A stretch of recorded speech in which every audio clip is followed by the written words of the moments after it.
guys know, he's under the cosh and needs a big result here in Cota this weekend as we pick up Pedro Acosta, who doesn't seem to matter what challenge you put in front of him. He just is able to get on with the job, effortlessly working his way around his Cota. Got caught up with coming mechanics this morning. They felt that this would be arguably his biggest test of the season so far. Well, he's got to the flying cooler. Although yesterday, man, you really just right, you commentate this choice, but hey, we'll let him have that one. Yeah, he's exploring the limits, shall we say, so far today. Of course, we could see him running off a little bit this morning. It was session 2 halves this morning. He was down the back of the field at the first half of the session. Put on some new tyres, just speeding up inside the top rears. The rear stakes left, stakes right, as he tries to get it stopped from looking at 300 kilometers an hour down that back straight down to around about 60 k's for the first gear, turn 12, and unfortunately he was nowhere near the apex at that time, but he's on the first, he won't be the last to make a mistake through there. There are so many big braking stops around this Cota layout. This is another of them into turn 1, while we're obviously Mark Marquez run by earlier on into 10 and 11 and into 12. Huge, heavy braking zones. Well, of course, you need that braking stability, which is why generally by stay with a harder front tyre around here. Yeah, when you see those hard braking zones, you know that Kevin Schwantz had some influence in the design of this Cota circuit. Great to see so many American legends gathered here this weekend. Teddy Roberts, of course, the triple 500cc world champion in the late 70s, famous for his unbelievable battles with Barry Sheehan. Wayne Brain is here, of course, trying to unearth the future American talents. As the boss of Motor America, Kevin Schwantz, is here, the 1993 500cc world champion. And just on that night, actually, we send our thoughts, our prayers and condolences to the family and friends of Pat Henry, whose family passed away recently. The first American rider to win a Premier Class Grand Prix. He was in many respects one of the trailblazers, one of such a golden generation of American talent. Great to see the likes of Kenny Roberts, Wayne Rainey and Kevin Schwantz here. Three major riders from Penwood, proper ultimate legends in this great sport. And also, while we're talking about that, just send our best wishes to a couple of former MotoGP riders who've been in the wars recently. Pedro, of course, is on superbikes nowadays. Had a big motocross crash, which has left him rather second-hand. And great that it's Yoso too, who's certainly shown no signs of slowing down on a motocross track, and he had a pretty high-speed get-up as well on his motocross machine earlier on this week, which saw him have to be handling the hospital. But fortunately as well, he is also on the mend, so we wish him well. Marquez once again there, nowhere near the racetrack now. This time to turn 19, Marquez running on to this lap time, well down pretty big. Much like we saw this morning, it's like a scruffy start to the session, King of Cota. My promise at the start for another former Cota winner here, and then Bastianini on the 23 Catalunya lighting machine. And there's already wrapping in this early part of practice now to a 2:04.25 and Pedro Acosta is the first rider in the 203s now being joined immediately by the likes of Martin, Spider, Fernandez, Augusto Fernandez and Jack Miller. Martin now leads at early on with a 2:03.036. We're already inside the lap times that we saw this morning from Abbott and guys to the 2:03.2. The latest marker, and that's a significant jump on what we saw this morning. It was Rick White session for LH on the 41. He didn't do anything better than a 2:04.8 this morning. It was already second, 0.2 quicker than that's happening. So Martin, the man that's chasing the championship, the man that's chasing the car in this practice section here in Cota. Under some glorious spring sunshine here, almost perfect conditions.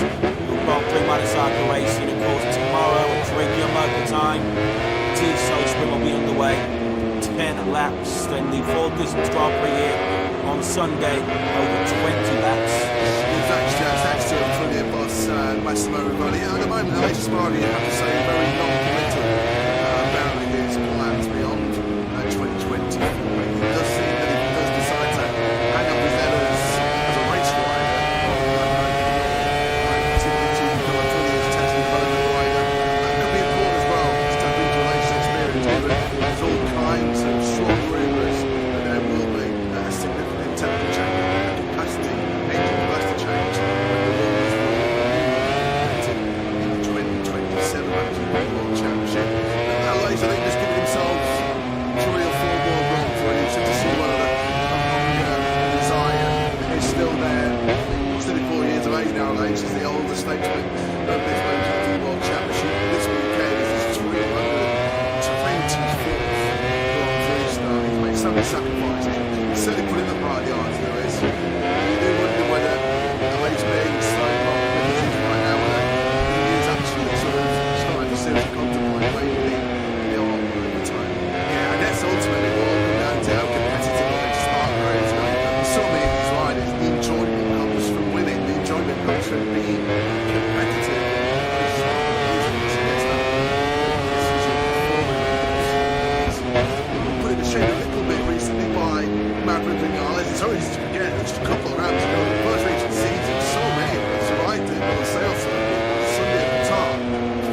the Aleix Spargo of the victory that weekend. So the last 5 times now, Aleix Spargo has finished the Grand Prix. He's finished now in 8th place.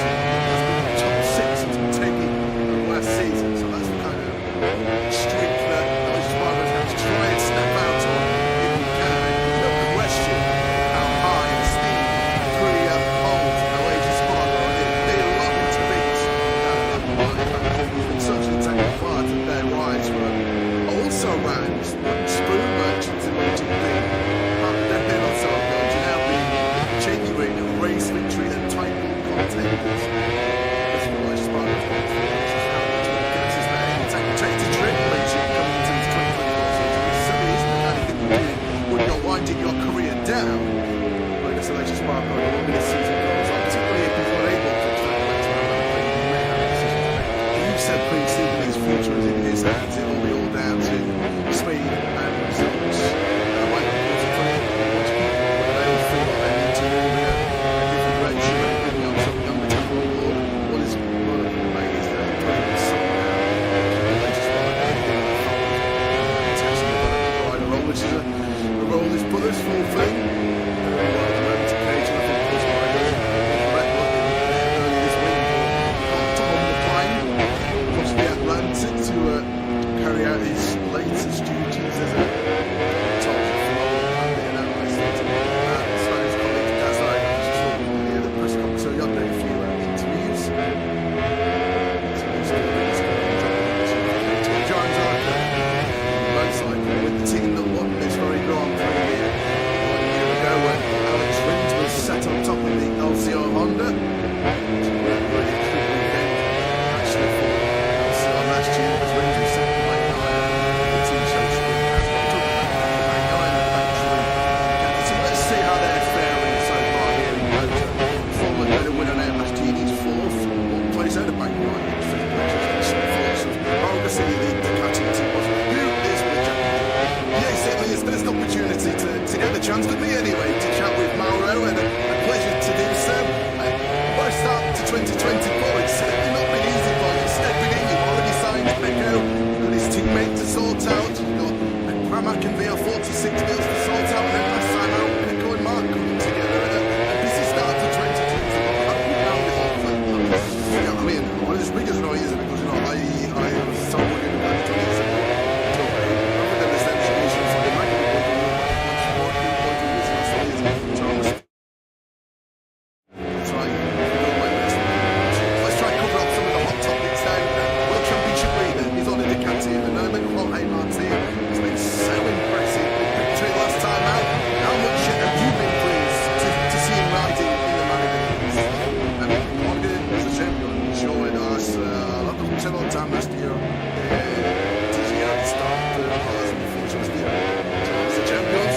No surprise, honestly speaking. In terms of the incident between Mark and Pico, what have you done as to that incident to try and make sure we don't see something similar happening again? And then, very easy, like he said, my message which is just, here I guys, everything that he control, we go and remarks, actually like, this says everything that he control will be for so positive, very positive. That's good to hear. Already there's a lot of talk, not only about the rider market, but in terms of which teams are going to be winning which bikes for the next year. So VR46 and Pramac both have their contracts being with Ducati at the end of this current season. What's the latest update on the negotiations with both of them? Yeah, we have some team Hockenheim, Silverstone as well, sector 1, very much reminiscent of Magnus and Reckless, isn't it, at Silverstone. So we took up Vinales, this is right at the top end of the circuit, bottom gear, turn 11, crucial then now to get good drive, get good acceleration brings now and now down this long back straight, 1.2 kilometres in length, which makes it the longest straight on the Grand Prix calendar. Over that little crest, which can stay on some of the bike with the brake in his own. It's all nice and clean this by Vinales. Good lap as well coming in from Maverick. Now some fresh mixing rubber there, brand new medium front, medium rear at the start of the session. This Vinales is one of those who can go with new rubber early on this morning in free practice, although of course if you're familiar with MotoGP, you'll know that that session this morning did not count towards qualifying. Solely this 60-minute practice session will determine who moves through into qualifying 2. Michael Fernandez running just ahead of Pedro Acosta on circuit, both on target to improve at the moment. So the final 15 to 20 minutes as well. We'll expect the fireworks in this practice session. Fernandez now approaches the final corner. Of course, we have seen a challenge at the front here at Acosta before. Of course, Venezuela he's touched it away in early 2017. This challenge from Fernandez, but crashed down and back leading backwards. So in the second place in these early stages on 203.1. That's a technical anyway this morning. It was right here in country. It was just a second Moto2 start back in 2014 where he dominated that Grand Prix. I mean, set the fastest lap on his Moto2 debut in Qatar. It was those two performances which immediately caught the eye of Ben Suzuki team was dominating Rivian. It's like, yeah, these are man, absolutely no question whatsoever. And Fernandez was taken up in this one season in Moto2 into the Factor Suzuki pole for the 2016 season, wasn't it? And then we go back at Magnaya. Now the final corner winds the power on the factory. The captain up to the big place, creeping him towards the low 203s. The all-time lap record holder here around Kota Magnaya on his way to that pole here last year, which looked like being a catalyst to another dream double. He got half the job done when he won the Cheeto sprint and then properly crossed his lines right here when he got the factory caddy. He was 2.5 seconds clear on a treat, and there was that rather strange analogy where he said, well, the catch is almost too good. Don't get any sort of warning about when you can actually lose control. And it suddenly raised a few eyebrows at a post-race statement last year. Only knew many riders playing the violin for that girl. When he said that, many riders would have happily swapped for the true good motorcycle of Ben Bonai when he took to the World Championship. Of course, that's going to be a feature of Ben Bonai on occasions over the years, making mistakes when arguably he's not under pressure. It feels like when the pressure's in his highest, that's when Pecco Bagnaia is at his best. Was it great late last season back in the World Championship? So many of the incidents and crashes Bagnaia saying recently when he's in rather unchallenged conditions. The unchallenged lead he had here last year was in a very safe second place in Argentina last year when he crashed, safe second in India when he went down, and he looked like he had the strength under control in Portimao too when he made that mistake. So Bagnaia will be keen to iron out those mistakes. I think it's very clear already after just 2 rounds of 2024 that Roy Martin is not going to leave many points out there to be snatched by the rest of them. Bounce back ability is what Bagnaia needs here this weekend, and he has delivered in the class. He's not normally a rider that dwells too long on setbacks. If you look at his most recent DNFs, his powers of recovery have been truly amazing. Immediately after his last 9 DNFs, he's then gone on to win the very next Grand Prix on 5 occasions and be on the podium in 2 others. So if the own win is going to be drinking right here this weekend, Bagnaia will bounce back strongly from the setback, shall we say, of his decision to engage with this man. And down at turn 5 late on in that Portimao Grand Prix, which has certainly got MotoGP trending all the way around the world on that social media. Do you feel that that was just a little bit of an appetizer for what's to come over the remaining many, 20 races, 19 races in 2024? You have to say it, divided opinion, didn't it? I'm going to have to interrupt you. You know that bit about this? Lots of girls on the track, they ain't going to last for long. There's a fire by the side of the track. The grass has caught lights. There is a fire in the grass 67. And I don't think I have ever seen grass catch fire by the side of a Formula 1 track. Now I'm sure there's a marshal nearby with a fire extinguisher and see where to put this out. And it's a very small grass fire at the moment. But so Crofty, I want you to say now, how do you think that happened? I would not even like to begin to speculate on that one. And I tell you what, it would not have happened on Wednesday, because when we landed here in Shanghai, it was the deluge of all deluges. It was like a wet weekend in Grimsby when we landed here. Nothing wrong with that. We spent many a happy Saturday afternoon in Grimsby. But there's no chance that, like I say, it's a small fire. See how fast it spreads it. But it is windy today, and it is very, very breezy today here. And I assume that has helped dry out the grass by the side of the track, which is nice and short. And the marshal, with 1 fire extinguisher, putting out what is now a fairly large pile of black debris where the grass used to be. But I have no idea how that would have happened, unless, of course, we know a spark from underneath the car, from the titanium blocks, has just caught on a bump or something and sent the sparks showering into the grass by the side of the track, and that's what's ignited it. That would be pretty miraculous. And there's probably no other explanation. But, well, yeah, and maybe it is, there's a bump there where cars are putting sparks on every single lap, every single time they go by. But that this would be really miraculous. I mean, the wind is pointing in that direction. It always would push them from where the cars are. It would push the sparks into the corner. I mean, it's either that or a very elaborate way to stop Ted Kravitz with 14 on cars. My riders eyeing his seat next season. Joe Roberts, of course, said I'm going to have to interrupt you. You know that bit about there's lots of girls on the track, they ain't going to last for long. There's a fire by the side of the track. The grass has caught light. There is a fire in the grass 67. And I don't think I riders eyeing his seat next season. Joe Roberts, of course, the Californian, has been doing an excellent job so far. Moto2 unnamed has been linked with that ride. Fernandez needs a real big weekend, but pretty quickly. He's the second quickest to Aprilia this morning, of course, he was the quickest of the lot. Maverick Vinales was D1 this morning. Now Fernandez ended this morning, so I have to interrupt you. You know that bit about there's lots of girls on the track, they ain't going to last for long. There's a fire by the side of the track. The grass has caught light. There is a fire in the grass 67.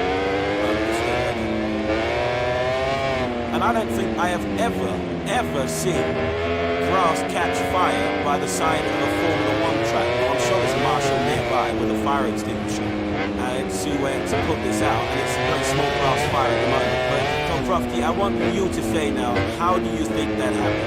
I would not even like to begin to speculate on that one. And I tell you what, it would not have happened on Wednesday, because when we landed here in Shanghai, there was the deluge of all deluges. It was like a wet weekend in Britain when we landed here.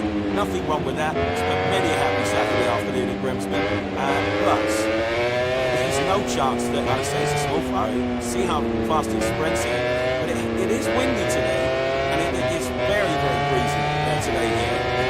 I assume that has helped dry out the grass by the side of the track, which is nice and short. And the marshal, with one fire extinguisher, putting out what is now a fairly large pile of black debris where the grass used to be.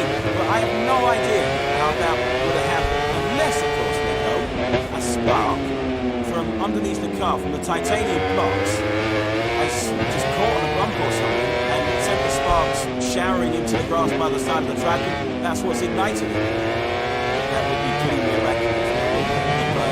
There's probably no other explanation. But, well, yeah, and maybe there's a bump there where cars are putting sparks on every single lap, every single time they go by. But this would be really miraculous. Could be. I mean, as the wind is pointing that direction, and it always would push them from where the cars are, it would push the sparks into the corner. I mean, it's either that or a very elaborate way to stop Ted Kravitz reporting on cars by the side of the track. You know, we have rain in Japan and now a fire here in Shanghai. Once it is the circuit in Shanghai, this is not good for any driver or any team. You only had 60 minutes to get practice in time for the sprint qualifying later, and now got even less time. And Corinne, I'll come to you in a moment. Mike Crackswood is on the pit wall at Aston Martin, and first time he's joined us, and Mike, we're really, really grateful that you've given some time to come and have a chat to us. This is very bad news for you and the rest of the teams, isn't it? Yeah, bad news, but it is here for everybody, so not really properly. And so, what was your run plan for today? What are you hoping to try and do during the 60-minute session that we have for practice? Actually, the first thing is a proper baseline run, which I think everybody has done now, about checking the car, checking the track. There seems to be a lot of whip from the surface. It seems to phenomenal homework that he tried to do in the baseline. The track is turned green light again after this more interruption, so there's not so much disruption to the program, to be honest. That's good. What do you know of the track surface? From these early stages, what have the drivers been saying? And the fact that we've had that bitumen paint put down, how much of a surprise was that to you before you came in? Yeah, right. There wasn't so much information coming in about the surface itself. We discovered this yesterday on the track inspection. The drivers have reported low grip. You see the left out quite far from left-hand or expected left-hand. So I think there needs to be a bit of running in over the next laps, and it would be interesting in qualifying to see the track improvement and the driver improvement. So yeah, something to look for. Yeah, absolutely. Do you worry a bit, Mike, that we'll have a racing line with lots of grip, and then offline it won't get the chance to grip in a bit, and that might make overtaking a bit more tricky for the racers? Yeah, I understand the concern. Well, on the other hand, the overtaking is normally on the main straights, so where the DRS is. So I think through the corners it's probably true, but it is also the same for other circuits that rubber line is the most good. So yeah, with the overtaking mainly on the straights, I think lots of riders eyeing his seat next season. Joe Roberts, of course, the Californian who's doing an excellent job so far in Moto2, one name has been liquid that ride. Fernandez needs a real big weekend pretty quickly. He was the second quickest Aprilia this morning, of course. The quickest Aprilia was the quickest of the lot. Maverick Vinales was T1 this morning. Now Fernandez ended this morning session in 12, then he's yet to finish a Sunday Grand Prix so far this season. Of course, they're going to have to interrupt you. You never hear about this. Lots of girls on the track, they ain't going to last for long. There's a fire by the side of the track. The grass has caught light. There is a fire at the grass 6 to 7.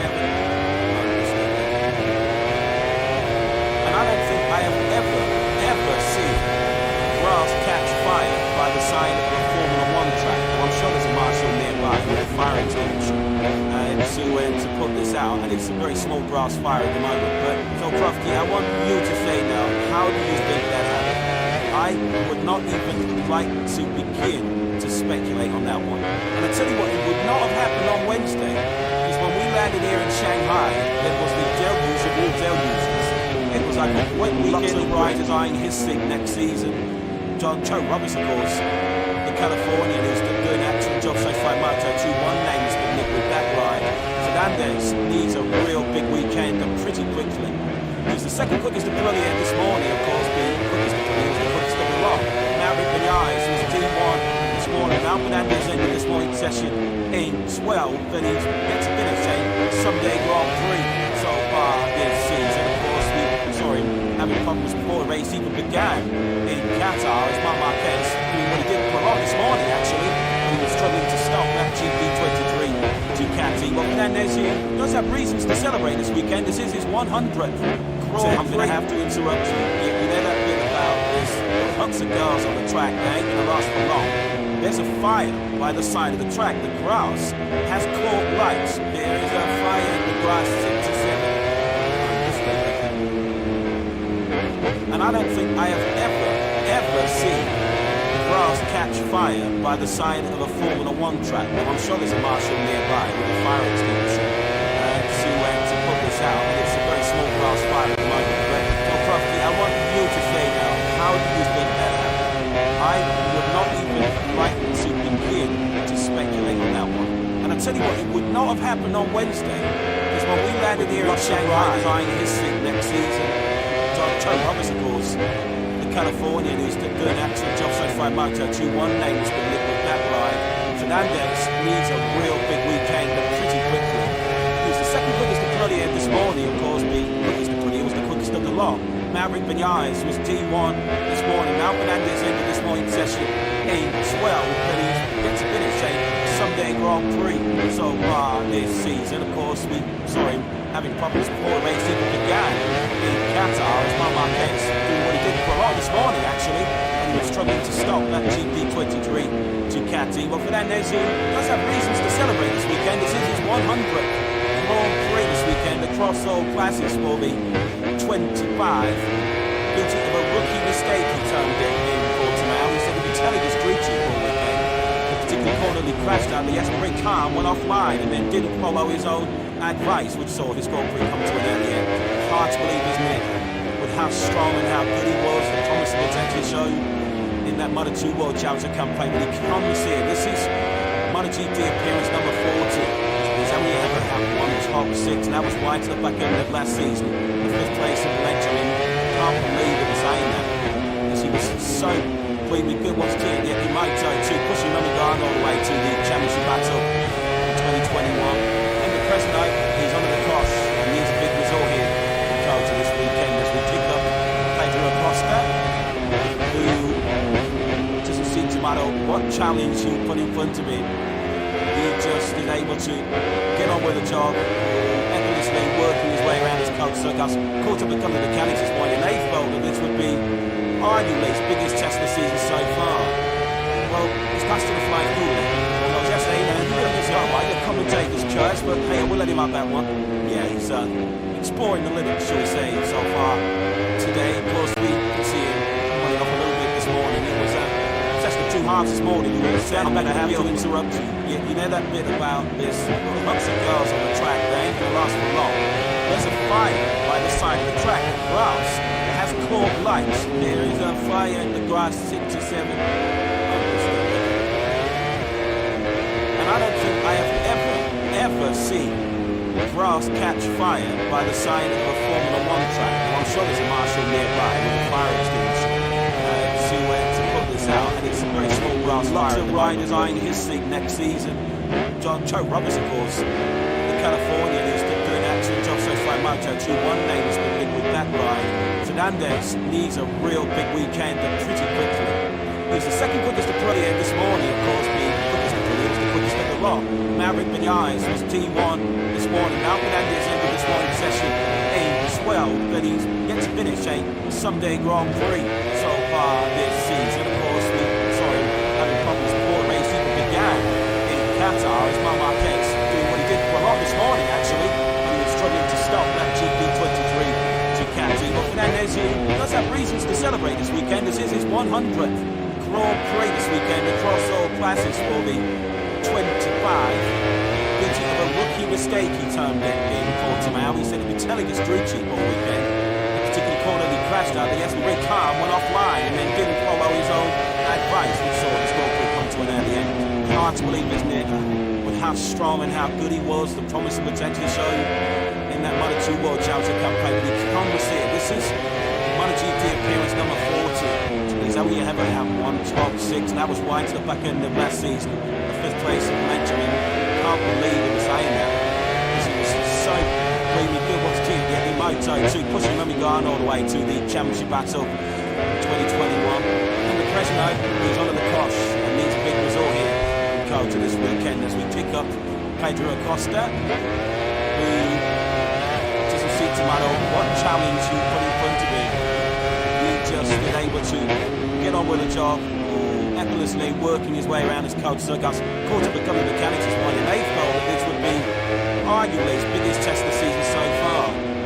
Well, he's passed to the flying cooler. Although I was just saying, you really just say, oh, your commentator's choice, but hey, I will let him have that one. Yeah, he's exploring the limits, shall we say, so far today. Of course, we can see him running off a little bit this morning. He was session of 2 halves this morning. He was down the back of the field for the first half of the session, bolting on some new tyres, which needed up beside the top rears, the rear stakes left, stakes right, as he tries to get it stopped from probably the 300 kilometers an hour down that back straight down to around about the 60 k's for the first gear, turn 12, and unfortunately he was nowhere near the apex that time, but he's on the first, he won't be the last to make a mistake through there. There are so many big braking stops around this Coulter layout. This is another limit to turn 1. Well, we're going to see Marquez run wide earlier on into 10, 11 and into 12.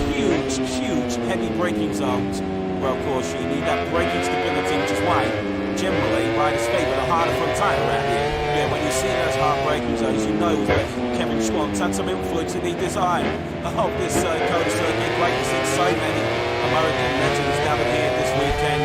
Teddy Roberts, of course, the triple 500cc world champ in the late 70s, famous for his unbelievable battles with Barry Sheen. Wayne Brady's here, of course, trying to unearth the future of American talents. As the boss of Motor America, Kevin Schwantz is here, the 1993 500cc world champion. And just on that night, actually, we send our thoughts, our prayers and condolences to the family and friends of Pat Henry, who sadly passed away recently, the first American rider to win a Premier Class Grand Prix. He was in many respects one of the trailblazers, one of such a golden generation of American talent. Great to see the likes of Kenny Roberts, Wayne Rainey and Kevin Schwantz here. The three names are right up there with proper ultimate legends in this great sport. So also, while we're talking about that, just send our best wishes to a couple of former MotoGP riders who've been in the wars recently. Manuel Petrucci, of course, is more to the right nowadays. Had a big motocross crash which has left him rather second-hand. And Andrea Dovizioso too, who was certainly showing no signs of slowing down on a motocross track, but he had a pretty high-speed get-up as well on his motocross machine earlier on this week, which saw him actually headed the task. But unfortunately as well, he is also on the mend, so we wish him well. Marquez once again there, nowhere near the racetrack there. This time to turn 19, Marquez running on to this lap time. Well, Cal, pretty big. Much like we saw this morning, it's like a scruffy start to the session for King Coulter. My promise at the start for another former Kaito winner here, and Bastianini on the 23 Catalunya racing machine. And that is already wrapping in this really far practice down to a 2:04.25 and Pedro Acosta is the first rider in the 203s, definitely joined immediately by the likes of Martin, Spider, Fernandez, Acosta, Fernandez, and Jack Miller. Martin now leads at a number 2:03.036. Already inside the lap times that we saw this morning. Now the guys to the 2:03.2. The latest marker, and that's a significant jump on what we saw from him this morning. He was very quiet session for and late on the 41. He didn't do anything better than a 2:04.8 this morning. He's already second 0.2 quicker than that's happening. Martin, the man that's chasing the championship, the man that's chasing here near the car of this practice section here in Coulter under some glorious spring sunshine and almost perfect conditions for Grand Prix motorcycle racing. Of course, tomorrow at 3 p.m. local time, G-So Spring will be underway. 10 laps, then the full distance Grand Prix here on Sunday, over 20 laps. Yeah, thanks to Massimo Rivoli. At the moment, the latest party, you have to say, very non-committal about his plans beyond 2020. It does seem that if he does decide to hang up his letters as a race rider, well, he'll have an open door. He might continue to become a brilliant test development rider. That could be important as well, to tap into a race experience, given there's all kinds of strong rumours that there will be a significant technical change, a capacity, engine capacity change.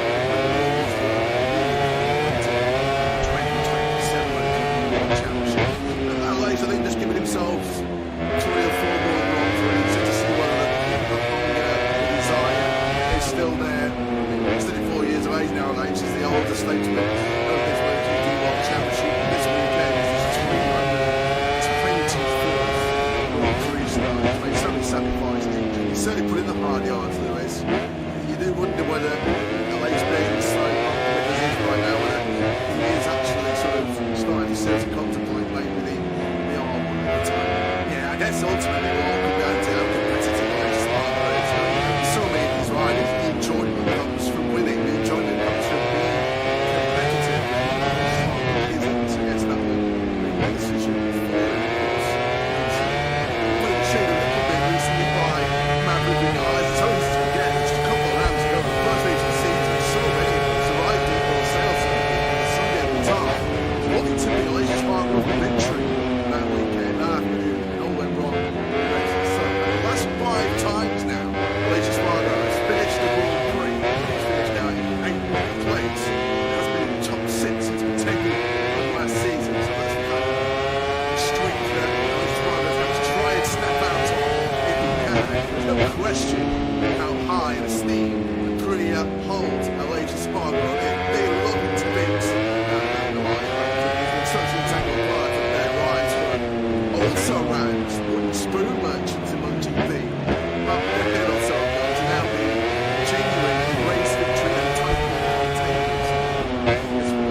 interrupt you. You know that bit about there's lots of girls on the track, man. Lots of riders eyeing his seat next season.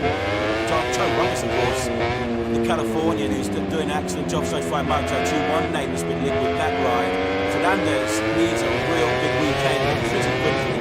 He's the second quickest Aprilia this morning, of course, being quickest Aprilia, the quickest of the lot. Maverick Vinales was P1 this morning. Fernandez ended this morning's session in 12th, but he's yet to finish a Sunday Grand Prix so far this season. Of course, having problems before the race even began in Qatar, as Marc Marquez doing what he did for a lot this morning, actually. He was struggling to stop that GP23 Ducati. But Fernandez, who does have reasons to celebrate this weekend, this is his 100th Grand Prix this weekend. The Cross-All Classics will be 25. Guilty of a rookie mistake he turned in Portimao. He said he'd been telling his crew chief all weekend. The particular corner he crashed out, he has to very calm, went offline, and then didn't follow his own advice, which saw his Grand Prix come to an early end. Hard to believe, isn't it, with how strong and how good he was, the promise of potentially shown in that Moto2 World Championship campaign. But he comes here. This is MotoGP appearance number 40. He's only ever had one top 6. That was White at the back end of last season. 5th place in Benjamin. Can't believe him saying that, because he was so brilliant. Gearbox team getting Moto2, pushing Richigamme all the way to the championship battle in 2021. And the President, he's under the cosh and needs a big result here to come to this weekend as we pick up Pedro Acosta, who doesn't seem to matter what challenge you put in front of him. He just is able to get on with the job, effortlessly working his way around his coaster. Got caught up with a couple of mechanics this morning, and they felt that this would be arguably his biggest test of the season so far. Well, it's close to the flying hula. Although it was yesterday, you really just say, oh, why the commentators church, but hey, I will let him have that one. Yeah, he's exploring the limits, shall we say, so far. Today, of course, we did see him running off a little bit this morning. It was a session of 2 halves this morning. He was down the back of the field for the first half of the session, bolting on some new tyres. He's immediately up inside the top 3 as the rear stakes left, stakes right, as he tries to get it stopped from the thick end of 300 kilometers an hour down that back straight down to around about 60 k's for the first gear, turn 12, and unfortunately he was nowhere near the apex that time, but he's on the first, he won't be the last to make a mistake through there. There are so many big braking stops around this culture layout. This is another of them into turn 1. Well, obviously Marc Marquez run wide earlier on into 10, 11 and into 12. Huge heavy braking zones. But of course you need that braking stability, which is why generally riders favour the harder front tyre around here. Yeah, when you see those hard braking zones, you know that Kevin Swan's had some influence in the design of this Dakota circuit. Great to see so many American legends gathered here this weekend. Teddy Roberts, of course, the triple 500cc world champion in the late 70s, famous for his unbelievable battles with Barry Sheen. Wayne Rainey's here, of course, trying to unearth the future of American talents. As the boss of Motor America, Kevin Schwantz is here, the 1993 500cc world champion. And just on that night, actually, we send our thoughts, our prayers, our condolences to the family and friends of Pat Hedden, who sadly passed away recently, the first American rider to win a Premier Class Grand Prix. He was in many respects one of the trailblazers, one of such a golden generation of American talent. Great to see the likes of Kenny Roberts, Wayne Rainey and Kevin Schwantz here. These three names that are right up there with proper ultimate legends in this great team. Which also I was talking about that. Just seeing our best wishes to a couple of former MotoGP riders who've been in the wars recently. Penny Petrucci, of course, is on superbikes nowadays, and a big motocross crash, which has left him rather second-hand. And Andrea Dovizioso, too, who was certainly showing no signs of slowing down on a motocross track, and he had a pretty high-speed get-up as well on his motocross machine earlier on this week, which saw him actually end in the Glasgow. But unfortunately as well, he is also on the mend, so we wish him well. Marquez once again there, nowhere near the racetrack there. This time to turn 19, Marquez running on to this lap time. Well, Cal, pretty big. Much like we saw this morning, it's like a scruffy start to the session for Peter Coulter. My promise at the start for another former Coulter winner here, and now Bastianini on the 23 Catalunya racing machine. And there's already rapid in this very far practice down to a 2:04.25, and Pedro Acosta is the first ride in the 203's left being joined immediately by the likes of Martin, Sparger, Fernandez, Acosta, Fernandez, and Jack Miller. Martin now leads in only on the 203.036. Already inside of that time that we saw this morning from Abby Vinales to the 203.2. Alex Sparger, and that's a significant jump on what we saw from this morning. It was Rick White, Sesion 4, and Leish on the 41. He didn't do anything better than a 204.8 this morning. He's already second, 0.2 quicker than that's happening. So Marty, the man that's chasing the championship, the man that's chasing here near the car of this practice section here in Kota. Under some glorious spring sunshine here, almost perfect conditions. We've got Pre-Marisaka racing, of course, tomorrow at 3 p.m. local time. Teach Soul Spring will be underway. 10 laps. Then the full distance Grand Prix here on Sunday, over 20 laps. Thanks, Jack. Thanks to the boss, Massimo Rivoli. At the moment, the latest party, I have to say, very non-committal about his plans beyond 2024. It does seem that if he does decide to hang up his head as a race rider, to become a brilliant test and development rider, that could be important as well to tap into a race experience, given there's all kinds of strong rumours that there will be a significant temperature capacity, engine capacity change when the rules will be implemented in 2027 Championship. Otherwise, I think he's given himself 3 or 4 more Grand Prix just to see whether the hunger, the desire is still there. He's 34 years of age nowadays. He's the oldest statesman of this MotoGP World Championship. This weekend is his 324th Grand Prix start. He's made 77 parties. He's certainly put in the hard yards for this. You do wonder whether LA's being so bumpy with as is right now, whether he is actually sort of starting to seriously contemplate maybe beyond the time. Yeah, I guess ultimately it will all come down to how competitive a Alex Sparger is. I mean, so many of these riders, the enjoyment comes from winning, the enjoyment comes from being competitive. Alex Sparger isn't, so I guess that this is all put in the shade a little bit recently by Maverick Vinales. It's always easy to forget, just a couple of rounds ago, first race of the season, so many of them survived in both sales and Sunday at the top. What the tipping Alex Sparger up a victory that weekend, that nowhere wrong in the race. So the last 5 times now, Alex Sparger has finished the Grand Prix. He's now in 8th place. Has been in the top 6 he's been taking last season. So that's the kind of streak that Alex Sparger is going to try and snap out on if he can. There's no question how high and steep old Alex Sparger is. They look to beat down that line. He's been such an integral part of their rides for also rounds, wooden spoon merchants in MotoGP. They're not so known to now be genuine race victory and title contenders. Change the trick, Rachel, coming into this 2024 season. It certainly isn't the kind of thing you do when you're winding your career down. But this Alex Sparger, when this season goes on, particularly if he's not able to extract the maximum amount of he may have a decision to make. You said previously that his future is in his hands. It will be all down to speed and results. That might be cause for them, whether they all feel like they need to move in a different direction and bring up something on the table. What is is that pretty good somehow Alex Sparger in the fold and test the rider role, which is a role his brothers fulfill. Really well at the moment, engaging with Alex Sparger in a red one early this week. Hopped on the plane across the Atlantic to carry out his latest duties as a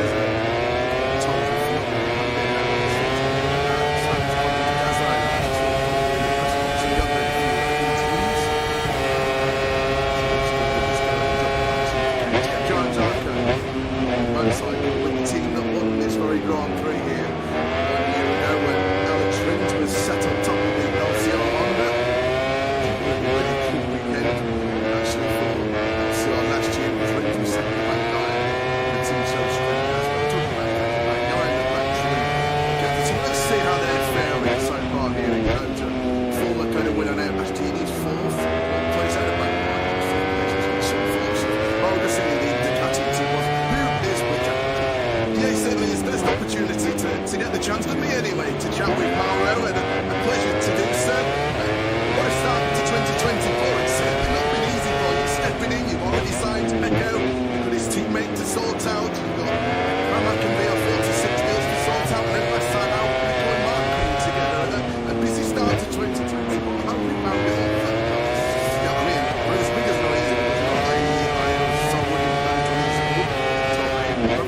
situation from the marketing point of view, but the watching point of view is last week. So I'm still rolling, I'm still watching around, try to do my best. Let's try and cover up some of the hot topics then. World Championship leader is on a Ducati, the Merman from Martin. It's been so impressive. The victory last time out. How much have you been pleased to see him riding in the manner that he is? I mean, what it is a champion, I'm sure it has a lot of time last year.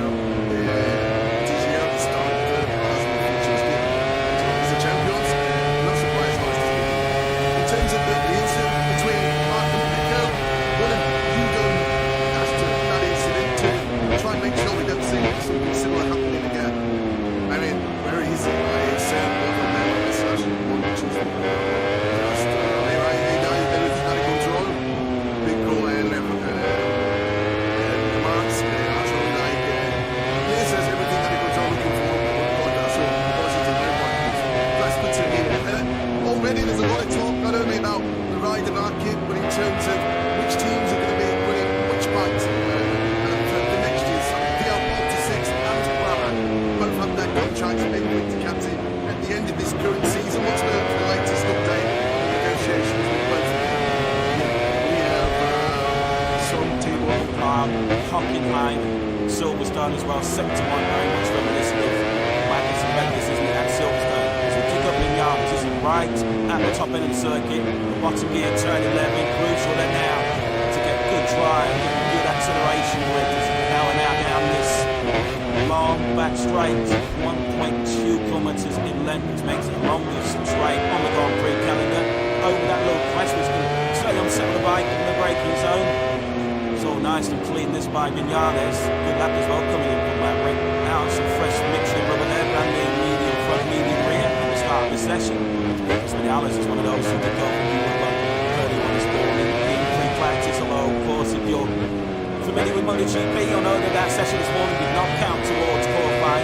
Solely this 60-minute practice session will determine who moves through into qualifying two. Michael Piano's really just ahead of Pedro Acosta on circuit, both on target to improve at the moment. But certainly the final 15 to 20 minutes as well. We'll expect the fireworks in this practice session. Piano's now approaching the final corner. Of course, we have seen him challenge at the front here at Cote de Paul, plus Venezuela, he's on crushed of a wave in early 2017, he was challenged Mark Marquez, but crashed out of that, leaving the back. So in the second place in these early stages on 203.1.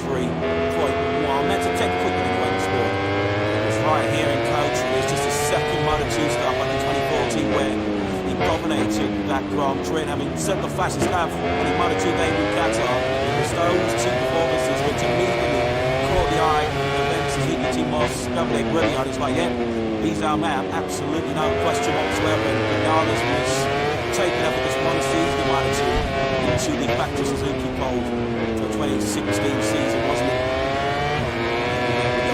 Now the final corner, winds the power on this Factor and the Ducati up to the midway, streaking him towards the low 203s. The all-time net record holder here around Kota Bagnaia on his way through that pole here last year. Looked like being a catalyst to another dream double. He got half the job done when he won the Tito sprint and then properly fluffed his lines right here when he dubbed the factory of the Ducati. He's 2.5 cents per line of tree. And there was that rather strange analogy where he said, well, the Ducati's almost too good. You don't get any sort of warning about when you can actually lose control. And Sonny raised a few eyebrows at the post-race stack when that's the only law many riders playing the violin for that go.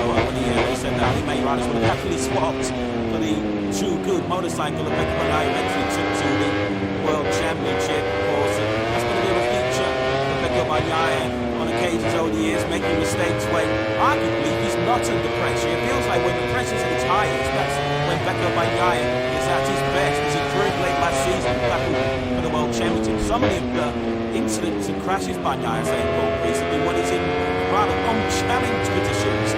Unchallenged lead he had here last year. He was in a very safe second place in Argentina last year when he crashed, a safe second in India when he went down, and he looked like he had his sprint under control in Portimao too when he made that mistake. So Bagnaia will be keen to iron out those mistakes because it's very clear already after just 2 rounds of 2024 that Roy Martin is not going to leave many points out there to be snatched by the rest of them. bounce back ability is what Bagnaia needs here this weekend, and he has delivered in the past. He's not normally a rider that dwells too long on setbacks. If you look at his most recent DNFs, his powers of recovery have been pretty amazing. Immediately after his last 9 DNFs, he's then gone on to win the then very next Grand Prix on 5 occasions and be on the podium in 2 others.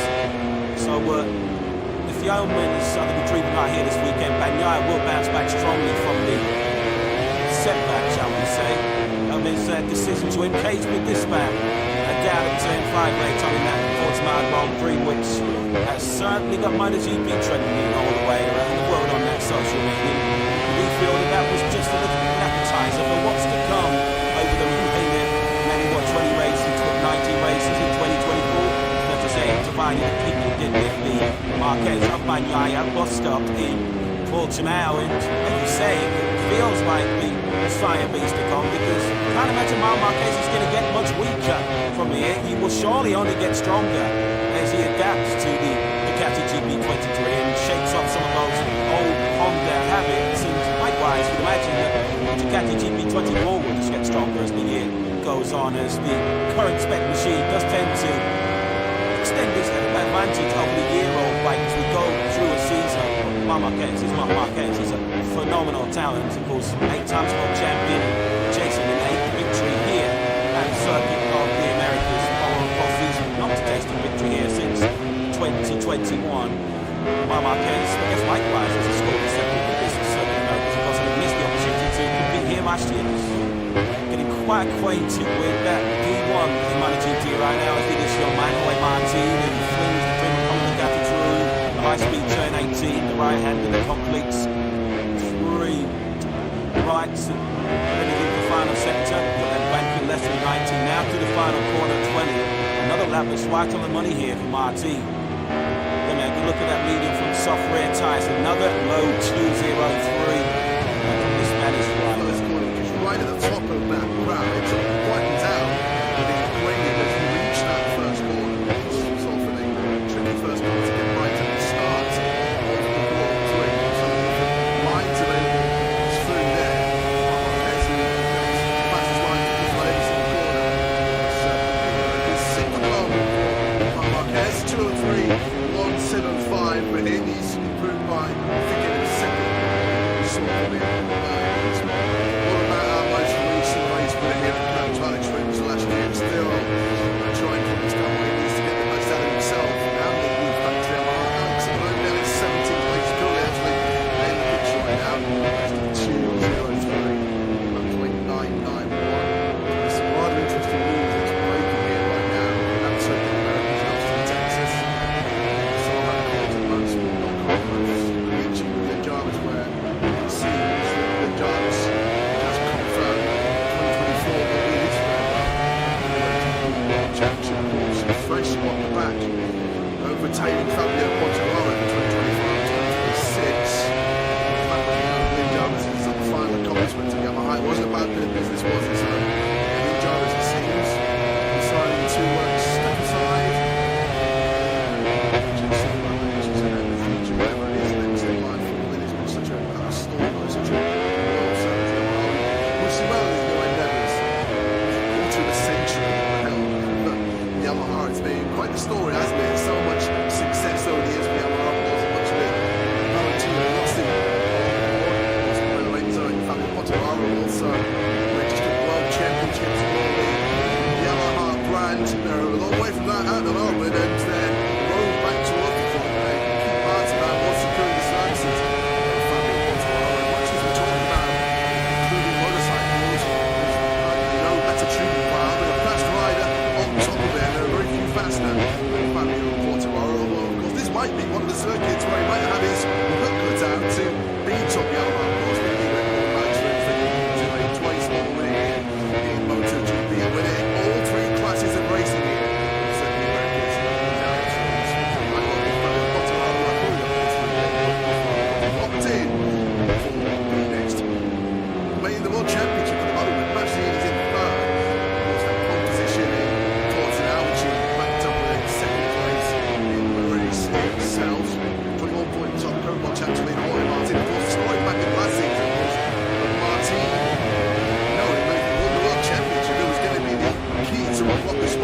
factory team. Well, of course, Ducati haven't got that luxury this year to wait and see how the World Championship plays out before they identify Van team there. Because we know Van Gaya's got no one else now before the season.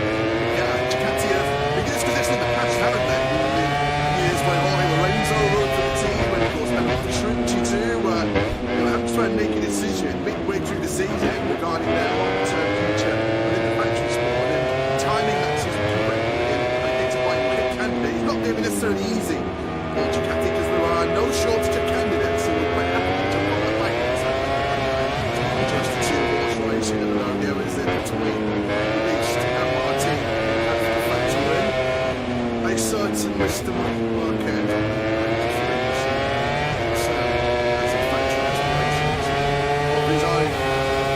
Inside the Gearbox Textile Garage, where we will find the superstar Pedro Acosta top three this morning. At the moment, sitting in fourth place. Himself very familiar very quickly. Challenges on this counter circuit. Race and start fair trip turn 12. Top speed so far this weekend.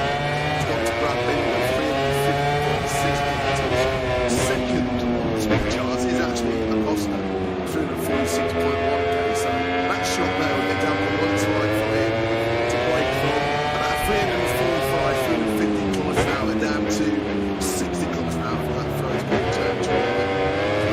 So easy, isn't it? It's the same car as Sesion. The Fabio Di Antonio gets it all wrong. It's Di Antonio who's currently in.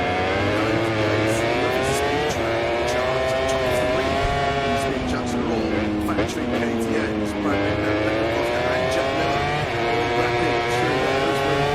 Big Chuang Mir on the sort of looking to let himself out of the bottom end of the top 20. And that KTM rocket ship, they have three of the top 4 speeds on the open Grand Prix weekend in Qatar. And the long start finish right in the sales, so they've found some proper cronies, haven't they, this year? Like in Matty Botman in Austria. Here is Mir at the moment, like you know, 20th place. This should be a fairly significant improvement on his own personal best time of the weekend so far. It is indeed a late spot. It's the fringes up by all the top 10, based on 2.03.50. His teammate leading for the MotoGP Catalunya last year, of course, when he was really the LP60 rider. Unfortunately, Luke marooned at the back of the pack once again, unable to find himself in 203 right now. There he is on screens. Shadowed by Johnson to London. Just under 1.5 seconds back right now. The team is looking already. I wonder whether there's some blue cheese in the public of Marini this morning when he would actually Sticking on this man tomorrow, the Tissot's sprint, because his amazing record continues. His podium is in the last 10 sprints for Jorge Martin. He's not been off the sprint podium since he was 5th in Catalunya, which does feel like an awful long time ago now. Including in those 10 podiums are 8 wins. He loves a good old Super Saturday, doesn't he? Jorge Martin really enjoys Super Saturday stateside here in Kota tomorrow. At the moment, he's doing a bit of a move roll check to the top of MotoGP, leader of the championship, leader here on day 1 in Kota. As we discussed earlier on this morning, I think he'll be more than happy for Marc Marquez and Pecco Bagnaia to dominate the headlines by running into each other, or for Pedro Acosta to enjoy the limelight which he's earned, make no mistake about it, but Jorge Martin will be quite happy to just fly under the radar if it means picking up more valuable World Championship points. Of course, he's the only rider after 2 rounds who's been on the podium in every single race and sprint we've seen so far this season. A couple of third places bookended by that sprint win in Qatar and the Grand Prix win in Portimao. He's got a level of consistency and maturity that you could argue even as recently as a year ago Jorge Martin did not have. 26 years of age now, he's coming into his prime, you may feel. Jorge Martin, certainly some good years ahead of him, he can stay fit and healthy. Vinales, fastest man this morning at the moment in second place. Let's have a look at Vinales through this breathtaking turn 10. Real spectacular part of this circuit. The Americas full gear between 250, 260 kilometers an hour. The eyes will be on stalks coming through here. It's very easy as well to get the right wheel settled, unload the suspension and then ride the rodeo. So executed that led by Fernandez, who really does look at one, doesn't he? Like with that factory, brilliant man and machine working in perfect harmony right now. So harsh, wasn't it, for Maverick to have that gearbox issue late on in Portimao. 20 points. It's a heavy play to take in terms of the championship.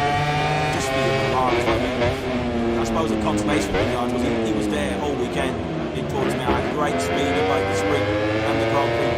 Great speed as well in qualifying. Just a shame that it was that gearbox issue which really stopped it from being one of his best weekends in his Aprilia career. He's done pretty much everything right, hadn't he, up to that point. And as good a ride as it looked at the time, it was an even better ride. But we found out later on when he was grappling with during the race that he had those gearbox problems from very early on in the race. Every time he shifted from 5th to 6th gear, Vinales was encountering problems with the gearbox and that when he was up to the end of his race on the very last lap. He was on target for second place. But Vinales certainly will be a contender this weekend for some pre-weekend boards from Aprilia. We get to work now with Massimo Arola. There's a bit late with Jack Appiato now too.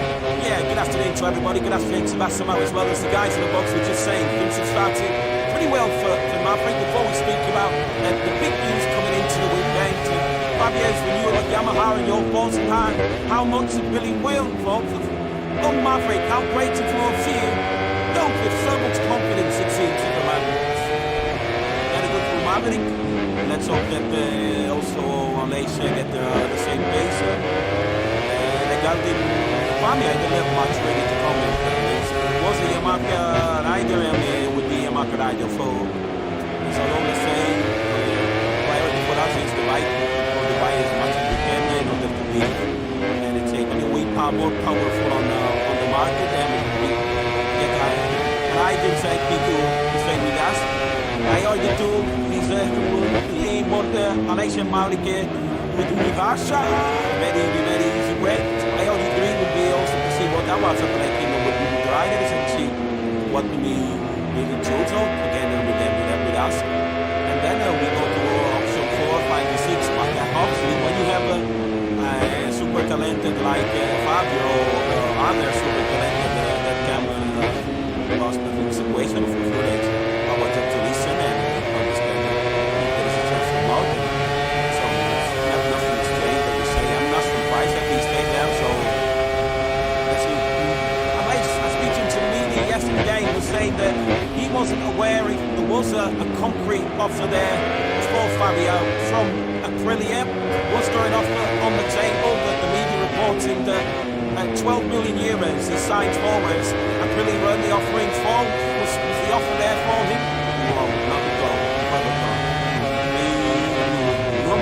When we speak riders, we gave a sort of understanding on what would be the condition in case of Top Honda in quick fashion on a 204.4. He's not really been able to go any quicker than that. So far, so plateau. So far, the course of the game. On a Honda is relative to me, or to back of the other one. So I've got down in 70. Take that down to 25. Back again. It's Sesion, I managed to qualify 3 weeks ago at Portimao when the 4 Hondas fighting 2 spots. Really, just think you can't get much from it. It gets worse, but they'll be hoping that there are some signs of light here. It'll be quite interesting. The speed charts here. Ducati GP23s that went second Marquez and Magellan Antonio. Right to the bottom. The fucking end of the match, 5, 6, 7, 8 points is behind. So the other side. 24 mates each other. Yeah, Magellan Antonio is exactly 10 pace slower than Bing down the straight. So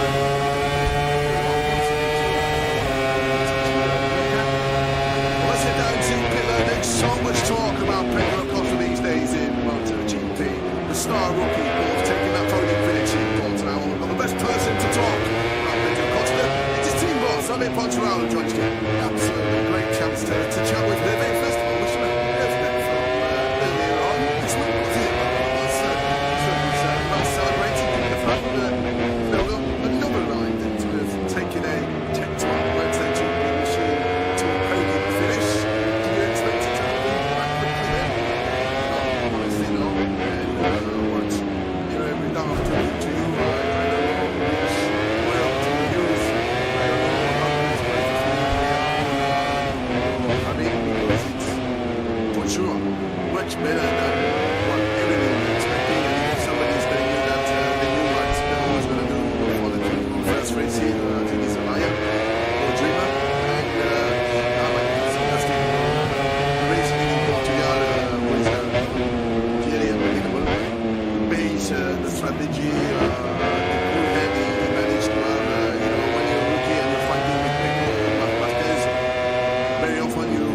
past, but also sometimes making a mistake, rookie mistake, and so far, telling you that we will do so many mistakes, and you did what you expect here. That's what I did. Special try, because that's how I like it. With the MotoGP, I got a good feeling, but I get to a different well. This morning, to use reaction with Q1, so we keep on dreaming. I don't know exactly how to explain, because what is happening is not normal. When you have Fernandez, people when you have Pedro and all the guys there, really from what you see now, MotoGP bike racing in Austin, which is a tough track to understand and to learn.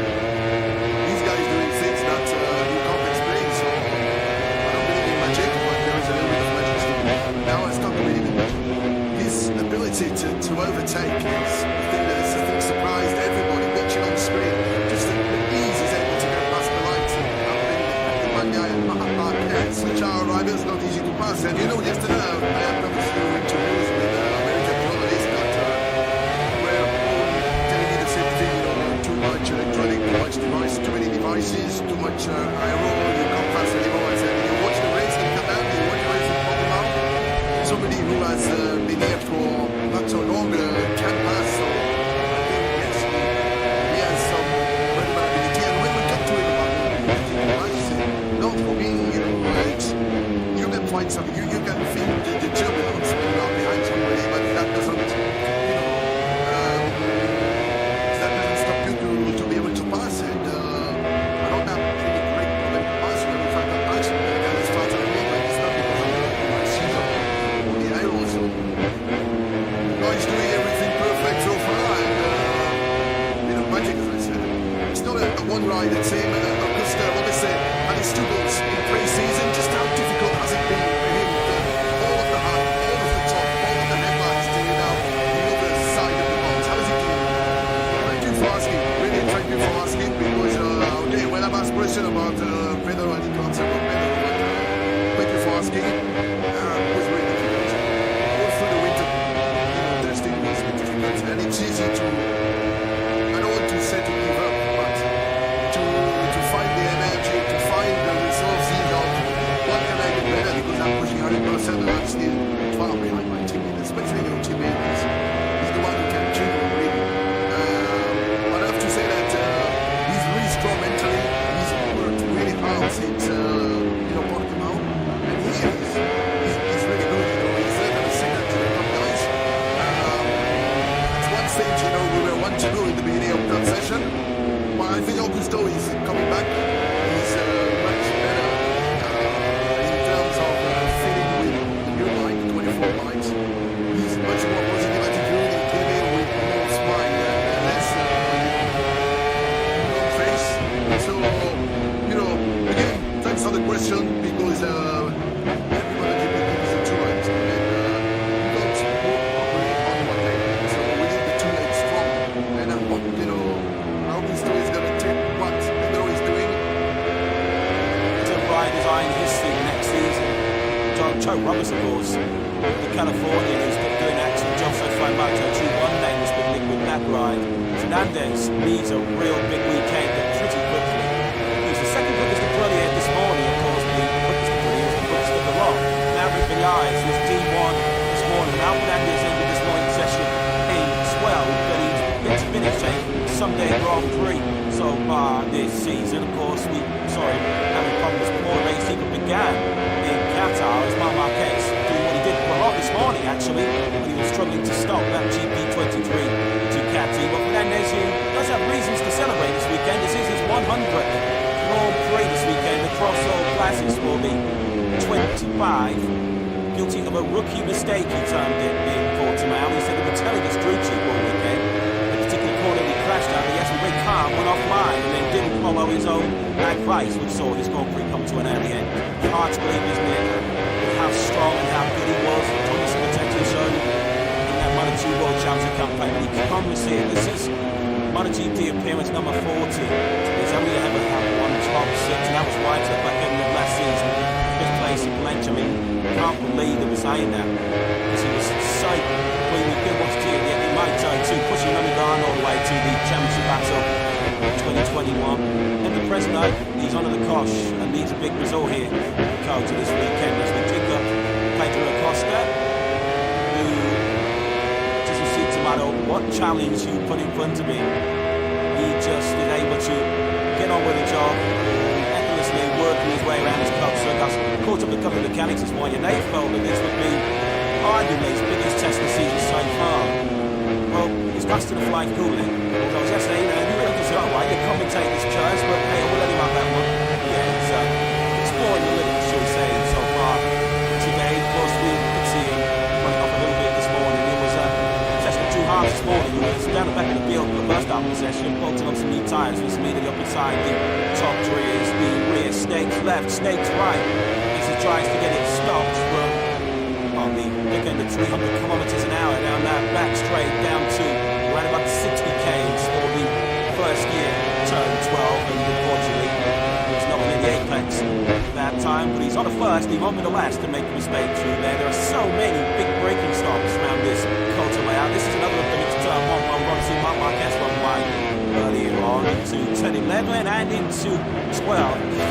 Huge heavy braking zones. Well, of course, you need that braking stability, which is why generally by the straight with a harder front tyre around here. Yeah, when you see those hard braking zones, you know that Kevin Schwartz had some influence in the design of this cone circuit. Great to see so many American legends gathered here this weekend.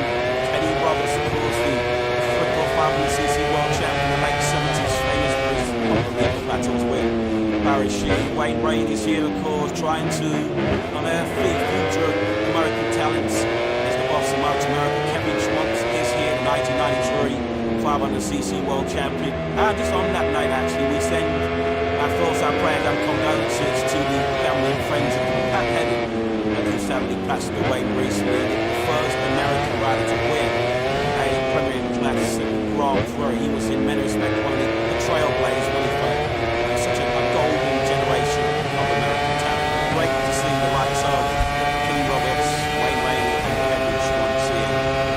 The 3 names of the likes of Edwin, proper ultimate legends in this great sport.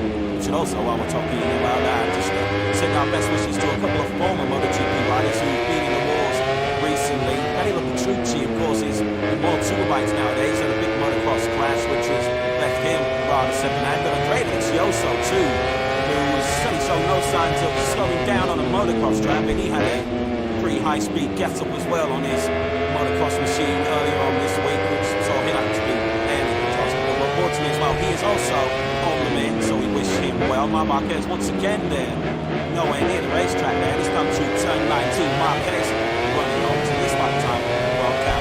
Much like we saw this morning, it's like he struck his start to the session with Guillaume Coulter. One promise at the start for another former Coulter winner here, and then Bastianini on the 23, the Catalunya by Team Machine. And that is already wrapping in this pretty far practice down to a 2:04.25 and Pedro Acosta is the first rider in the 283s left in, joined immediately by the likes of Martin, Spider, Fernandez, Augusto Fernandez, and Jack Miller.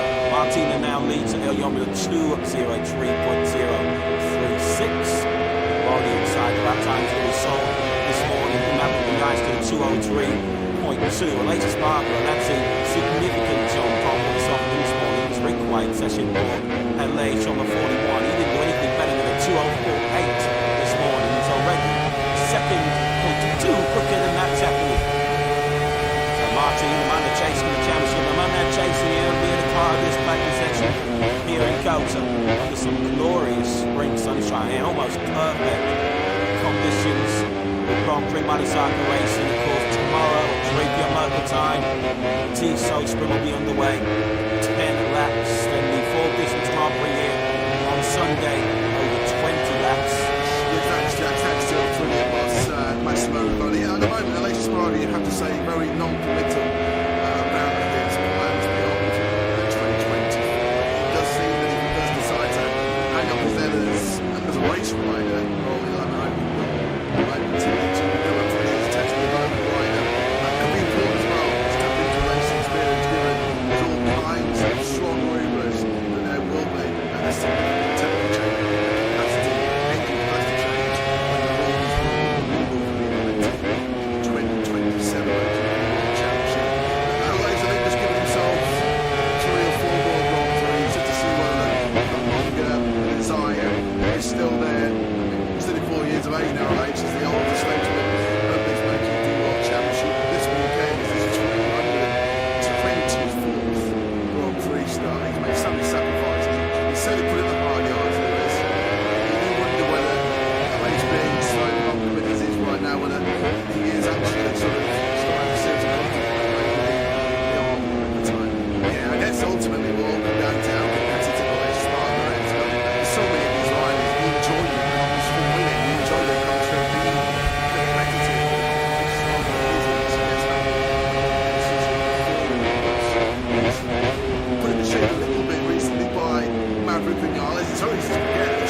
Spargo for victory that weekend. All went wrong in the race this summer. The last 5 times now, Malaysia Spargo has finished the Grand Prix. He's finished now in 8th place. It has been in the top 6 since the table of last season. So that's the kind of streak that Malaysia Spargo's had to try and snap out on if he can. And there's no question how high and esteem holds Malaysia Spargo. They love him to bits. Such an integral part of their lives were also rounds wooden spoon merchants in MotoGP. Half a decade or so ago to now be genuine race victory and title contenders. As Malaysia Spargo changes training regime coming into this 2024 season, so it isn't the kind of thing you do when you're winding your career down. Malaysia Spargo in this season goes on, particularly if he's not able to extract maximum out of it. He may have a decision to make. He said pre-season his future is in his hands. It will be all down to speed and results. When the males feel like they need to move in a different direction when bringing on someone up the top of the board. Malaysia Spargo in the fold. Taking the rider, which is a role his brothers fulfill.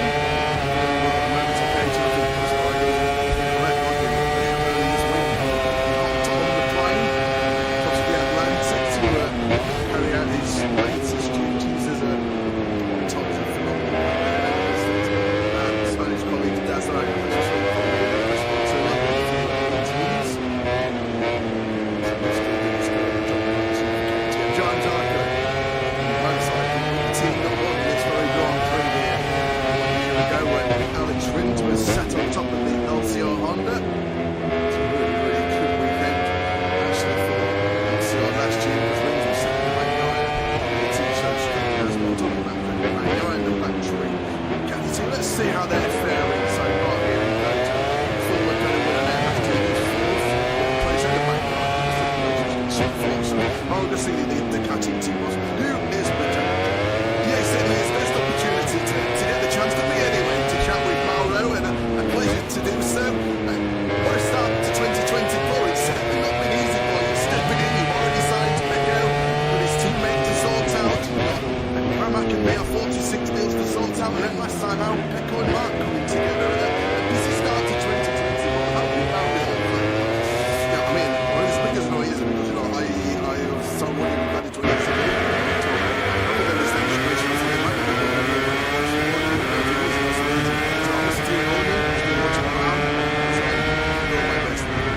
let's try and cover up some of the hot topics then. World Championship leader is on the Ducati at the moment. Jorge Martin has been so impressive with victory last time out. How much are you really pleased to see him riding in the man of the Duties? I mean, Honda is a champion, surely has a lot of several times to do. So he's a champion, not surprised, honestly speaking. In terms of the incident between Mark and Pecco, what have you done after that incident to try and make sure we don't see something similar happening again? I mean, very easy. I said one of them on my selection, one which is just here I need now, if anything that goes wrong, big woman, and Mark's Arch really like, yes, there's everything that goes wrong, we can fall, so what's it doing? Already there's a lot of talk not only about the rider market but in terms of which teams are going to be winning which parts of the next year. So we have 46 and Pramac both have their contracts ending with Ducati at the end of this current season. What's the latest update on the negotiations with both of them? Yeah, we have some Timo Hockenheim, Silverstone as well, 7-1 very much reminiscent of Magnus and Beckless at Silverstone. So we took up Vinales right at the top end of the circuit, the bottom gear turn 11, crucial then now to get good drive, good acceleration grip as we power now down this long back straight, 1.2 kilometres in length, makes the longest straight on the Grand Prix calendar. Over that little crest, turn on some of the bike in the braking zone. Nice and clean this by Vinales. Good lap as well coming in from Maverick. Out on some fresh mixture rubber there. Brand new medium front, medium rear at the start of the session. Because Vinales is one of those who can go with the rubber early on this morning in free practice. Although, of course, if you're familiar with MotoGP, you'll know that that session this morning did not count towards qualifying. Solely this 60-minute practice session will determine who moves through into qualifying 2. Maverick Vinales winning just ahead of Pedro Acosta on circuit. Both on target to improve at the moment. The final 15 to 20 minutes as well. We'll expect the fireworks in this practice session as Vinales now approaches the final corner. Of course, we have seen him challenge at the front here at Cote before. Of course, famously, he's on the clutched of a wave in early 2017 with his challenge to Mark Marquez, but crashed out at that leading battery. So in the second place in these early states on 203.1. That's a 10 quicker than the way this morning. It was right here in Coach, but it's just a second Moto2 start like the 2014 where he dominated that Grand Prix. I mean, set the fastest lap on his Moto2 debut in Qatar. It was those 2 performances which immediately caught the eye of Ben Suzuki team off, discovered they were the others like, yeah, these are man, absolutely no question whatsoever. And Vinales was taken up in this one season in Moto2 into the factory Suzuki Gold for the 2016 season, wasn't it? And there we go, now the final corner winds the power on the factory Ducati up to big place, creeping him towards the low 203s. The all-time lap record holder here around Kota Bagnaia on his way to that pole here last year, which looked like being the catalyst to another dream double. He got half a job done when he won the Tito sprint and then properly fluffed his lines right here when he dubbed the factory Ducati when he was 2.5 seconds clear on extreme. And there was that rather strange analogy where he said, well, the Ducati's almost too good.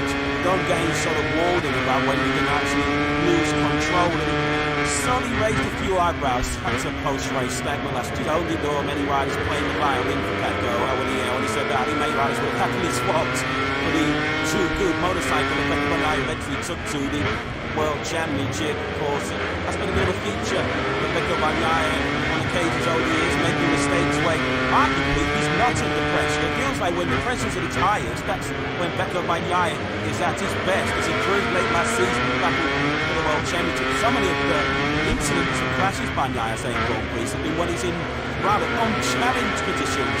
The unchallenged week he had here last year, he was in race 6, second place in Argentina last year, only crashed 6 second in India when he went down, and he looked like he had the sprint under control in Portimao too when he made that mistake. So Bagnaia will be keen to iron out those mistakes, because it's very clear already after just 2 rounds of 2024 that Roy Martin is not going to leave many points out there to be snatched by the rest of them.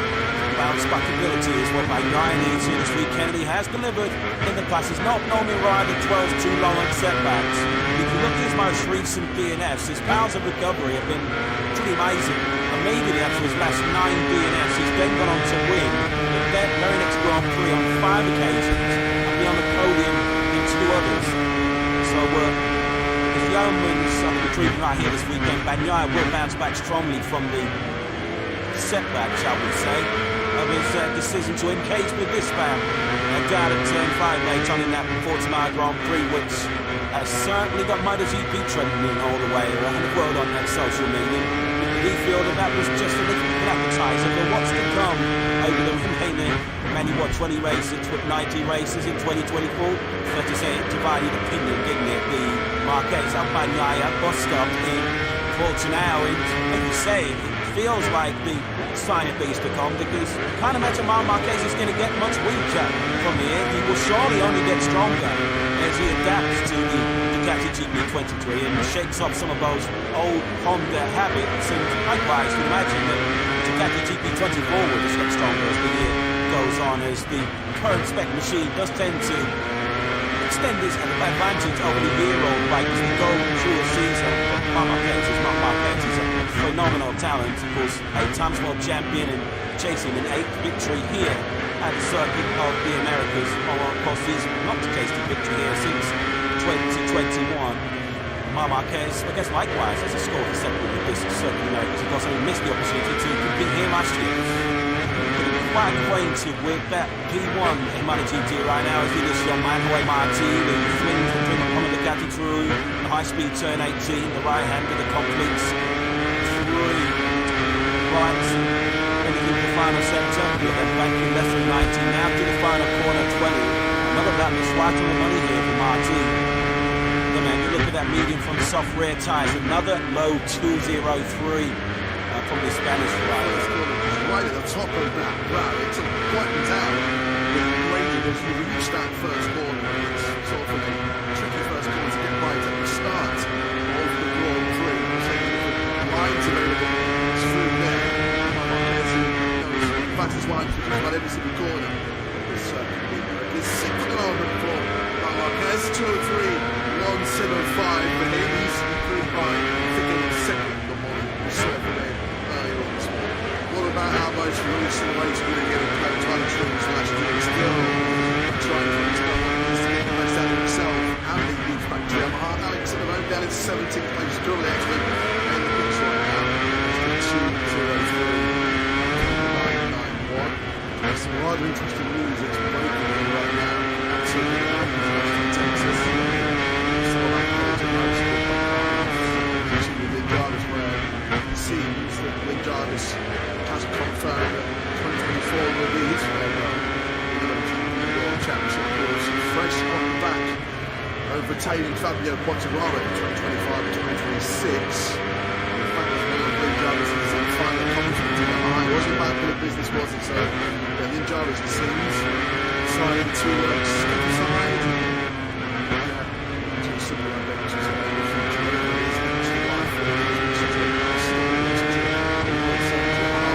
With some early new endeavours into the century.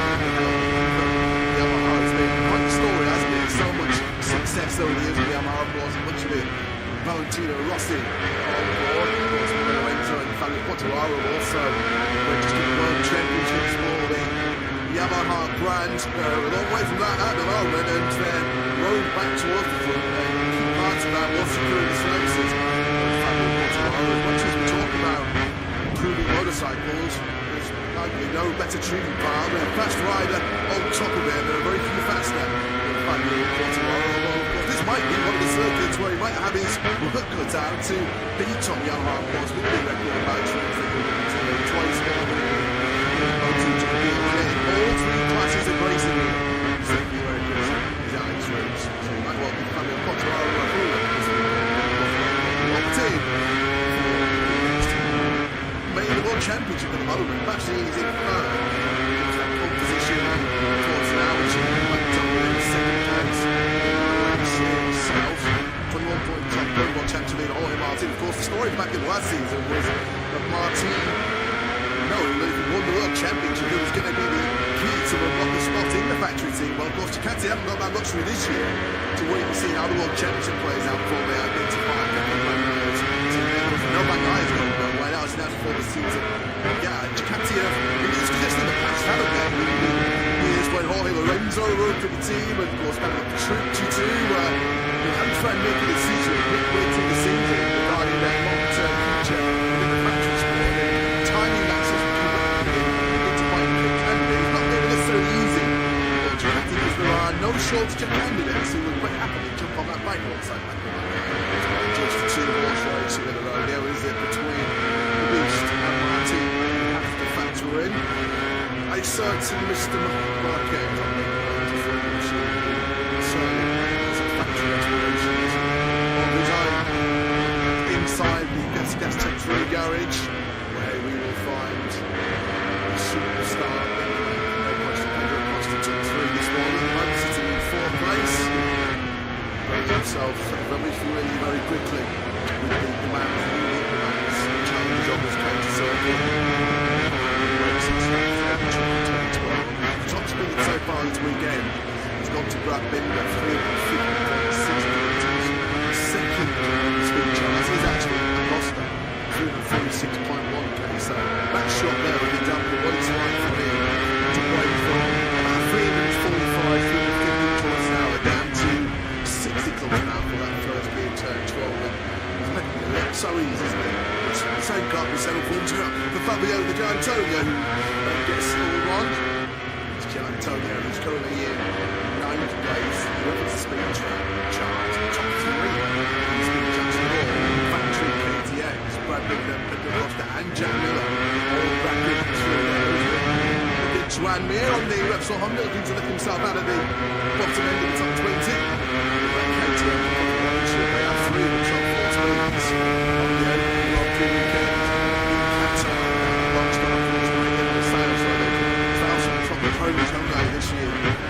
acrobatic upgrade in Austria. Here is me at the moment, Richigamme, 20th place. This should be a fairly significant improvement on his own personal best time of the weekend so far. It is indeed the big spots. Me into the fringes up the whole quarter, top 10, thanks to 2:04.504. His teammate Marini, first ever MotoGP podium here last year, of course, when he was a Rooney VR40 Ducati rider. Unfortunately, Luke Marini at the back of the pack once again. Not able to find himself in the 203s right now. There he is on screens. Shadow line.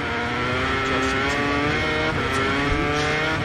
under 1.5 seconds back right now. Martin is Luke Marini. We wonder whether there's some breaches in the public this morning. Sticking on this man tomorrow, the Sesion sprint, because his amazing record continues. His podium is in the last 10 sprints for Roy Martin. He's not been off the sprint podium since he was 5th in Catalunya, which does feel like an awful long time ago now. And including in those 10 podiums are 8 wins. He loves a good old Super Saturday, doesn't he, Jorge Martin? Will he enjoy Super Saturday stateside here in Kota tomorrow? At the moment, he's doing a bit of a maneuver roll check to the top of MotoGP, leader of the championship, and leader here on day 1 in Kota. As we discussed earlier on this morning, he'll be more than happy for Marc Marquez and Pecco Bagnaia to dominate the headlines by running into each other, or for Pedro Acosta to enjoy the limelight which he's earned, to make no mistake about it. But Jorge Martin will be quite happy to just fly under the radar if it means picking up more valuable World Championship points. Of course, he's the only rider after 2 rounds who's been on the podium in every single race and sprint we've seen so far this season. A couple of third places bookended by that sprint win in Qatar and the Grand Prix win in Portimao. He's got a level of consistency and maturity that he could argue even as recently as a year ago Jorge Martin did not have.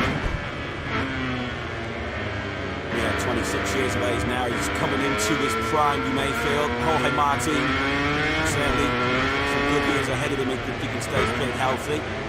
Fernandez, fastest man this morning at the Myrene. 2nd place, let's have a look at Fernandez through this breathtaking turn 10. A real spectacular part of the circuit, the Americas, 4th gear, 250, 260 kilometers an hour. The eyes will be on stalks coming through here. It's very easy as well to get the bike unsettled, unload the suspension, and then ride the rodeo. Perfectly executed that though by Maverick Fernandez, who really does look at one, doesn't he? At the moment with that factory, brilliant man and machine working in perfect harmony right now. So harsh, wasn't it, for Maverick, like the gearbox issue late on in Portimao. 22 points. It's a heavy blow to take in terms of the championship. Just for Milan as well. I suppose a consolation for Vineyard was he was there all weekend in Portimao. Great speed in both the sprint and the long. Great speed as well in qualifying. Just a shame that it was that gearbox issue which really stopped it from being one of his best weekends. It was a brilliant career. Pretty much everything right, hadn't he, up to that point, and as good a ride as it looked to the time, it was even better ride, but we found out later on when he was grappling with during the race that he had those gearbox problems from very early on in the race. Every time he shifted from 5th to 6th gear, Vinales was encountering problems with the gearbox, and that probably was ultimately the end of his race on the very last lap when he was on target for 2nd place. But Vinales certainly won't be a contender this weekend for some pre-weekend boards from the Premier weekend. Let's work now with Massimo Rolla, who's a bit late in check up. We are checked out too. Yeah, good afternoon to everybody. Good afternoon to Massimo as well as the guys in the box. We're just saying things have started pretty well for Maverick. Before we speak about the big news coming into the weekend and Fabio's renewal at Yamaha and your thoughts on how much it really will involve on Maverick, how great it will see you. Young with so much confidence, it seems, in the man. Very good for Maverick.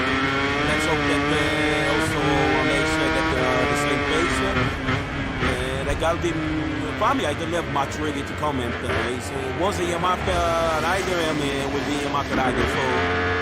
So all the same, priority for us is the bike. Before the bike as much as we can in order to be any take. I mean, we are more powerful on the market and we get our riders and people stay with us. I ordered to his what connection market with the Gasha. very easy break. My only dream would be also to see what our like would be the riders and see what we choose out again with them we have with us. And then we go to option 4, 5, or 6. But obviously when you have a super talented like Fabio or other super talented that can was in the situation for fuel age, I want them to listen and understand it. If there is a successful mode, and so it's nothing strange. I would say I'm not surprised that he stayed there. So that's it. I was speaking to the media yesterday. He was saying that he wasn't aware if there was a concrete offer there for Fabio from Aprilia. Was there an offer on the table that the media reports in that 12 million euros he signed forwards? Aprilia were only offering for. Was the offer there for him? Well, not at all. Not at all. When we speak riders, we gave us October understanding on what would be the condition in case of top Honda, who put Brad Surrey on a 2044, who's not really been able to go any quicker than that so far this afternoon. So that's only so far over the course of the day. Other Hondas relative to me are all towards the back of the field line. So I'll go down in 17, tack out down to 20 back of the this session. I think in qualifying 3 weeks ago at Portimao when the 4 Hondas were occupying the bottom 4 spots. Just when you think you can't get worse with them, it gets worse. But we're hoping that there was some signs right here. It's quite interesting when you look at the spin charts here in Kota. Ducati GP23 is the second market in the Antonio. And right to the bottom, at the thick end of the match with 5, 6, 7, 8 points behind. So the other side, sure, I didn't really think that GP24 made such a yeah, Dylan Antonio is exactly 10k slower than Pedro down the straight, so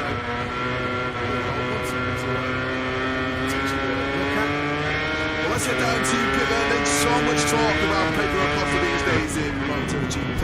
The star rookie, of course, taking that podium finish in Portimao. Well, the best person to talk about Pedro Acosta is his team boss, Ale Poncharal, who joins us. Absolutely great chance to chat with her. First of all, wishing her happy birthday from earlier on this week, wasn't it? That's sure it was well celebrated, given the fact that another rider to taking a tech-to-up MotoGP machine to a podium finish. Did you expect it to happen that quickly then? Well, obviously not. And, but you're every day I'm talking to you, which word to use. I don't know what you're having, because it's for sure much better than what everyone was expecting. And if somebody's telling you that they knew what Pedro was going to do for the first racing, I think he's a liar or dreamer. And but it's fantastic, you know, the racing in Portugal is really unbelievable. The pace, the strategy, the movement you manage to have, you know, when you're a rookie and you're fighting with Pecco, Marquez, very often you can be fast, but it's also sometimes you make a mistake, and so far, telling you that, maybe on these other mistakes, and you did what you expect here, because Skoda is a very special track. He told us, I like it. We don't want to ride that good feeling, but we don't want to be ride it with a different will. This morning, you know, after this reduction with P1, so, you know, we keep on dreaming. I don't know exactly how to explain, because what is happening is not normal. When you have Marquez, Pecco Bagnaia, Pedro Portimao, and I mean, all the top guys there, who've been for quite a few seasons and wanted to be back in racing in Austin, which is a tough track to understand and to learn. These guys doing things that you can't explain, so I don't believe in magic, but there is a little bit of magic still. Now I start believing in magic. His ability to overtake is the thing that has, I think, surprised everybody watching on screen.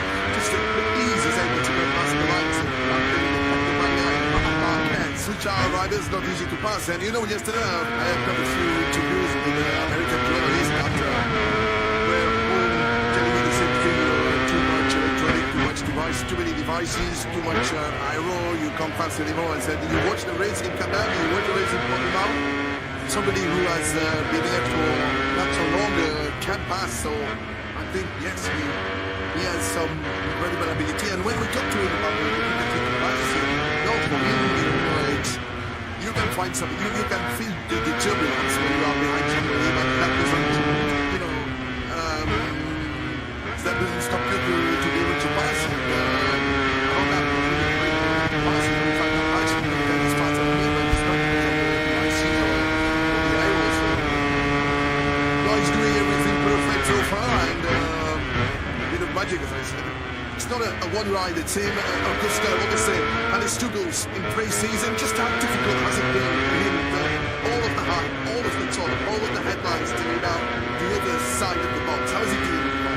Thank you for asking. Really, thank you for asking, because okay, when I'm asked question about Pedro, I need to answer about Pedro. But thank you for asking. It was really difficult. All through the winter, testing was difficult, and it's easy to. I don't want to say to give up, but to find the energy, to find the resources of what can I do better, because I'm pushing 100% of actually found, especially the teammates.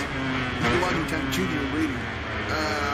But I have to say that he's really strong mentally. He's worked really hard since Portimao, and here he's really good. He's certainly second to the top guys. It's one stage, we were 1-2 in the beginning of that session, but I think Augusto is coming back. He's much better in terms of fitting with the new bike, 24 miles. He's much more positive attitude. He came here with more smile and less, long face. So, again, thanks for the question, because MotoGP is a two-ride. Not work properly on one leg. So we need the two legs strong. And I hope, Augusto is going to take what he's doing. To ride design his seat next season. John Chuck Robinson was California, who's doing an excellent job so far. Moto2 name was linked with that ride. Fernandez needs a real big weekend, and pretty quickly. He was the second quickest Aprilia this morning, of course. The quickest Aprilia was the quickest of the lot. Maverick Vinales was D1 this morning. Now Fernandez ended this morning's session in 12, but he's yet to finish a Sunday Grand Prix so far this season. Of course, having problems before the race even began in Qatar, as Marc Marquez doing what he did for a lot this morning, actually, and he was struggling to stop that GP23 Ducati. But Fernandez, who does have reasons to celebrate this weekend, this is his 100th Grand Prix this weekend, across all classes for the 25. Guilty of a rookie mistake, he termed it, in Portimao. He said he'd be telling his crew chief all weekend. The particular call that he crashed out, but he has to be very calm, went offline, and then didn't follow his own advice, which saw his Grand Prix come to an early end. Hard to believe, isn't it, with how strong and how good he was, and promised to potentially show in that Moto2 World Championship campaign. But he comes here. This is MotoGP appearance number 40. He's only ever had one top 6, and that was right at the back end of last season. 5th place in Benjamin. I can't believe it was saying that, because he was so gleaming good, wasn't he? Yet in Moto2, pushing Remy Gardner all the way to the championship battle in 2021. And the present, he's under the cosh and needs a big result here in Kota this weekend as we kick up Pedro Acosta, who doesn't seem to matter what challenge you put in front of him. He just is able to get on with the job, effortlessly working his way around his coach. So that's caught up a couple of mechanics this morning. They felt that this would be arguably his biggest test of the season so far. Well, he's passed to the fly cooling. Although as yesterday, you would have to say, well, you commentate this choice, but hey, I will let him have that one. Yeah, he's exploring the limits, shall we say, so far. Today, of course, we could see him running off a little bit this morning. It was session of 2 halves this morning. He was down the back of the field for the first half of the session, bolted on some new tyres, which means up beside the top rears, the rear snakes left, snakes right, as he tries to get it stopped from the quick end of 300 kilometers an hour down that back straight down to right about 60 k's for the first gear, turn 12, and unfortunately he was nowhere near the apex down time. He's on the first, being on to the last to make the mistake through there. There are so many big braking stops around this Kota layout. This is another of them into turn 1. Well, we're going to see Marc Marquez run wide earlier on into turn 11 and into 12. Huge, heavy braking zones. Well, of course, you need that braking stability, which is why generally riders favor the harder front tyre around here. Yeah, when you see those heartbreaking zones, you know that Kevin Schwann's had some influence in the design of this Dakota circuit. Great to see so many American legends gathered here this weekend.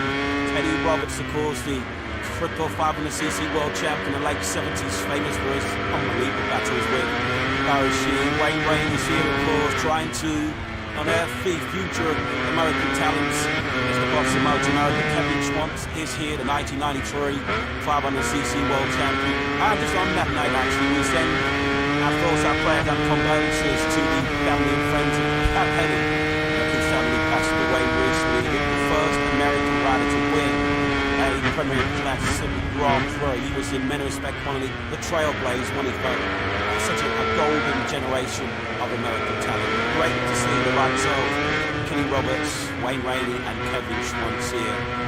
The three names that are right up there with proper ultimate legends in this great sport.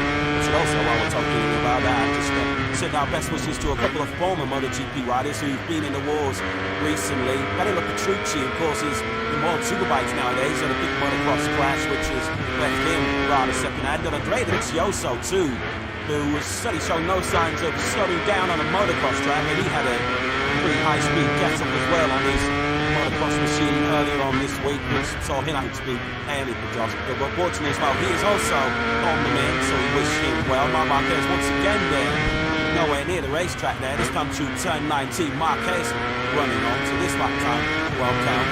Much like we saw this morning, it's like a scruffy start to the session in Acosta.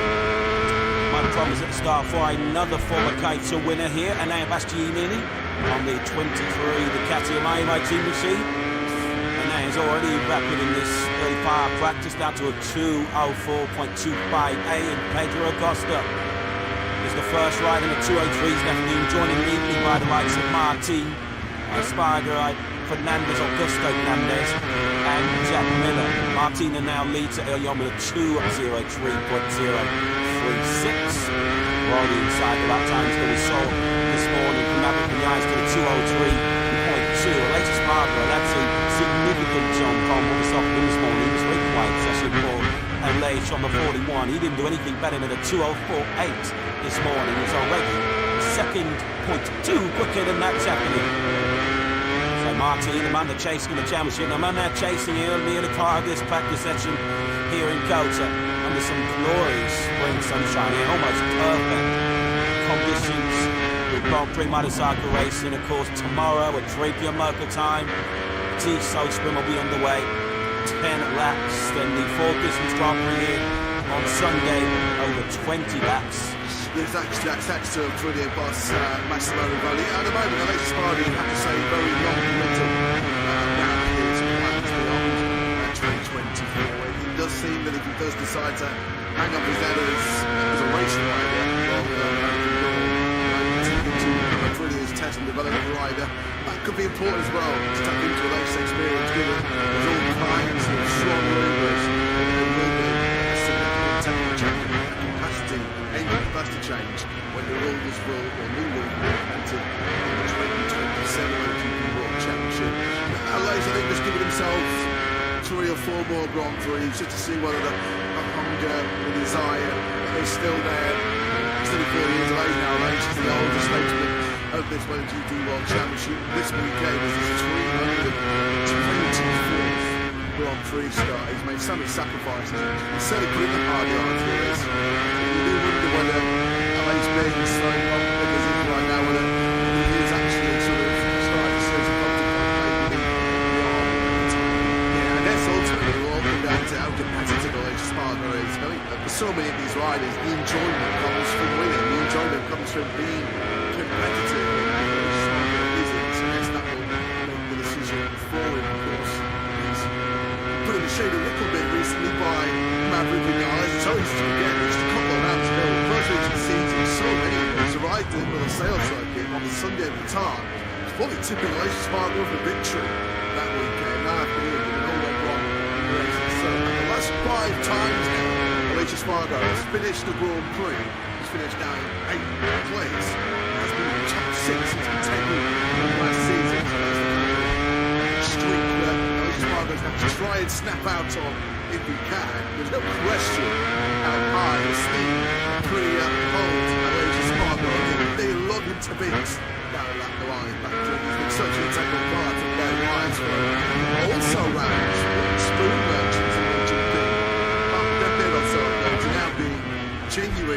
race victory and title contenders. This is the Spargo gone through, which is how much more gas is there in the tank. It's a training regime coming into this 2024 season, which certainly isn't the kind of thing you do when you're winding your career down.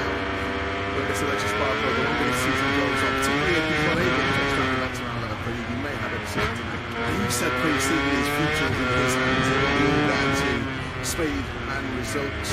And when, of course, for the people, whether they all feel like they need to move in a different direction and bring on some other time on board, or is it putting in some Alexis Spargo in the fold, potentially develop the wider role, which is a role his brothers fulfilling very well at the moment. Occasion, I think Alexis Spargo is correct, wasn't he? Early this week, but on the plane across the Atlantic to carry out his latest duties as a what told a phenomenal career athlete.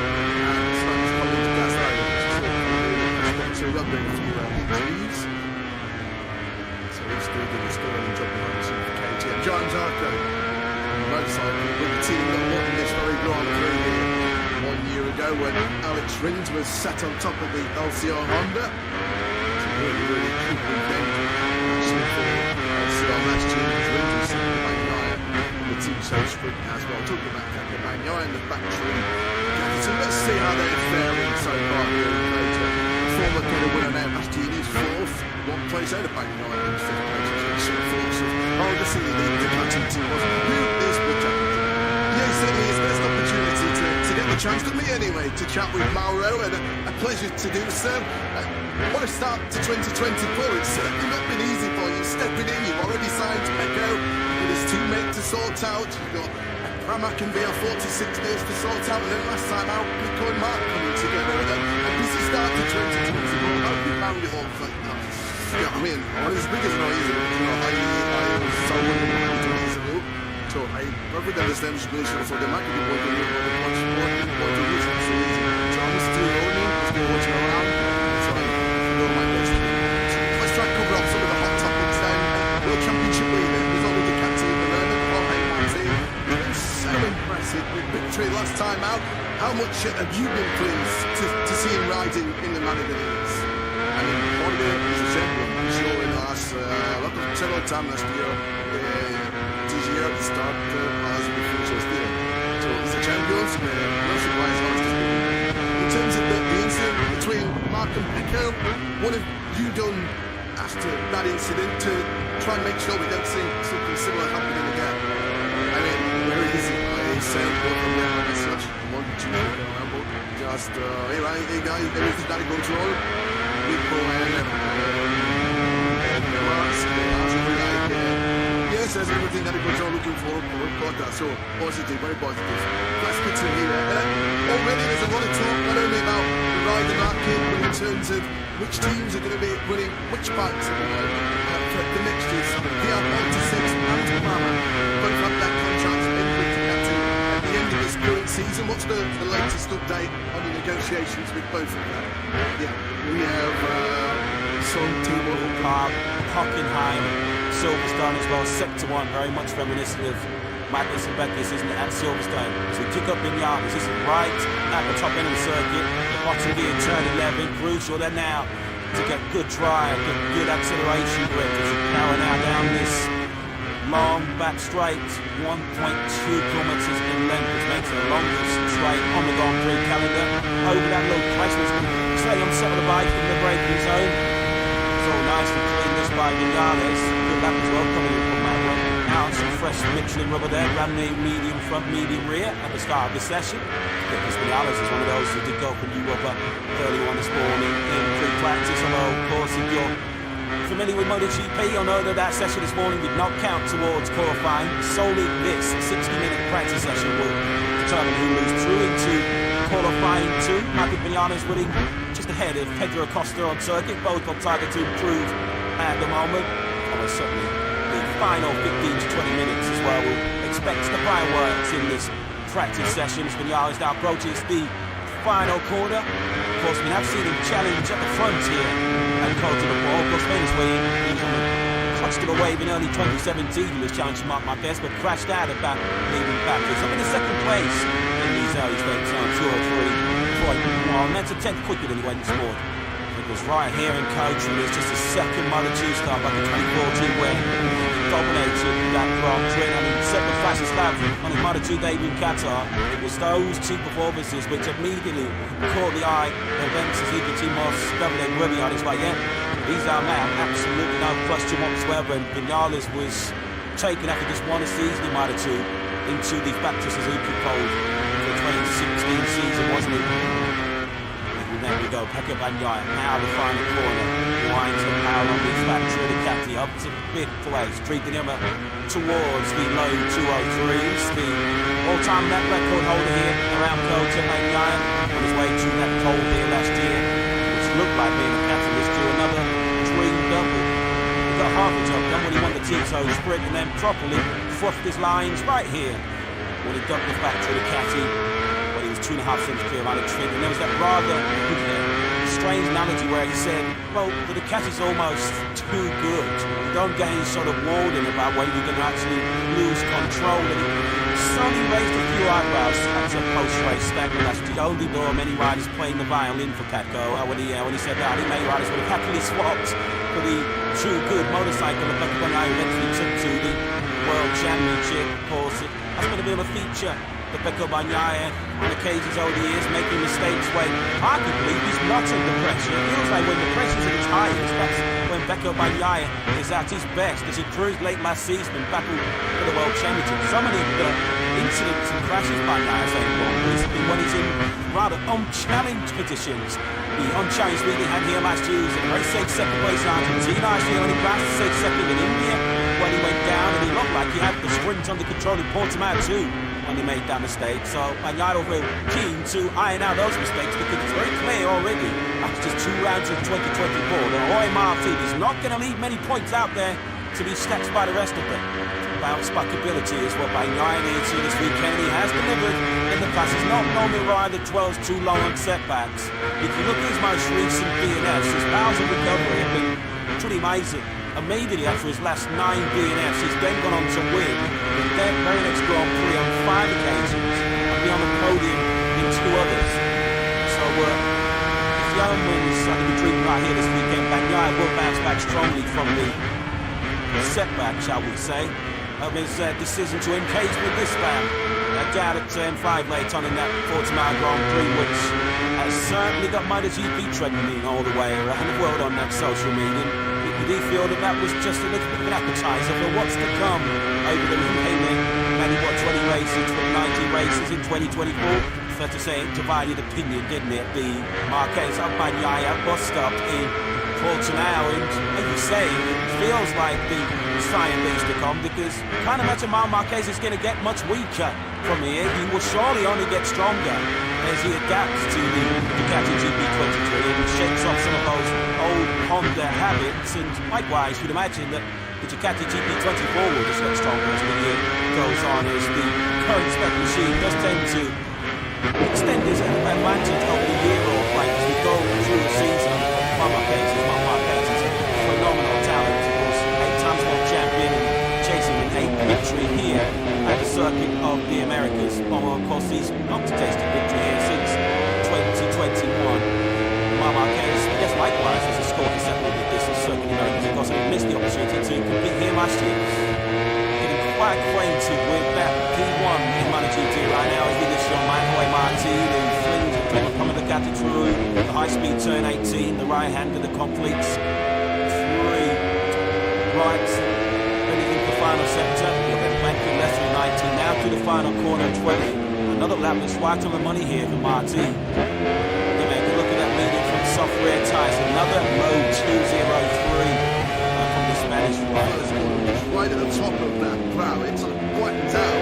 It greatly as you reach that first corner. It's sort of tricky first corner to get right at the start of the Grand Prix. Some different lines of it. It's through there. Much as right as well every single corner. It's 6th at the moment for Marquez. 203, 175, but it is improved by, I think it was 2nd. About our most recent race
fast rider on top of it. There are very few faster than Fabio Quartararo.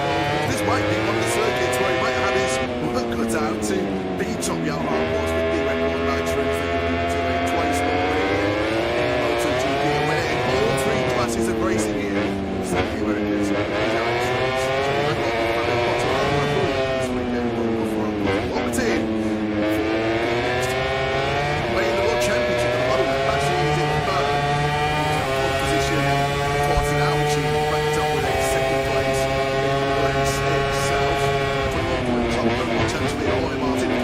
Back in last season was of Martin. No, he won the World Championship. It was going to be the key to unlock the spot in the factory team. Well, of course, you can't see how got that luxury this year to wait and see how the World Championship plays out before they identify Bangaya's team. We know Bangaya's going nowhere else now for the season. Ducati have been used to this in the past, haven't they? In the years when Jorge Lorenzo rode for the team, and of course, Pedro too. I'm trying to make a decision midway through the season regarding their within the factory squad and timing that decision correctly and identifying the candidate is not necessarily easy for Ducati because there are no shortage of candidates who are happy to jump on that bike once I know it's not just a two-horse race where there are hours in between at least and Martin left the factory. I said to Mr. Marquez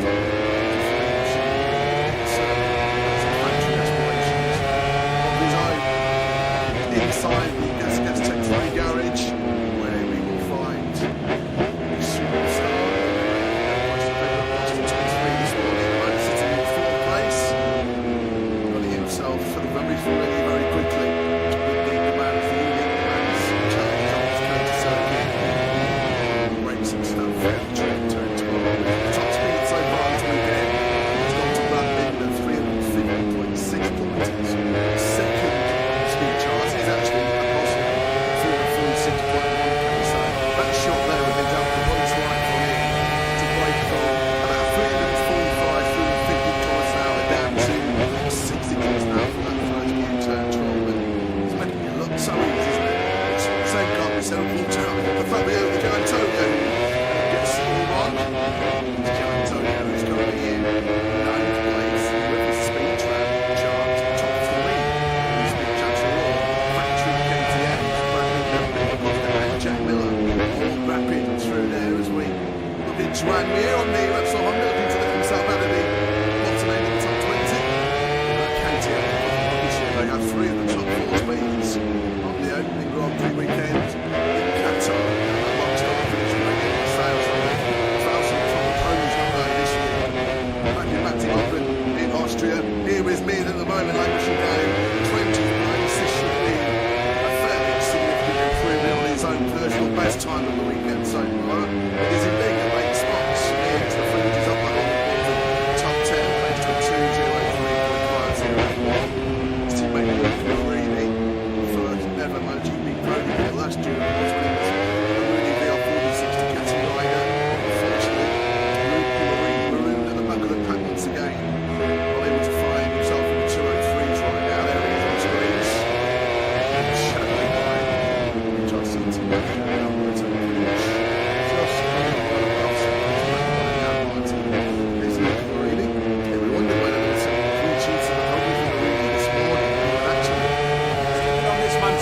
Tito's Pedro because his amazing record continues. His podium is in the last 10 sprint away margin. He's not been off the sprint podium since he was 5th in Catalunya, which does feel like an awful long time ago now. And including in those 10 podiums, 8 wins.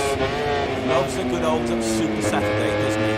Away margin. Will he enjoy Super Saturday stateside here in Kota tomorrow? At the moment, he's doing the leader roll check to the top of MotoGP. Leader of the championship, leader here on day 1 in Kota. As we discussed earlier on this morning, I think he'll be more than happy for Marquez and Pedro to dominate the headlines by running into each other, or for Pedro Acosta to enjoy the limelight which he's earned, make no mistake about it. But Martin will be quite happy to just fly under the radar if it means picking up more valuable World Championship points, because he's the only rider after 2 rounds who's been on the podium in every single race and sprint we've seen so far this season. A couple of third places bookended by that sprint win in Qatar and the Grand Prix win in Portimao. He's got a level of consistency and maturity that you could argue even as recently as a year ago, Jorge Martin did not have. Yeah, 26 years of age now, he's coming into his prime, you may feel. Jorge Martin, certainly some good years ahead of him if he can stay fit and healthy. Maverick Vinales, fastest man this morning at the moment. Second place, let's have a look at Vinales. Through this breathtaking turn 10. Real spectacular part of this circuit, the Americas full gear. Between 250, 260 kilometers an hour. The eyes will be on stalks coming through here. It's very easy to get the line concept on load the suspension and then ride the rodeo. Perfectly executed that though by Maverick Fernandez, who really does look at one, doesn't he? At the moment with that factory, brilliant man and machine working in perfect harmony right now.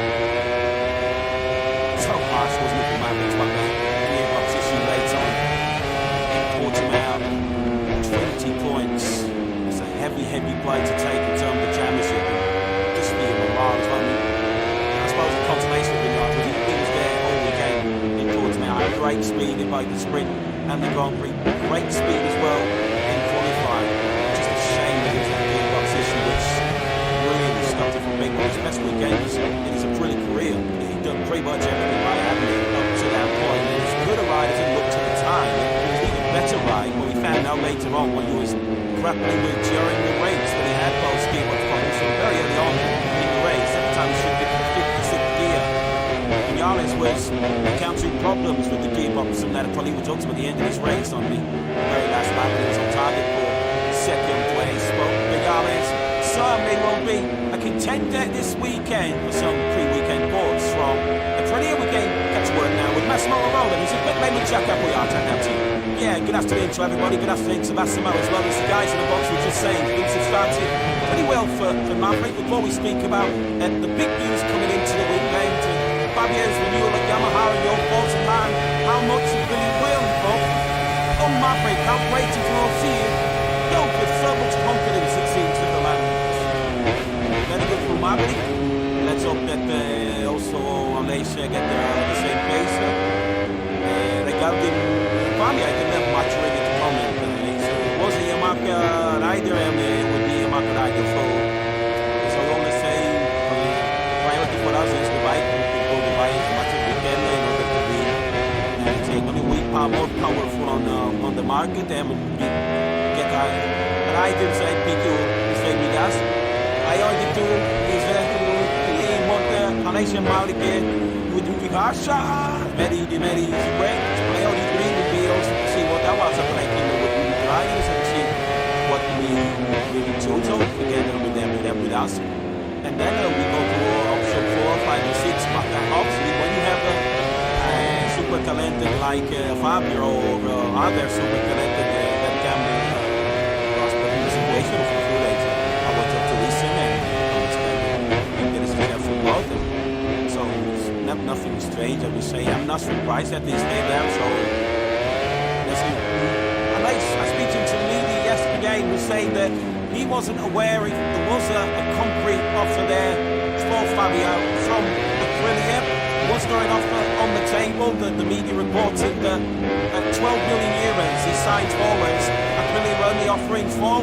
Was the offer there for him? Well, not at all. When we speak riders, we gave this October understanding on what would be the condition in case of top on. On the 204.4, he's not really been able to go any quicker than that. So far, so far, the course of the game. All the Hondas relative to me are up to so I'm going down in 17, technically on the 24.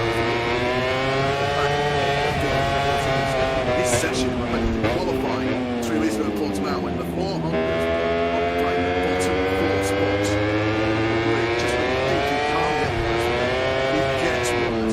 Hoping that there were some signs of light here.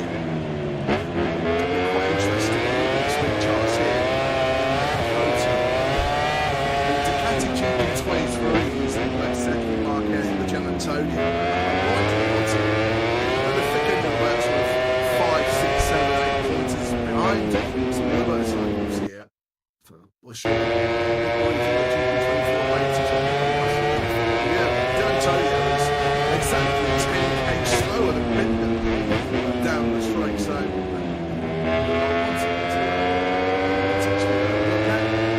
let's head down to pit lane. There's so much talk about Pedro Acosta these days in MotoGP. The star rookie was taking that podium finish in Portugal. The best person to talk about Pedro Acosta is his team boss, Fabio Portugal, joins you. Absolutely great chance to chat with him. First of all, which man has been from earlier on. It's what was it? Was well celebrated, given the fact that you've now got another round to take it to our MotoGP machine to a podium finish. You expect it to happen that quickly then? Not honestly, no. And but you know, without taking to you, I don't know which world to use. I don't know how much positive feeling we are on having, because it's for sure much better than what everybody was expecting. And if somebody's telling you that the new rights Pedro was going to do for the first racing, I think he's a liar or dreamer. And but it's fantastic. The racing in Portugal was clearly unbelievable. The pace, the strategy, the good that he managed to have. When you're a rookie and you're fighting people Marquez, very often you can be fast, but also sometimes you make a mistake. You can mistake, and so far,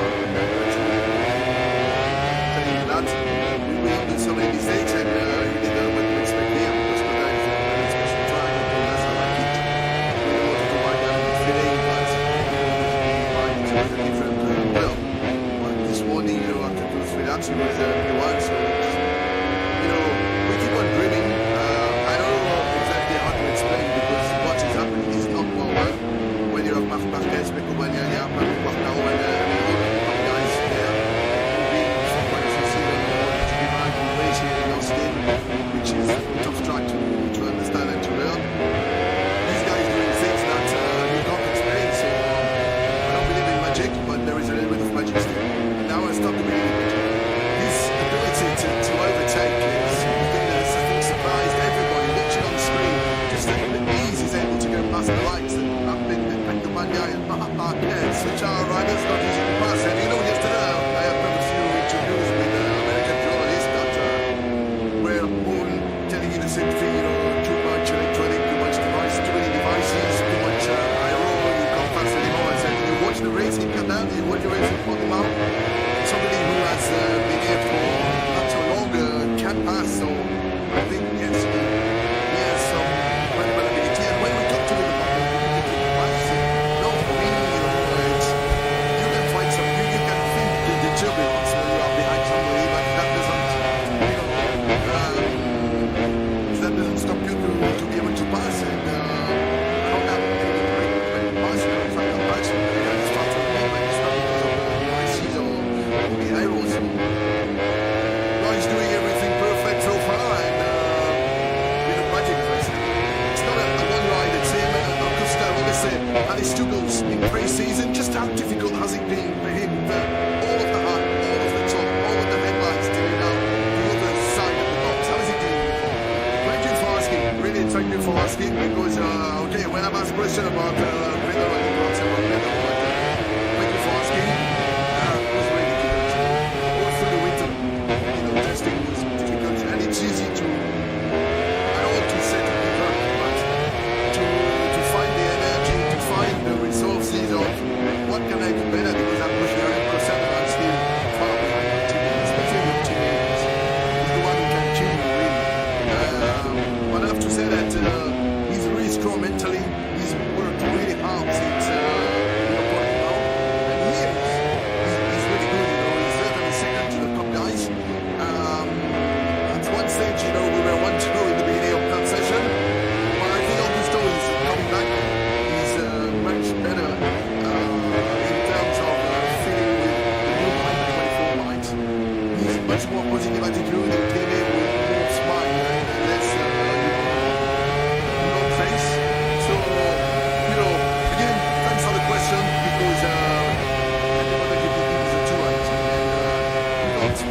Joe Roberts, of course, the Californian, who's been doing an excellent job so far. Moto 2-1 name has been linked with that ride. Fernandez needs a real big weekend and pretty quickly. He was the second quickest Aprilia this morning, of course. The quickest Aprilia was the quickest of the lot. Maverick Vinales was T1 this morning. Now Fernandez ended this morning's session in 12, but he's yet to finish a Sunday Grand Prix so far this season. Of course, we saw him having problems before the race even began in Qatar as Marc Marquez doing what he did for a lot this morning, actually, but he was struggling to stop that GP23 Ducati. Well, Fernandez, who does have reasons to celebrate this weekend. This is his 100th Grand Prix this weekend across all classes for the 25. Which is a rookie mistake he termed it in Portimao. He said he was telling his crew chief all weekend that a particular corner he crashed out, but he has to be very calm, went off mine, and then didn't follow his own advice, which saw his Grand Prix come to an early end. It's hard to believe, isn't it, with how strong and how good he was, the promise of potentially showed in that Moto2 World Championship campaign. But he comes in. This is MotoGP appearance number 40. Is that when you ever have one top six? That was why it took like end of last season. Fifth place in Benjamin. Can't believe it was saying that, because he was so clean with Gearbox team getting Moto 2, pushing Richigamme all the way to the championship battle 2021. And the President, who's under the cost and needs a big result here to go to this weekend as we pick up Pedro Acosta, who doesn't seem to matter what challenge you put in front of him.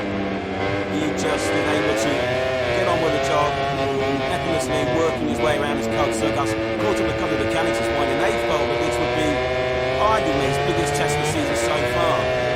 Well, he's got to the flying through now. Although I was just saying, you really just said, oh, well, your commentator's choice, but hey, I will let him have that one. Yeah, he's exploring the limits, shall we say, so far today. Of course, we could see him running off a little bit this morning. It was a session of 2 halves this morning. He was down the back of the field for the first half of the session, bolted on some new tyres and some even up beside the top rears, the rear skates left, skates right, as he tries to get it stopped from looking at 300 kilometers an hour down that back straight down to right about 60 k's for the first gear, turn 12, and unfortunately he's nowhere near the apex that time. He's on the first, he won for the last to make the mistake through there. There are so many big braking stops around this Cota layout. This is another of them into turn 1. We'll probably see Marc Marquez run wide earlier on into 10-11 and into 12. Huge, heavy braking zones. Well, of course, you need that braking stability, which is why generally riders favour the harder front tyre out here. Yeah, when you see those hard braking zones, you know that Kevin Schwantz had some influence in the design of this Cota circuit. Great to see so many American legends gathered here this weekend. Kenny Roberts, of course, the triple 500cc world champion in the late 70s, famous for his unbelievable battles with Barry Sheen. Wayne Rain is here, of course, trying to unearth the future of American talents. As the boss of Moto America, Kevin Schwantz, is here, the 1993 500cc world champion. And just on that night, actually, we send our thoughts, our prayers and condolences to the family and friends of Pat Henry, who sadly passed away recently, the first American rider to win a Premier Class Grand Prix. He was in many respects one of the trailblazers when he found such a golden generation of American talent. Great to see the likes of Kenny Roberts, Wayne Rainey and Kevin Schwantz here. The 3 names that are right to pair with proper ultimate legends in this great sport. It's also why we're talking about that. Just send our best wishes to a couple of former MotoGP riders who've been in the wars recently. Pedro, of course, is more superbikes nowadays at a big motocross clash, which has left him rather second-hand. And Andrea Dovizioso too, who was certainly showing no signs of slowing down on a motocross track, and he had a pretty high-speed get-up as well on his motocross machine earlier on this week, which saw him have to be airly fantastic. But fortunately as well, he is also on the mend, so we wish him well. Marc Marquez once again there, nowhere near the racetrack there. This time through turn 19, Marquez running on to this lap time. Well, count when it been much like we saw this morning. It's like a strucky start to the session with Dean Cota. My promise at the start for another former Cota winner here, and then Bastianini on the 23 Catalunya by Team Machine. And that is already wrapping in this early part of practice down to a 2:04.258, and Pedro Acosta is the first rider in the 203s left being joined immediately by the likes of Martin Spargo, Fernandez, Augusto Fernandez, and Jack Miller. Martina now leads early on with a 2:03.036.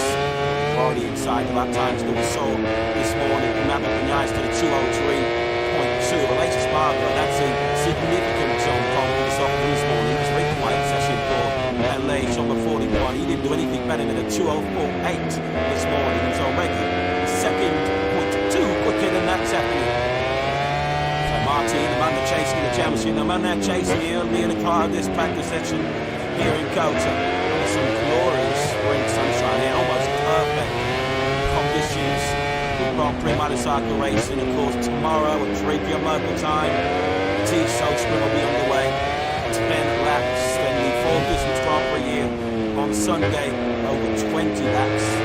Thanks, Jack. Thanks to the brilliant boss, Master everybody. At the moment, Aleix Spargo, you have to say, very non-committal about his plans beyond 2020. It does seem that he does decide to hang up his head as a race rider and continue to become a brilliant test and development rider. That could be important as well, to tap into Aleix's experience, given there's all kinds of strong rumours that there will be a significant technical change in capacity, engine capacity change, when the rules will be implemented in the 2027 Championship. Aleix, I think, just giving himself 3 or 4 more Grand Prix just to see whether the hunger and desire is still there. He's 34 years of age now, Aleix is the oldest age of this MotoGP World Championship. This weekend is his 324th Grand Prix start. He's made so many sacrifices. He's certainly put in the hard yards for this. You do wonder whether Aleix being so hot because he's right now whether he is actually sort of trying to serve the contemplate maybe the arm all the time. Yeah, I guess ultimately it will all come down to how competitive Aleix Spargo is. I mean, so many of these riders, the enjoyment comes from winning, the enjoyment comes from being competitive. Aleix Spargo isn't, so I guess that will make the decision for him, of course. He's put in the shade a little bit recently by Maverick and Niles. It's only just again, just a couple of rounds ago. The first region seems so many of us arrived in on the sales side here on the Sunday guitar. Only took Aleix Spargo for victory that weekend. After the won the race. So the last 5 times now, Aleix Spargo has finished the World Prix. He's finished now in 8th place. Has been the top 6 has been taken from last season. So that's the kind of streak that Aleix Spargo has had to try and step out on if he can. There's no question how high the steam Aprilia holds Aleix Spargo. They love him to bits. Such a technical part of their lives for also rounds wooden spoon merchants in MotoGP. They're not so young to now be genuine race victory and title contenders. Aleix Spargo's take the trick mentioned coming into his 2024 season, which certainly isn't the kind of thing you do when you're winding your career down. But as Aleix Spargo, the longer this season goes on, particularly if he's not able to extract the maximum amount of money, he may have a decision to make. You said previously that his future is in his hands. It will be all down to speed and results. Whether, of course, put it onto people, whether they all feel what they need to do with a different direction, whether bring on someone like Pedro on board, or he's putting this somehow. Aleix Spargo, the folds and test and development rider role, which is a role that's put us fulfilling very well at the moment occasion. I think, of course, Spargo was incorrect early this week for not on the plane across the Atlantic to carry out his latest duties as a photographer and Spanish colleague does that. I just saw probably the press conference a little bit for interviews. KTM Jones Arco, motorcycle team that won this very Grand Prix here 1 year ago when Alex Rins was set on top of the LCR Honda. It's a really, really good weekend actually for LCR last year because Rins was set by 9. The team chose as we talked about by 9 battery capacity. Let's see how they're faring so far here in Kota. Former going to win an Lamborghini 4th place out of back 9. Obviously the Catalunya team was who is Pedro. Yes, it is the best opportunity to get the chance to me anyway to chat with Mauro and a pleasure to do so. What a start to 2024. It's certainly not been easy for you stepping in. You've already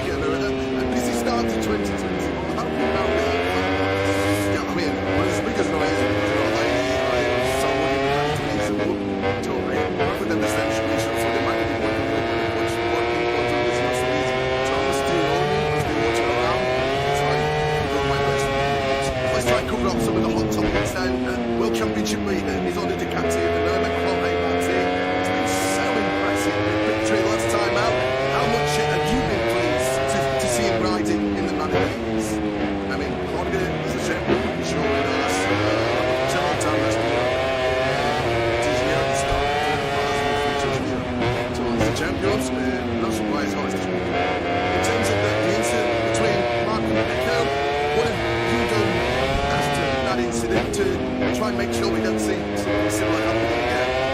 I mean, very easy. I said both of them on my selection. Just right here, guys, everything under control. Big go and Marks, I was really like, yes, there's everything that he was looking for. So positive, very positive. That's good to hear. Already there's a lot of talk, not only about the rider market, but in terms of which teams are going to be winning which bikes at the moment for the next year. So the R46 and Mama, both have their contracts end with Ducati at the end of this current season. What's the latest update on the negotiations with both of them? We have some two of the club, Hockenheim, Silverstone as well, 71, very much reminiscent of Magnus and Beckers, isn't it, at Silverstone. So we dig up Vinales, it's right at the top end of the circuit, the bottom gear, turn 11, crucial then now to get good drive, get good acceleration grip as you power now down this long back straight, 1.2 kilometres in length, makes it the longest straight on the Grand Prix calendar. Over that little crest, we can stay on the side of the bike in the braking zone. It's all nice and clean this by Vinales. Good lap as well coming in from Maverick. Now some fresh Michelin rubber there, brand new medium front, medium rear at the start of the session. Because Vinales is one of those who did go for new rubber early on this morning in pre-practice. Although, of course, if you're familiar with MotoGP, you'll know that that session this morning did not count towards qualifying. Solely this 60-minute practice session will determine who moves through into qualifying 2. Michael Vinales winning just ahead of Pedro Acosta on circuit, both on target to improve at the moment. Certainly the final 15 to 20 minutes as well. Expect the fireworks in this practice session as Vinales now approaches the final corner. Of course, we have seen him challenge at the front here at Coulter the Ball. Of course, famous way he's on the clutched to the wave in early 2017 in his challenge to Mark Marquez, but crashed out of that leading back. He's up in the second place in these early things.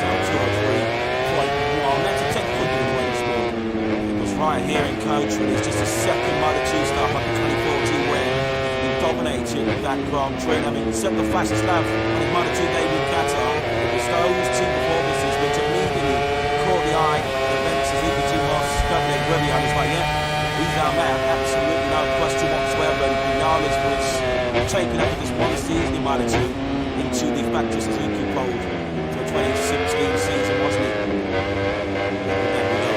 Now the final corner winds the power on the factory Ducati up to big place, creeping ever towards the low 203s. The all-time lap record holder here around Kota Bagnaia on his way to that pole there last year, which looked like being the catalyst to another dream double. He got half a job done when he won the Tito sprint and then properly fluffed his lines right here when he doubled the factory Ducati. 2.5 seconds clear on the trim, and there was that rather strange analogy where he said, well, the cat is almost too good. Don't get any sort of warning about when you can actually lose control of it.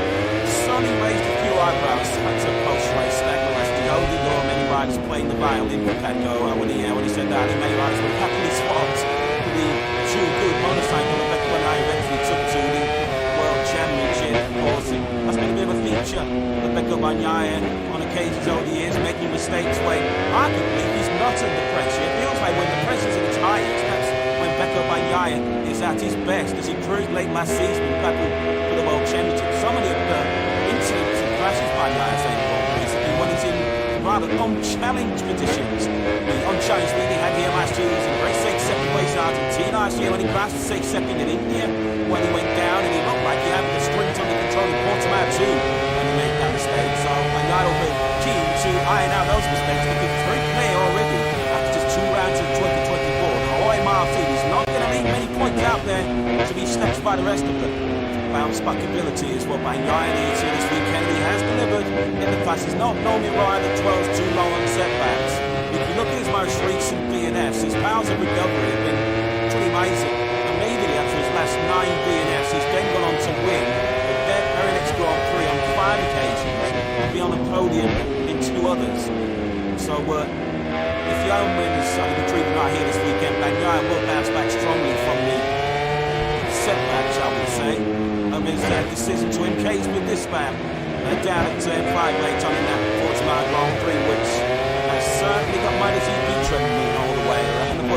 social media.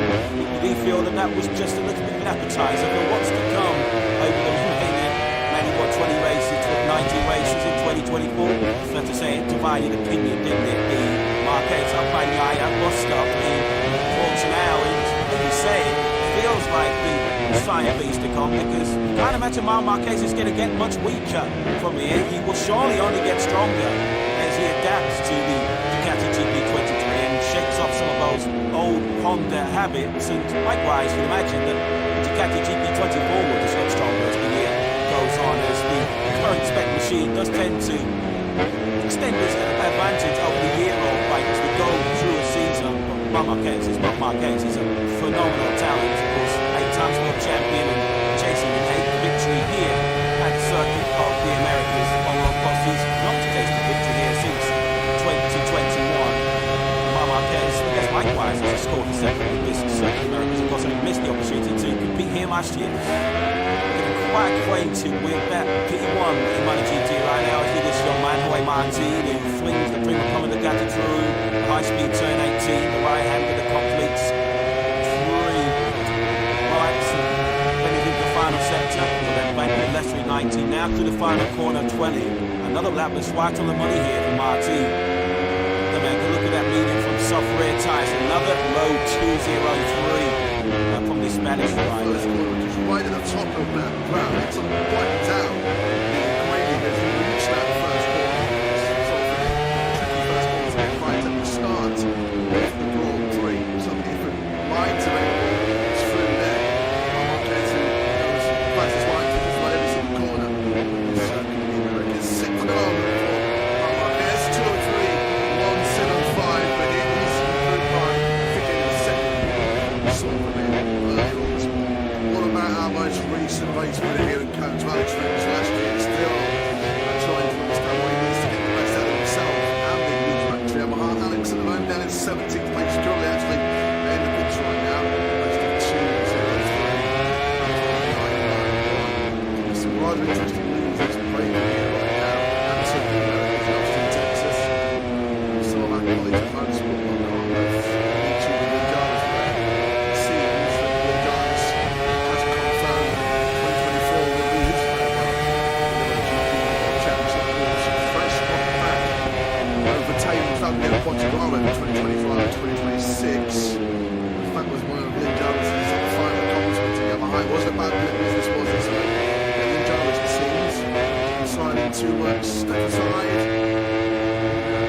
Chasing one adventures in the future, whatever it is, actually life for him. Such a wishing well his new endeavours.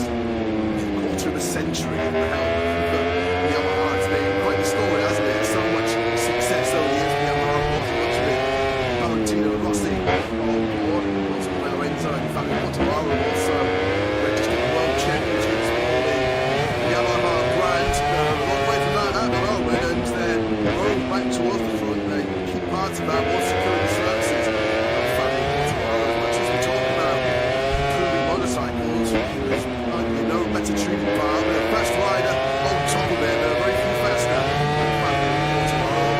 This might be one of the circuits where he might have his work cut out to beat top Yamaha, of course, with the record Alex Rins that you're going to do it twice already in MotoGP and winning all 3 classes of racing here. Certainly Americans is Alex Rins. So you might want Fabio Quartararo probably on this weekend.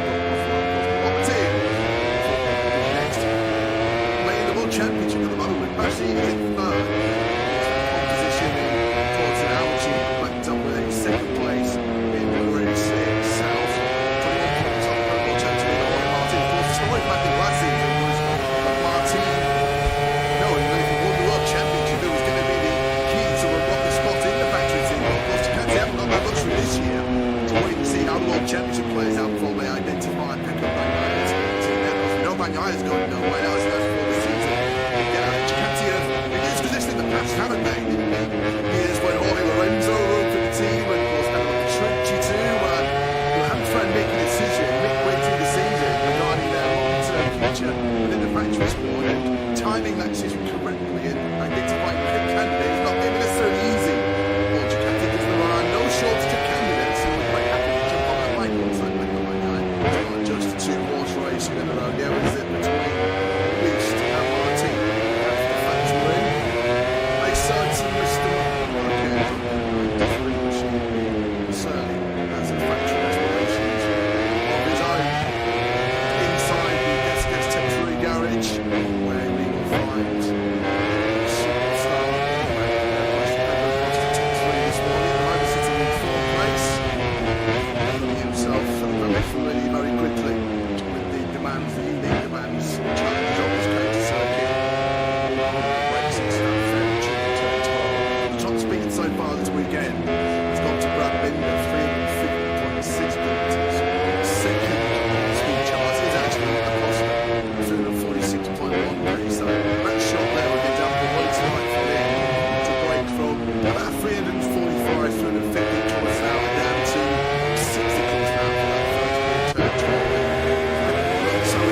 tomorrow the Tiso sprint because this amazing record continues. His podiums in the last 10 sprints for Wayne Martin. He's not been off the sprint podium since he was 5th in Catalunya, which does feel like an awful long time ago now, including in those 10 podiums, 8 wins. Loves a good old Super Saturday, doesn't he, for Wayne Martin? We enjoy a Super Saturday stateside here in Kotek tomorrow. At the moment, he's doing a bit of a legal roll check to the top of MotoGP, leading the championship, and leader here on day 1 in Kotek.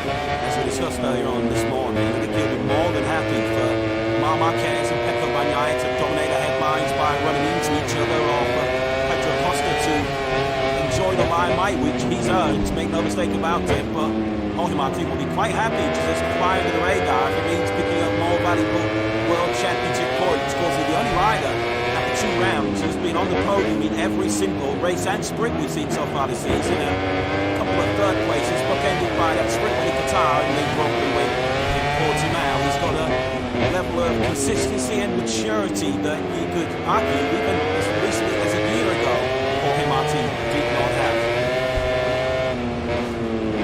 Yeah, 26 years of age now, he's coming into his prime, you may feel. Jorge Martin certainly some good years ahead of him if he stays fit healthy. Vinales, fastest man this morning at the moment. Second place, let's have a look at Vinales through this breathtaking turn 10. Real spectacular part of the circuit, the Americas, 4th gear, between 250, 260 kilometers an hour. The eyes will be on stalks coming through here. It's very easy as well to get the bike on the centre of a load the suspension and then ride the rodeo. It's perfectly executed that note by Maverick Vinales, who really does look at one, doesn't he? At the moment with that factory, brilliant man and machine working in perfect harmony right now. So harsh, wasn't it, for Maverick? Got the gearbox issue late on in Portimao.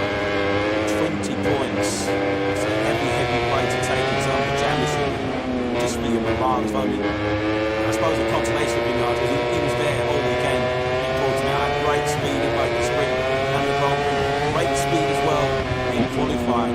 Just a shame that it was that gearbox issue which really stopped it from being one of his best weekends in his brilliant career. He's done pretty much everything right, hadn't he, up to that point. And as good a ride as it looked at the time, it was an even better ride when we found out later on when he was grappling with during the race that he had both gearbox problems very early on in the race. Every time he shifted from 5th to 6th gear, Vinales was encountering problems with the gearbox, and then probably took to the end of this race on the very last lap when he was on target for 2nd place. But Vinales certainly will be a contender this weekend for some pre-weekend course. So that's ready, and we can catch word now with Massimo Roland, who's in pit lane with Jack Appleyard. Down to you.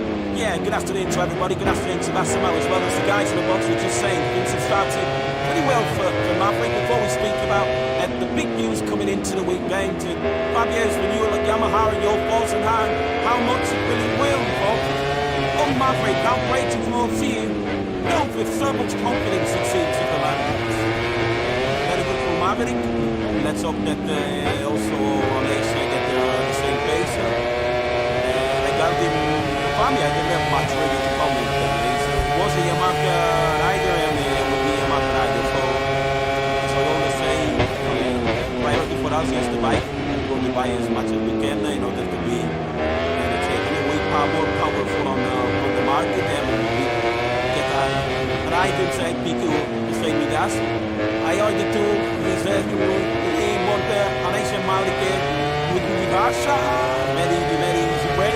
I already agree would be also to see what that was like in the would be riders and see what we chose together with them with us. And then we go to option 4, 5, and 6. But obviously, when you have a super talented like Fabio or other super talented that can lost the situation for two days, our job to listen and understand if there is a chance to promote them.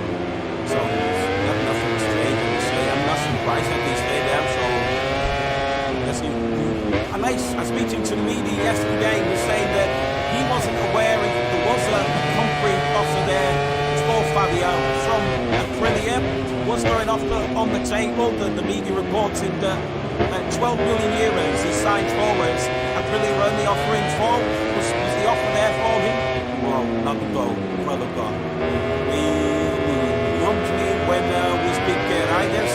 We gave us October understanding on what would be the condition in case of Top Honda. Pretty fast on a 204.4. He's not really able to go any quicker than that. So far this afternoon. So that's only so far on the course of the day. On a Honda, it's relative to me. I wrote to him. So I go down in 17. Take that down to 25. Back on the field. His session, right? Qualifying. 2 weeks ago, Portimao went the 400. Just when you think you can't get worse, it gets worse. But they'll be hoping that there was some signs of light.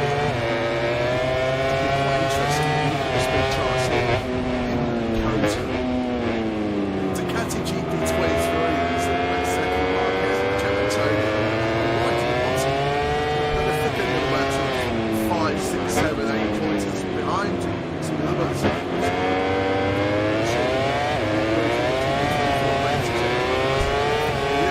Antonio's exactly 10k slower than Binder down this race.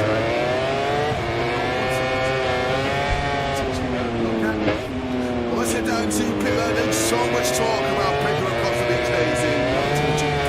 The star rookie, of course, taking that podium finish in Portimao. Well, the best person to talk about Pedro Acosta is his team boss, Javier Poncharal, joins you.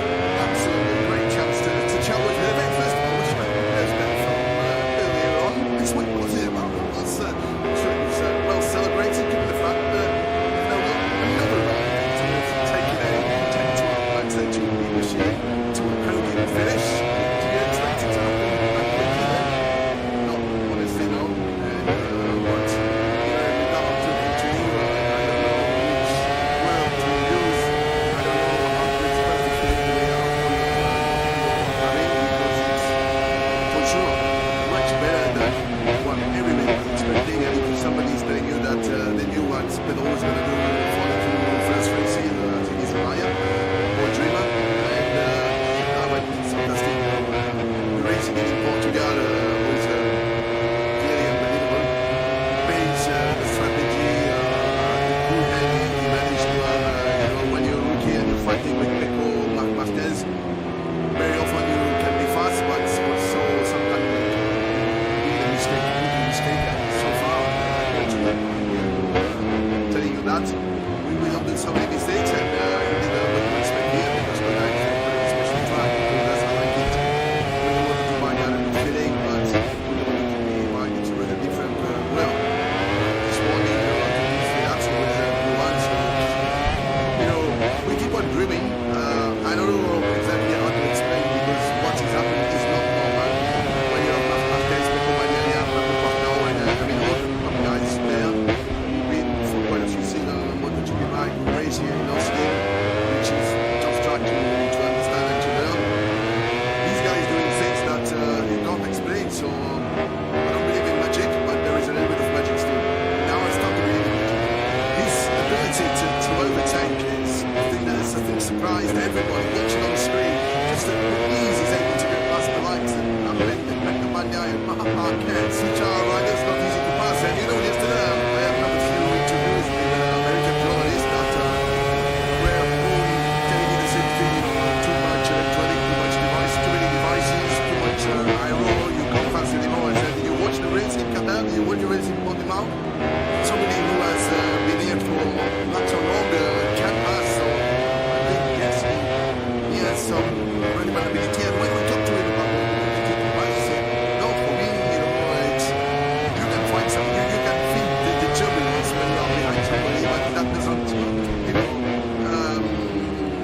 that doesn't stop you to be able to pass, and I don't have any great moment to pass, and we find out actually when he starts on him, and it's not because of the devices or the aero, so well, he's doing everything perfect so far, and but it's not a one-rider team, and Acosta obviously had his struggles in pre-season. Just how difficult has it been for him? All of the high, all of the top, all of the headlines to get out the other side of the box. How is he dealing? Thank you for asking. Really, thank you for asking because when I'm asked question about Pedro, I want to answer about Pedro. Thank you for asking.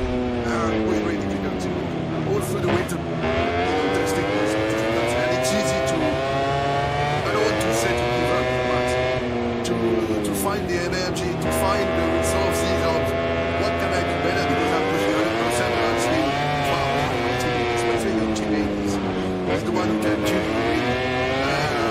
But I have to say that he's really strong mentally. He's worked really hard since Portugal. And he's really good. He's third and second to the top guys. At one stage, we were 1 to go in the beginning of that session. But I think Augusto is coming back. He's much better in terms of feeling with a new mind, 24 minds. He's much more positive attitude and clearly with more smile and less long face. So, again, thanks for the question, because MotoGP is a two-hand team and we don't work properly on one leg. So we need the two legs strong. And I hope, Augusto is going to take what he's doing. So Ryan is eyeing his seat next season. Joe Roberts, of course, the Californian, is doing an excellent job so far in Moto2. One name has been linked with that ride. Fernandez needs a real big weekend and pretty quickly. He's the second quickest Aprilia this morning, of course, the quickest Aprilia is the quickest of the lot. Maverick Vinales was D1 this morning. Now Fernandez ended this morning's session in swell, but he's yet to finish a Sunday Grand Prix so far this season. Of course, having problems before the race even began in Qatar, as Marc Marquez doing what he did for a lot this morning, actually, when he was struggling to stop that GP23 Ducati. But Fernandez, he does have reasons to celebrate this weekend. This is his 100th Grand Prix this weekend across all classes for the 25. Guilty of a rookie mistake, he termed it in Portimao. He said he'd been telling his crew chief all weekend. The particular corner he crashed out, he had to be very calm, went offline, and then didn't follow his own advice, which saw his Grand Prix come to an early end. Hard to believe, isn't it, with how strong and how good he was, the promise and potential shown in that Moto2 World Championship campaign. We come and see it. This is MotoGP appearance number 40. He's only ever had one top 6, and that was right to the back end of last season. Fifth place in Benjamin.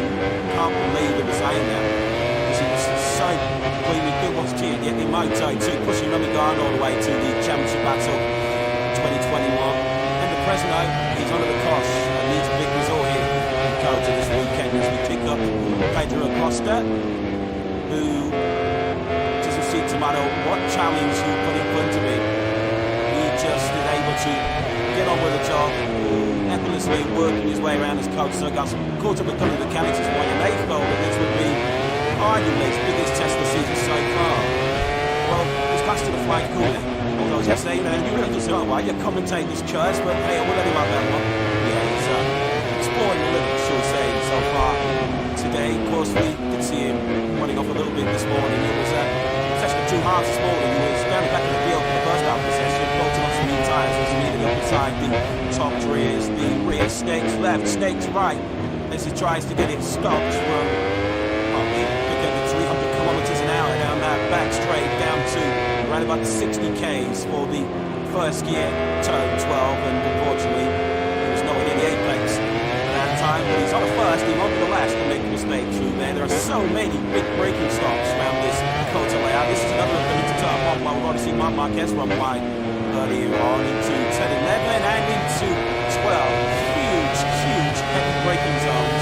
Well, of course, you need that braking stability, which is why generally riders favour the harder front tyre around here. Yeah, when you see those hard braking zones, you know that Kevin Schwann's had some influence in the design of this Dakota circuit. Great to see so many American legends gathered here this weekend. Kenny Roberts, of course, the triple 500cc world champion in the late 70s, famous for his unbelievable battles with Barry Sheen. Wayne Rain is here, of course, trying to unearth the future of American talents. As the boss of Motor America, Kevin Schwantz is here, the 1993 500cc world champion. And just on that night, actually, we send our thoughts, our prayers, and condolences to the family and friends of Pat Henning, who sadly passed away recently, the first American rider to win a Premier Class Grand Prix. He was in many respects one of the trailblazers, one of such a golden generation of American talent. Great to see the likes of Kenny Roberts, Wayne Rainey, and Kevin Schwantz here. The 3 names are right to pair with proper ultimate legends in this great sport. So also while we're talking about that, just send our our best wishes to a couple of former MotoGP riders who've been in the wars recently. Pedro, of course, is in World Superbikes nowadays, had a big motocross crash which has left him rather second-hand. And Richigamme too, who was certainly showing no signs of slowing down on the motocross track, and he had a pretty high-speed get-up as well on his motocross machine earlier on this week, which saw him actually handing the hospital. But fortunately as well, he is also on the mend, so we wish him well. Marquez once again there, nowhere near the racetrack there. This time to turn 19, Marquez running on to this lap time. Well count for anything. Much like we saw this morning, that's like a scruffy start to the session in the Kota. My promise at the start for another former Kota winner here, and Giarbox on the 23 Catalunya Dream Machine. And there's already rapid in this early part of practice, down to a 2:04.25. And Pedro Acosta is the first rider in the 283s, definitely joining immediately by the likes of Martin, Spider, Fernandez, Acosta, Fernandez, and Jack Miller. Martina now leads at early on with a 2:03.036. While the inside of that time that we saw this morning, David Vinales to the 2:03.2. Alex Espargaro, that's a significant jump from this afternoon this morning. He's very quiet position for and later on the 41. He didn't do anything better than a 2:04.8 this morning. He's already second, 0.2 quicker than that Jackie. So Martin, the man that's chasing the championship, the man that's chasing here near the car of this practice session here in Kota under some glorious spring sunshine here, almost perfect conditions.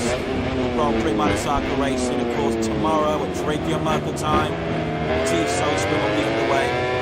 10 laps, then the fourth distance Grand Prix here on Sunday, over 20 laps.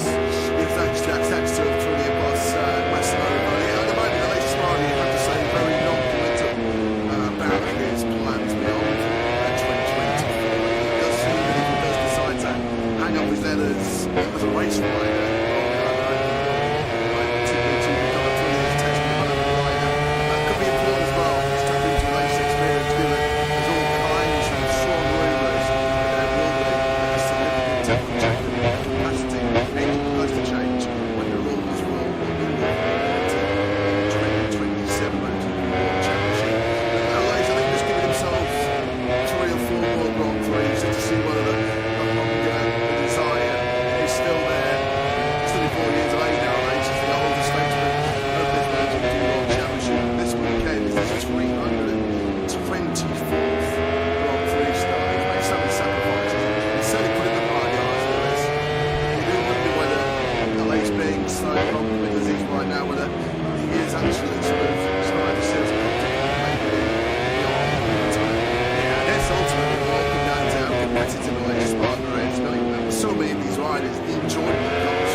It's a training machine coming into this 2024 season. So it is the kind of thing you do when you're winding your career down.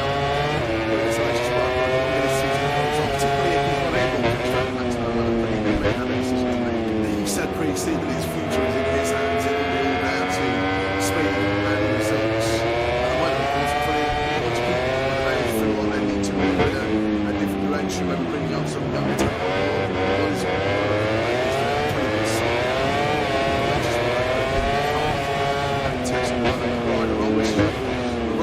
Full thing. This week, we hopped on the plane.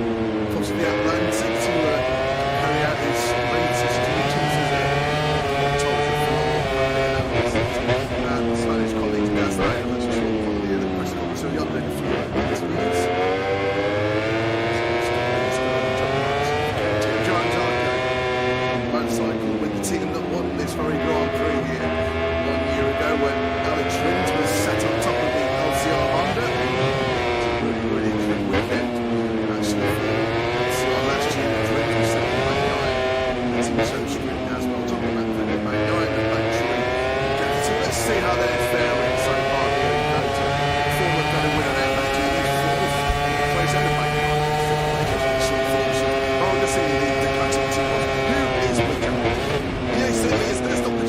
To get the chance to me anyway, to chat with Mauro, and a pleasure to do so. What a start to 2020, Paul. It's certainly not been easy for you stepping in. You've already signed Pedro, his teammate to sort out. Pramac and they are 46 days to sort out, and then last time out, Pedro and Mark coming together. This is start to 2020. Well, how have you found it? Yeah, I mean, one of the speakers know is I saw one in the 20 seconds. Rather than the station for the marketing. So I'm still loading him, I'm still watching around. So I do my best. Let's try and cover up some of the hot topics then. World Championship leader is on the Ducati at the moment. It's been so impressive with victory last time out. How much have you been pleased to see him riding in the magazines? I mean, Honda is a champion, surely not us. Several times last year. TGR at the start of the class, it's the champions, not surprised, honestly speaking. In terms of the incident between Mark and Pedro, what have you done as to that incident to try and make sure we don't see something similar happening again? I mean, very easy. I said both of them on message. Just realizing you guys everything out of control. Big call and remarks. Yes, there's everything out of control looking for. That's all positive. Already there's a lot of talk not only about the rider market, but in terms of which teams are going to be winning which bikes at the moment. For next year's side, we are 46 and Pramac. Both have their contracts made with Ducati at the end of this current season. What's the latest update on the negotiations with both of them? We have some table Hockenheim, Silverstone as well, 71, very much reminiscent of Magnus and Beckers, isn't it, at Silverstone. This is right at the top of the circuit. Bottom gear, turn 11, crucial there now to get good drive, get good acceleration grip as you power now down this long back straight, 1.2 kilometres in length, which makes it the longest straight on the Grand Prix calendar. Over that little crest, was stay on separate right in the braking zone. It's all nice and clean this by Fernandez. Good lap as well coming in from Maverick. Now some fresh Michelin rubber there, brand new medium front, medium rear. Start of the session. Because Alex is one of those who did go rubber early on this morning in free practice. Although, of course, if you're familiar with MotoGP, you'll know that that session this morning did not count towards qualifying. Solely this 60-minute practice session will determine who moves through into qualifying 2. Might be Fernandez winning just ahead of Pedro Acosta on circuit. Both got time to improve at the moment. Almost certainly the final 15 to 20 minutes as well. We'll expect the fireworks in this practice session as Fernandez now approaches the final corner. Of course, we have seen him challenge at the front here at Kota before. Of course, famously he's on the crutch of a wave in early 2017. He was challenging Mark Marquez, but crashed out of that, leaving backwards. Up in the second place in these early states on 203.1. That's a 10-foot in the score. It's right here in Kota. It's just a second Moto2 start like the 2014 winner.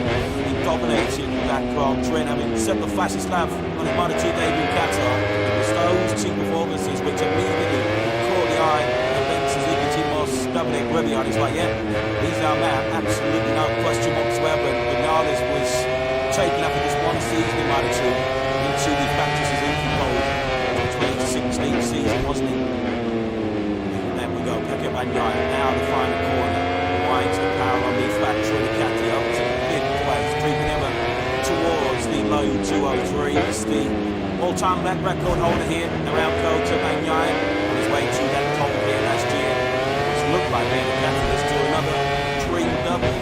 He got half the job done when he won the Tito sprint and then probably fluffed his lines right here. He got the factory Ducati. Well, it was 2.5 seconds very on a treat. And there was that rather strange analogy where he said, well, the Ducati's almost too good. Don't get any sort of warning about when you can actually lose control. And so only raised a few eyebrows at some post-race statement last year. Holding door, many riders playing the violin for Pedro.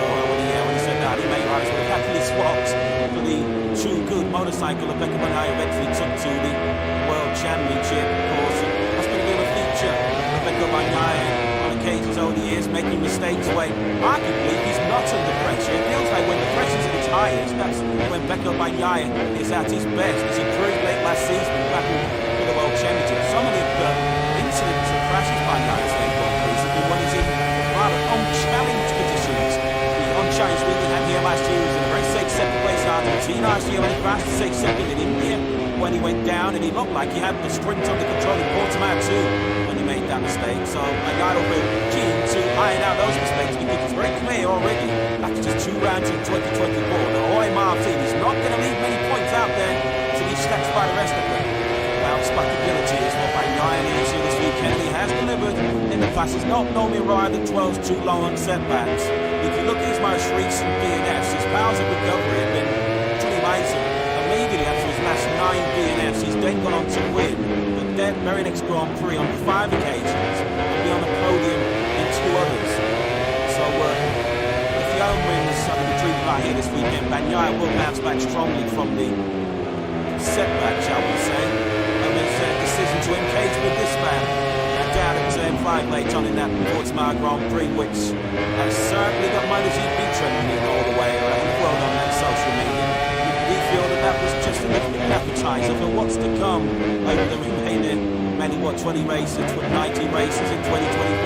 Fair to say it divided opinion, didn't it? The Marquez up by Bagnaia bus stop in Portimao, and as you say, it feels like the Sire beast to come, because you can't imagine Marquez is going to get much weaker from here. He will surely only get stronger as he adapts to the Ducati GP23 and shakes off some of those old Honda habits. And likewise, you'd imagine that the Ducati GP24 will just get stronger as the year goes on, as the current spec machine does tend to extend his advantage over the year old bike as we go through a season. Marquez is a phenomenal talent, of course, 8 times world champion and chasing an 8th victory here at the circuit of the Americas. Although, of course, he's not tasted victory here since 2021. Marquez, I guess, likewise, has a score for second with this circuit of Americas. Of course, he missed the opportunity to compete here last year. But he's quite acquainted with that P1 in MotoGP right now as leader young man, Jorge Martin, who flings the dream of coming to Ducati through high-speed turn 18, right-hand in the completes 3 rights, ready into the final sector. He'll then bank it left at 19, now to the final corner 20. Another lap that's right on the money here for Martin. Then we have to look at that medium from soft rear tyres. Another low 203 from the Spanish rider. Right at the top of that ground, it's widens out the gradient as you reach that first corner. It's sort of a tricky first corner to get right at the start of the Grand Prix. So the lines available through there. Marquez, who knows, passes line for just about every single corner. So it's sick for the moment for Marquez. 203, 175, but he's improved by, I think, in a second. What about our most recent race winning outcome? Trying to trick us last year still. I'm trying to understand what he needs to get the best out of himself. And he moves back to the other half. Alex at the moment down in 17th place. He's currently actually in the pits right now. That's got 2-0-3. There's a lot of interesting news that's breaking here right now. That's certainly American in Austin, Texas. So I'm going to watch the Richigamme where it seems that Richigamme just confirmed that 2024 will be his championship. Fresh off the back, overtaking Fabio Quartararo in 2025 and 2026. The fact that Richigamme is up front and confident to get behind wasn't about good business, was it? So Richigamme, it seems, decided to step aside.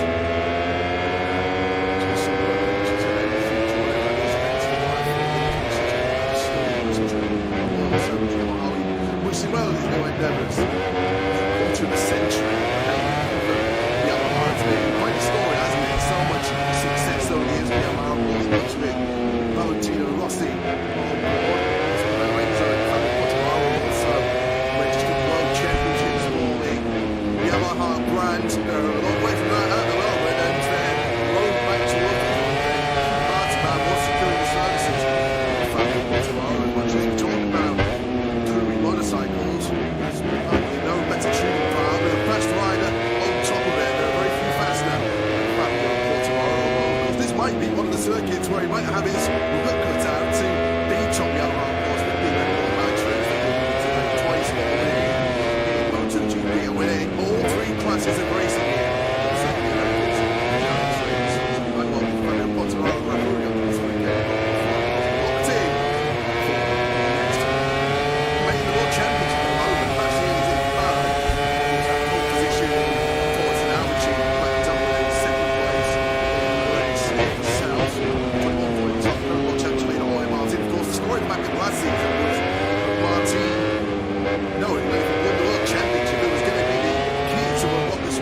Factory team, well, of course, Ducati haven't got that luxury this year to wait and see how the World Championship plays out before they identify and pick up Bagnaia. So, no Bagnaia's going nowhere else yet before the season.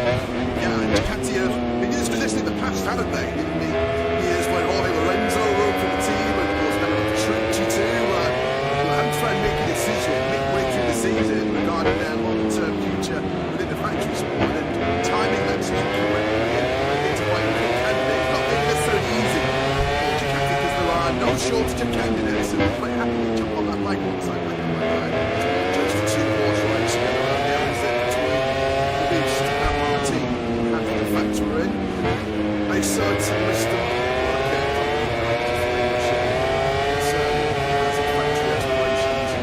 of his own inside the yes, Tech3 garage. Where we will find superstar.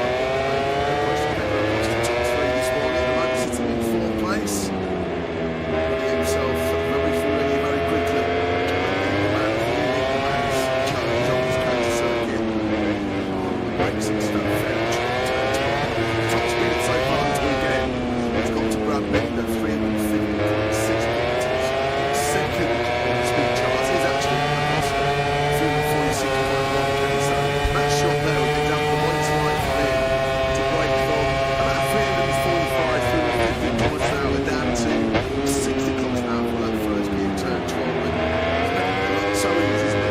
The same can't be said for Fabio Di Antonio, who gets it all wrong. It's Di Antonio who's currently in 9th place. Lovely speed trap chart in top 3. Speed charts are all factory KTMs, Brad Binder, Acosta and Jack Miller all rapid through there as we look at Juan here on the left side. I'm looking to look himself out of the bottom end of the top 20. KTM they have 3 of the top 4 speeds on the opening Grand Prix weekend. Qatar and Rockstar finished brilliant in the sales. They fell some from the podiums not this year. Back him up in Austria. Here is me at the moment, Richigamme, 20th place. This should be a fairly significant improvement on his own personal best time of the weekend so far. It is indeed the main spots. Here to the fringes up by all important top 10. Top 208.504. His teammate Luke Marini, first ever MotoGP podium here last year. Of course, when he was a really VL46 Ducati rider. Unfortunately, Luke Marini marooned at the back of the pack once again. Unable to find himself in the 203 drying out areas on screens. Shadowed by Chelsea team. Just under 1.5 seconds back by now, Martin. Is Luke Marini. I wonder whether there's some green shoots in the public this morning. Actually, On this one tomorrow, the Sesion's sprint because his amazing record continues. His podium is in the last 10 sprints for Jorge Martin. He's not been off the sprint podium since he was 5th in Catalunya, which does feel like an awful long time ago now. And including in those 10 podiums are 8 wins. Loves a good old Super Saturday, doesn't he? Jorge Martin. Will he enjoy Super Saturday stateside here in Kota tomorrow? At the moment, he's doing the leader Voltec to the top of MotoGP, leader of the championship, and leader here on day 1 in Kota. As we discussed earlier on this morning, I think he'll be more than happy for Marc Marquez and Pedro to dominate the headlines by running into each other, or for Pedro Acosta to enjoy the limelight which he's earned, to make no mistake about it. But Jorge Martin will be quite happy to just fly under the radar and means picking up more valuable World Championship points, because he's the only rider after 2 rounds who's been on the podium in every single race and sprint we've seen so far this season, and a couple of third places bookended by that sprint win in Qatar and the Grand Prix win in Portimao. He's got a level of consistency and maturity that he could argue even as recently as a year ago Jorge Martin did not have. 26 years of age now, he's coming into his prime, you may feel. Jorge Martin, certainly some good years ahead of him if he can stay fit and healthy. Vinales, fastest man this morning at the moment in second place. Let's have a look at Vinales through this breathtaking turn 10. Real spectacular part of this circuit, the Americas full gear. It's 250, 260 kilometers an hour. The eyes will be on stalks coming through it. It's very easy as well to get the divide gun settled, unload the suspension, and then ride the rodeo. Perfect executed up there by Vinales, who really does look at one, doesn't he? At the moment with that factory, brilliant man and machine working in perfect harmony right now. So harsh, wasn't it, for Maverick, what the gearbox issue rates on in Portimao. 20 points. It's a heavy play to take in terms of the championship. Just for your morale as well. I suppose the consolation of Vinales, he was there all weekend in Portimao, had great speed in both the sprint and the Grand Prix. Great speed as well in qualifying. Just a shame that that gearbox issue was really stunning for Ben with his best weekends. It was a brilliant career. He'd done pretty much everything right, hadn't he, up to that point. And as good a ride as it looked at the time, it was an even better ride when we found out later on when he was grappling with during the race that he had those gearbox problems very early on in the race. Every time he shifted from 5th to 6th gear, Vinales was encountering problems with the gearbox, and that probably resulted at the end of his race on the very last lap when he was on target for second place. But Vinales certainly will be a contender this weekend for some pre-weekend boards from Aprilia. We can catch a word now with Massimo Romano. It's a bit late to check out. We are now to you. Yeah, good afternoon to everybody. Good afternoon to Massimo as well as the guys in the box. We're just saying things have started pretty well for Maverick. Before we speak about the big news coming into the weekend, Fabio's renewal at Yamaha and your thoughts and how much it really will involve on Maverick, how great it will see you. Don't with so much confidence it seems to the man. Very good for Maverick. Let's hope that also Malaysia get the same pace. Regarding Fabio, I don't have much ready to comment. Was the Yamaha rider? Would be Yamaha rider for it's a lot of saying priority for us is the bike. The bike as much as we can in order to be more powerful on the market, and we get an item that people the same with us. I heard it too is what Malaysia Malik would do with us. Very easy way. I heard it three would be also to see what that was like, what we tried and see what we chose together with us.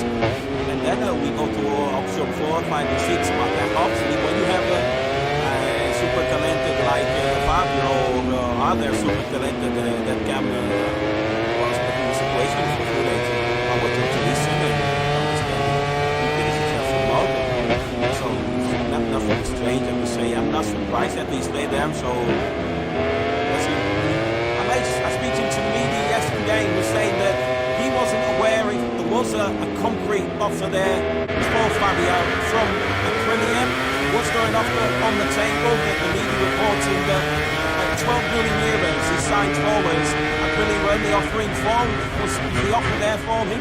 Well, not the goal. Clever goal. You know what I mean? When we speak riders, we gave this October understanding on what would be the condition in case of top Honda being pretty practically on the 204 floors. Not really able to go in looking at that so far this afternoon. So that's only so far on the calls of the day on a Honda is relative to me or to what the back of the deal. So I've got out in 17, take that down to 20 bucks. Back of the field because it was this session I had to qualify through this report now.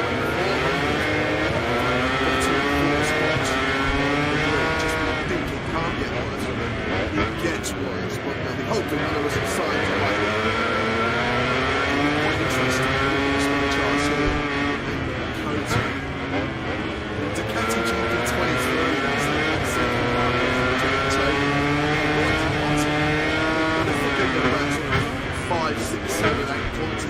behind some others.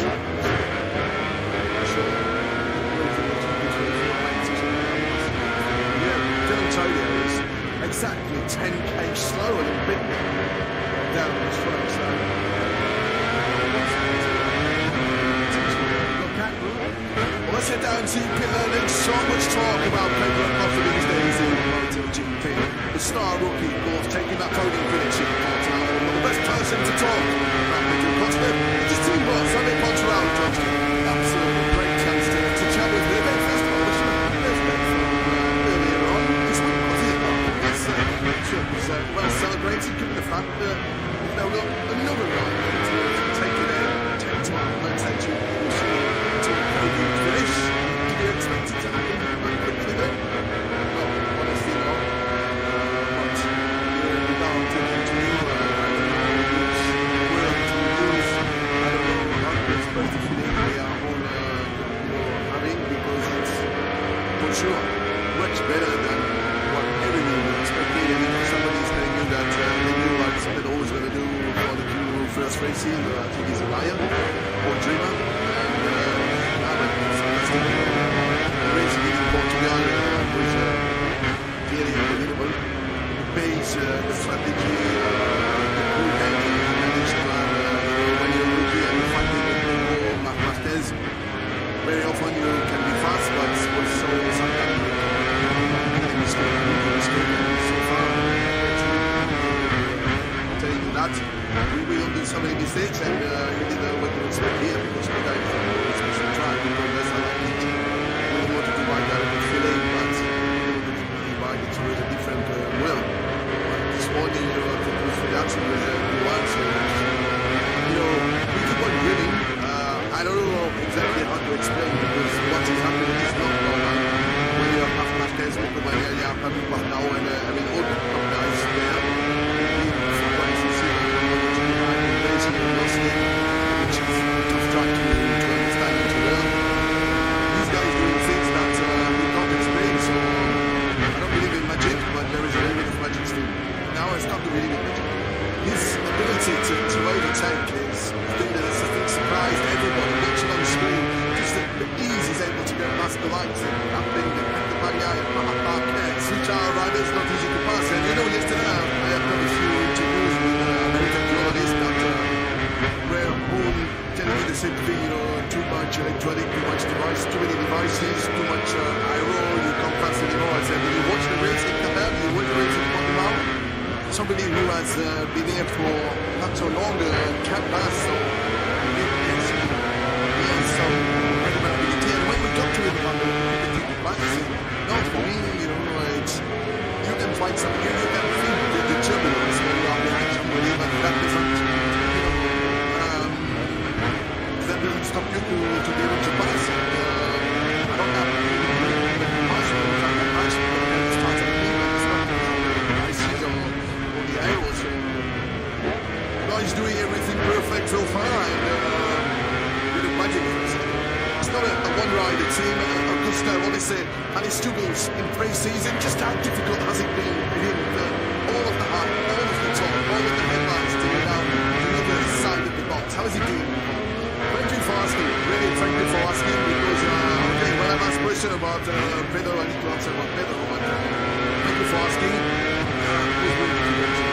All through the winter, testing was difficult, and it's easy to, I don't want to say to give up, but to find the energy, to find the resources of what can I do better, because I'm pushing 100% and I'm still far behind the team, especially the team is the one who can tune the wheel.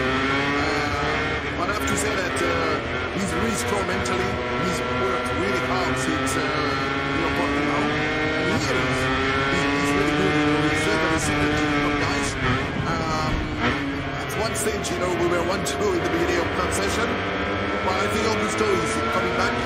He's much better in terms of fitting with the new bike, 24 bikes.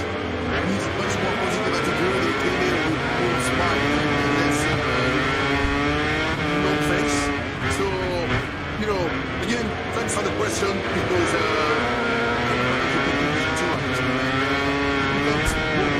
on one leg, so we need the two legs strong.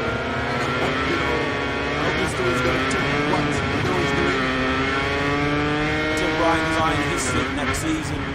Joe Roberts, of course, the Californian who's doing an excellent job so far. Moto2 one name has been big with that ride. Fernandez needs a real big weekend and pretty quickly. He was the second quickest Aprilia this morning, of course, being quickest Aprilia was the quickest of the lot. Now in the eyes was D1 this morning. Now Fernandez ended this morning's session in 12, but he's yet to finish a Sunday Grand Prix so far this season. Of course, we saw him having problems before the race even began in Qatar as Marquez doing what he did for long this morning, actually, and he was struggling to stop that GP23 Ducati. But Fernandez, who does have reasons to celebrate this weekend, this is his 100th Grand Prix this weekend across all classes for the 25. Guilty of a rookie mistake, he termed it in Portimao. He said he would tell his drew cheap all weekend. The particular corner he crashed out, but yes, he very calm, went offline and then didn't follow his own advice, which saw his Grand Prix come to an early end. Hard to believe, isn't it, with how strong and how good he was, the promise of potential he showed in that Moto2 World Championship campaign. But he comes here. This is MotoGP appearance number 40. He's only ever had one top six, and that was right to the back end of last season. The 5th place in Valencia. I mean, can't believe it was saying that. Because he was so really good watch team in Moto2, pushing Richigamme all the way to the championship battle 2021. And the present note, he's under the cosh. He needs a big result here to go to this weekend as we pick up Pedro Acosta, who doesn't seem to matter what challenge you put in front of him. He just is able to get on with the job, effortlessly working his way around his coach. So got caught up with a couple of mechanics this morning, and they felt that this would be arguably his biggest test of the season so far. Well, he's got to the flight cooler.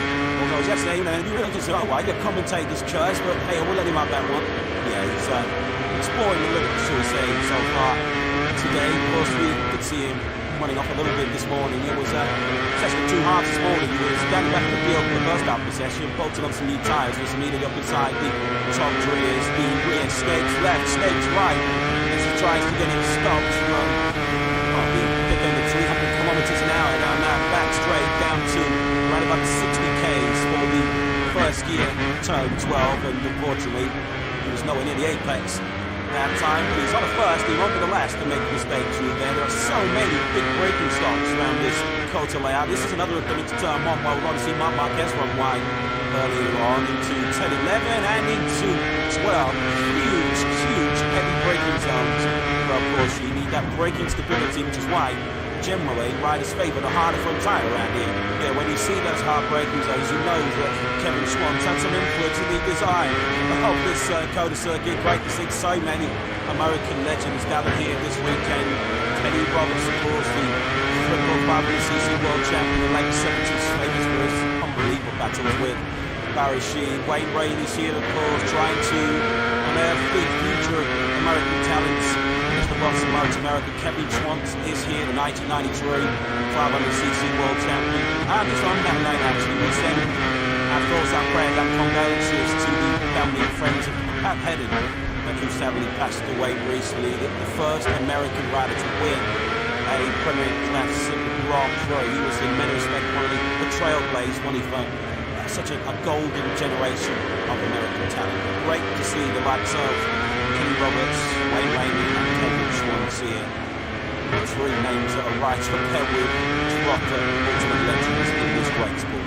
We should also, while we're talking about that, just send our best wishes to a couple of former MotoGP riders who've been in the wars recently. Danilo Petrucci, of course, is on superbikes nowadays, had a big motocross crash which has left him rather second-handed. And Andrea Richigamme too, who was certainly showing no signs of slowing down on a motocross track, but he had a pretty high-speed get-up as well on his motocross machine earlier on this week, which saw him having to be airlifted to hospital. But fortunately as well, he is also on the mend, so we wish him well. Marquez once again there, nowhere near the racetrack there. This time to turn 19, Marquez running on to this one time.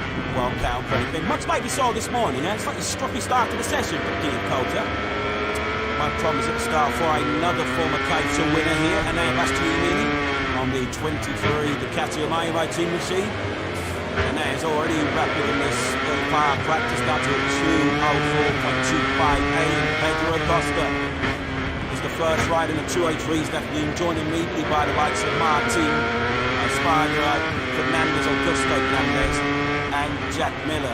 Martina now leads at early on with a 2:03.036.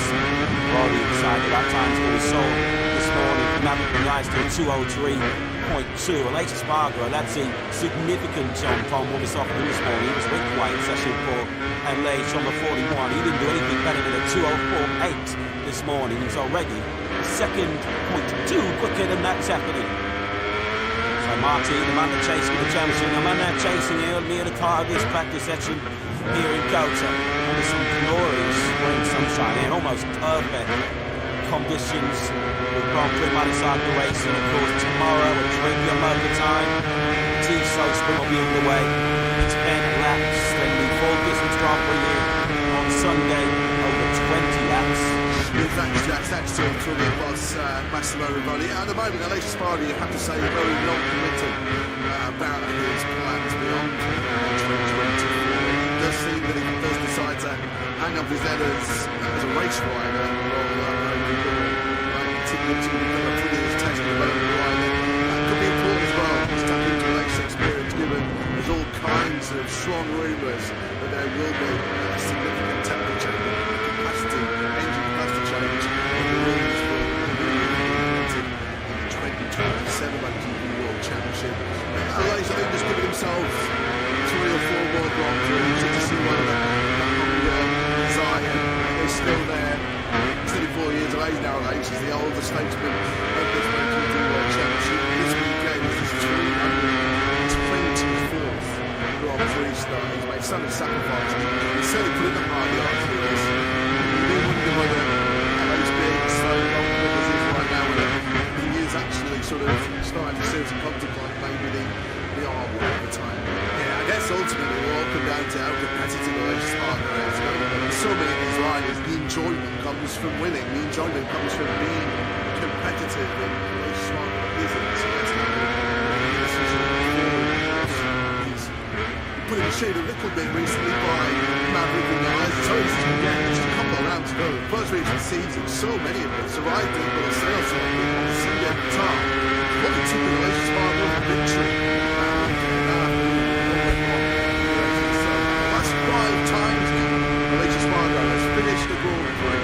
He's finished down in 8th place. He has been in the top 6 since Pedro the last season. So that's the kind of streak that Aleix Espargaro has to try and step out on if he can. There's no question how high the steam the 3-year-old Aleix Espargaro is. They love him to beat. Such a integral part of their rise from also ranks wooden spoon merchants in MotoGP. About a decade or so ago to now be genuine race victory and title contenders. This for Aleix Espargaro's probably which is how much more gas is there in the tank. It's a training racing coming into this 2020 season. It certainly isn't the kind of thing you wouldn't have wanted your career down. But this Aleix Espargaro, the longer this season goes on, particularly if he's not able to extract the maximum. Said previously his future in his hands, it will be all down to speed and results. And whether it wasn't for him, they feel like they need to move in a different direction when he couldn't actually go to what is one of the ladies that are pretty good somehow keep Aleix Espargaro in the fold. Testing the rider role, which is a role his brothers fulfilling. Well, at the moment to cage, and I think Aleix Espargaro is incorrect working early this week, but he hopped on the plane across the Atlantic to carry out his latest duties as a Spanish colleague Dazai. I think she saw the press conference so that interviews. John Jarker, motorcycle, the team that won this very Grand Prix here 1 year ago when Alex Rins was sat on top of the LCR Honda. It's a really good weekend actually for LCR last year because Rins was sitting in the back nine. It's in Sesion as well. Talking about the back nine, the battery. So let's see how they're faring so far here in Kota. Former Gully winner now has to use 4th. One place out of the back nine. August in the Ducati team was. Who is with Jacket? Yeah, certainly his best opportunity to get the chance to me anyway, to chat with Mauro, and a pleasure to do so. What a start to 2024. It's certainly not been easy for you stepping in. You've already signed Pedro with his teammate to sort out tarmac and BR46 wheels to sort out, and then last time out, Bitcoin Mark coming together. A busy start to 2021. How we found it all. Yeah, I mean, when it's big as it is, I start working with 2020 years ago. So I perfectly understand the situation. So there might be one million, but so I'm still learning, just watching around. So I do my best. Let's try and cover up some of the hot topics then. World Championship leader, he's on the captain at the moment, Jorge Martin. It's been so impressive with victory last time out. How much have you been pleased to see him riding in the manner that he is? I mean, Jorge is a champion, for sure. General time yesterday, this year, the start as in the future is there. So he's a champion, so not surprised how it's moving. In terms of the incident between Mark and Pedro, what have you done as to that incident to try and make sure we don't see something similar happening again? I mean, very easy. I said on my message on Tuesday. Just, hey guys, everything's under control. Pico and Marks are really like, yes, there's everything under control looking for quarter. So positive, very positive. That's good to hear. Already there's a lot of talk not only about the rider market, but in terms of which teams are going to be winning which parts for the next year. So PR46 and Pramac both have their contracts ended with the captain at the end of this current season. What's the latest update on the negotiations with both of them? Yeah, we have some table Hockenheim, Silverstone as well, 7-1, very much reminiscent of Magnus and Vegas, isn't it, at Silverstone. So we kick up in Yarmouth, this is right at the top end of the circuit, the bottom gear, turn 11, crucial there now to get good drive, get good acceleration grip as we power now down this long back straight, 1.2 kilometres in length, which makes it the longest straight on the Grand Prix calendar. Over that little place, which can stay on set of the bike in the braking zone. It's all nice and clean this by Vinales. Good lap as well coming in from Maverick. Out some fresh Michelin rubber there, brand new medium front, medium rear at the start of this session. Yeah, because Vinales is one of those who did go for new rubber earlier on this morning in pre-practice. Although, of course, if you're familiar with MotoGP, you'll know that session this morning did not count towards qualifying. Solely this 60-minute practice session will determine who moves through into qualifying 2. Maverick Vinales really just ahead of Pedro Acosta on circuit, both on target to improve at the moment. And certainly the final 15 to 20 minutes as well. We'll expect the fireworks in this practice sessions. Vinales now approaches the final corner. Of course, we have seen him challenge at the front here at Col to the Ball. Of course, made his way in, he's on the clutch to the wave in early 2017. He was challenged to Marc Marquez, but crashed out of that, leading back. He's up in his second place in these early stakes on 203. Well, that's a 10th quicker than he went this morning. It was right here in country. It's just a second Moto2 start back in 2014 where he dominated that Grand Prix. I mean, set the fastest lap on his Moto2 debut in Qatar. It was those two performances which immediately caught the eye of then Suzuki Team Moss, Davide Breviard. It's like, yeah, he's our man, absolutely no question whatsoever. Vinales was chafing after this one season in Moto2 into the factory Suzuki pole for a 2016 season, wasn't it? And there we go, Pedro out of the final corner, winds the power on the factory Ducati up to big place, treating him towards the low 203s. The all-time lap record holder here around Kota Bagnaia on his way to that pole here last year, which looked like being a catalyst to another dream double. He got half the job done when he won the Tito sprint and then properly fluffed his lines right here when he dubbed the factory Ducati when he was 2.5 seconds clear of Alex Finn. And there was that rather strange analogy where he said, well, the Ducati's almost too good.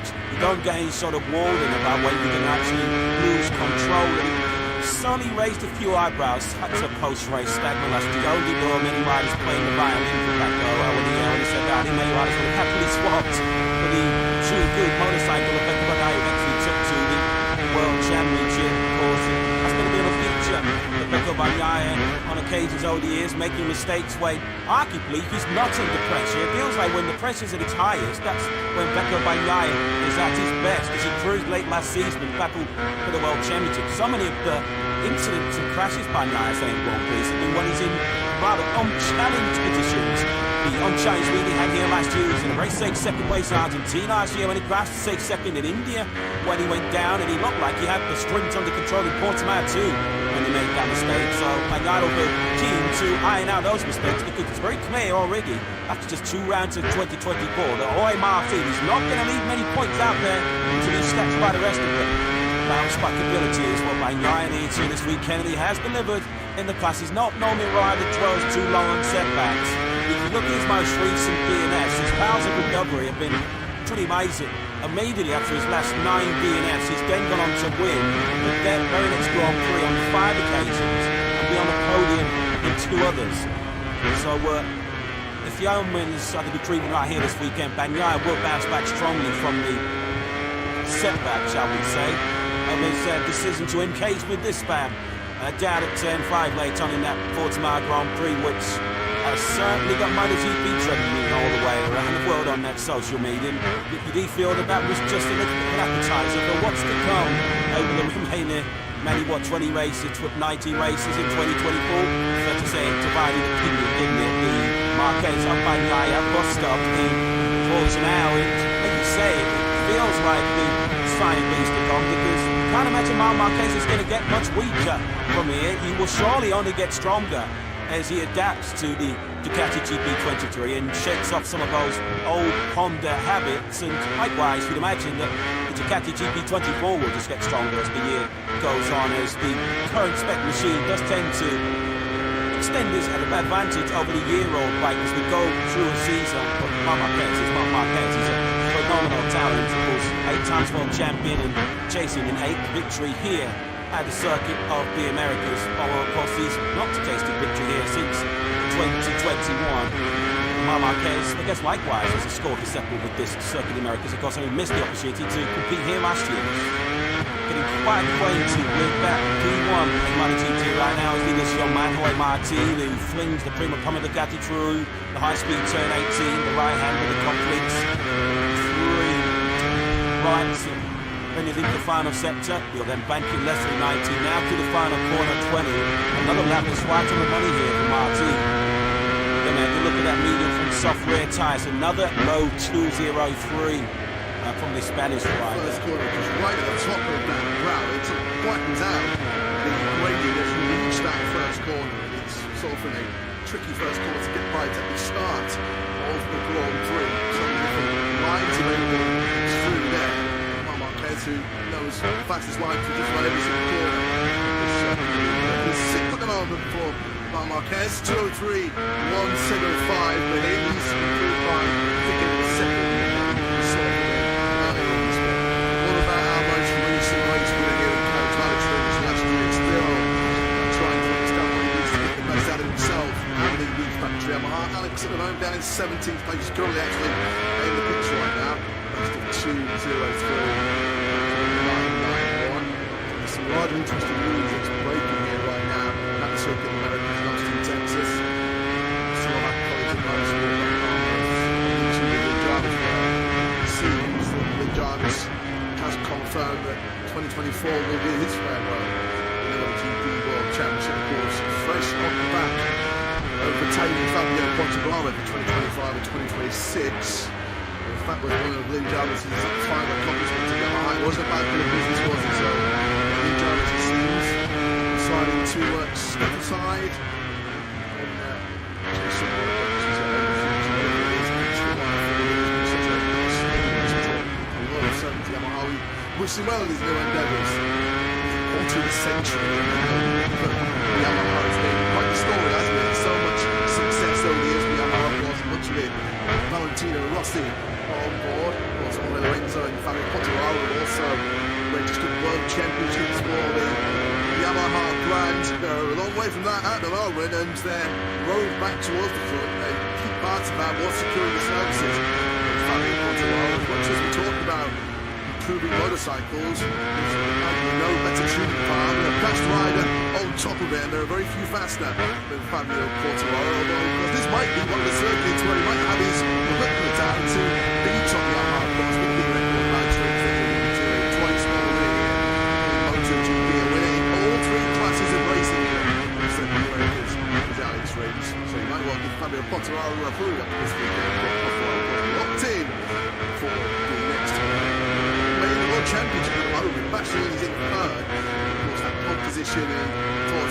Martin backed up with his second place in the race itself. 21 points off the world champion Jorge Martin. Of course, the story back in last season was of Martin knowing that if he won the World Championship, it was going to be the key to unlock the spot in the factory team. Well, of course, you can't see, haven't got that much through this year to wait and see how the World Championship plays out before they identify Pecco Bagnaio's team members. We know Bagnaio's going the other way now, it's now for the season. You can't see they've used this in the past, haven't they? In the years when Jorge Lorenzo rode for the team, and of course, Pedro Petrucci too, I'm trying to make a decision midway through the season regarding their long-term future within the factory squad, and timing that decision correctly, identifying with the candidate is not necessarily easy because there are no shortage of candidates who would quite happily jump on that bike alongside Pecco Bagnaio. It's not just a two-horse race in the rodeo, is it, between the Beast and Martin after the factory win. A certain Mr. Marquez on the 93 machine who certainly has a factory aspirations of his own inside the Gas Tech 3 garage, where we will find a superstar in the make, no question. Pedro Acosta top 3 this morning, at the moment sitting in 4th place. Getting himself moved from really very quickly. The man's challenges on this counter circuit. Racing stand fairly tricky territory. The top speed so far this weekend has gone to Brad Binder, 350.6 kilometres. Second on the speed charts is actually Acosta, 346.1k. So that shot there was an example of what it's like for him to break from about 345 through 50 kilometres an hour down to 60 kilometres an hour for that first ball territory. It's making it look so easy, isn't it? Which the same can't be said of Fabio the Giantonio didn't get silver one. Giantonio is currently in 9th place. Europe's speed chart, top 3 in the speed charts are all factory KTMs, Brad Binder and Jack Miller, all back in through there as we pitch right here on the Repsol Honda, looking to lift himself out of the bottom end of the top 20. KTM, obviously, they have 3 top 4 speeders on the opening Grand Prix weekend in Qatar. Now that long start finish way in the sales of it, 1,000 from the ponies on that this year. Back in Baton in Austria. Here is Beard at the moment, languishing down in 20th place. This should be a fairly significant improvement on his own personal best time in the weekend so far. It is indeed a 8 spots. Mears the fringes up that all-important top 10, next to 203.504. His teammate Luca Marini, first ever MotoGP podium here last year. Of course, when he was a really VR40 60 category rider. Well, unfortunately, Luca Marini marooned at the back of the pack once again. Only to find himself in the 203 slot that area on screens. Being shadowed by Justin Timberlake. Just under 1.5 seconds behind right now, Martin is Luca Marini. Yeah, we wondered whether there was some green shoots in the cover for Marini this morning, whether it actually On this man tomorrow, the Tiso sprint, because his amazing record continues. His podium is in the last 10 sprints for Jorge Martin. He's not been off the sprint podium since he was 5th in Catalunya, which does feel like an awful long time ago now. And including in those 10 podiums are 8 wins. He loves the good old Super Saturday, doesn't he, Jorge Martin? Will he enjoy Super Saturday stateside here in Kota tomorrow? At the moment, he's doing a bit of a legal road check to the top of MotoGP, leader of Chelsea, leader here on day 1 in Kota. As we discussed earlier on this morning, I think he'll be more than happy for Marquez and Pecco Bagnaio to dominate the headlines by running into each other, or for Pedro Acosta to enjoy the limelight, which he's earned, to make no mistake about it. But Jorge Martin will be quite happy to just fly under the radar if it means picking up more valuable World Championship points, because he's the only rider after 2 rounds who's been on the podium in every single race and sprint we've seen so far this season. And a couple of 3rd places, bookended by that sprint win in Qatar and the Grand Prix in Portimao. He's got a level of consistency and maturity that you could argue even as recently as a year ago Jorge Martin did not have. Yeah, 26 years of age now. He's coming into his prime, you may feel. Jorge Martin, certainly some good years ahead of him if he can stay fit and healthy. Marek Vinales, fastest man this morning at the moment. 2nd place. Let's have a look at Vinales through this breathtaking turn 10. real spectacular part of this circuit, the Americas. Forward here, between 250, 260 kilometers an hour. The eyes will be on Storks coming through here. It's very easy as well to get the bike unsettled, unload the suspension, and then ride the rodeo. It's perfectly executed that though by Fernandez, who really does look at one, doesn't he? At the moment with that factory, brilliant man and machine working in perfect harmony right now. So fast, wasn't it, for Mavericks, about the gearbox issue late on in Portimao. 20 points. It's a heavy blow to take in terms of championship. Just for your morale as well. I suppose the consolation of Vineyards was he was there all weekend in Portimao. Great speed in both the sprint and the Grand Prix. Great speed as well in qualifying. Just a shame that it was that gearbox issue which really stopped it completely on his best weekends in his early career. He's done pretty much everything right, hadn't he, up to that point. And as good a ride as it looked at the time, it was an even better ride when we found out later on when he was grappling with during the race that he had those gearbox problems from very early on in the race. Every time he shifted from 5th to 6th gear, Vinales was encountering problems with the gearbox and medical. He was up to the end of his race on the very last lap when he was on target for 2nd place. But Vinales certainly will be a contender this weekend for some pre-weekend ports from Aprilia. We're getting catch a word now with Massimo Rolla, who's a bit late with Jack Appleyard to that too. Yeah, good afternoon to everybody. Good afternoon to Massimo as well as the guys in the box. We're just saying things have started pretty well for Maverick. Before we speak about the big news coming into the weekend, and Fabio's renewal at Yamaha and your thoughts and how much it really will for on Maverick. How great it will see you. Don't with so much confidence it seems at the moment. Very good for Maverick. Let's hope that also on Asia that they're the same pace. Regarding Fabio, I didn't have much really to comment. He was a Yamaha rider with the Yamaha rider for. So don't let's say priority for us is the bike. We buy as much as we can in order to be anything. I mean, we are more powerful on the market and we get our riders and people stay with us. I already told he's to what an Asian market would do with us. Very easy way. I already agree would be also to see what that was up like in with the riders and see what we choose together with them with us. And then we go to option 4, 5, and 6. But obviously, when you have a super talented like Fabio or other super talented that can lost the situation of the footage, I was up to listen and understand if there is a chance of mode. And so it's not nothing strange. I would say I'm not surprised that he stayed there. So I speaking to the media yesterday, he was saying that he wasn't aware if there was a concrete offer there for Fabio from Aprilia. Was there an offer on the table? But the media reporting that 12 million euros he signed for, whereas Aprilia were only offering for. Was the offer there for him? No, not at all. Never gone.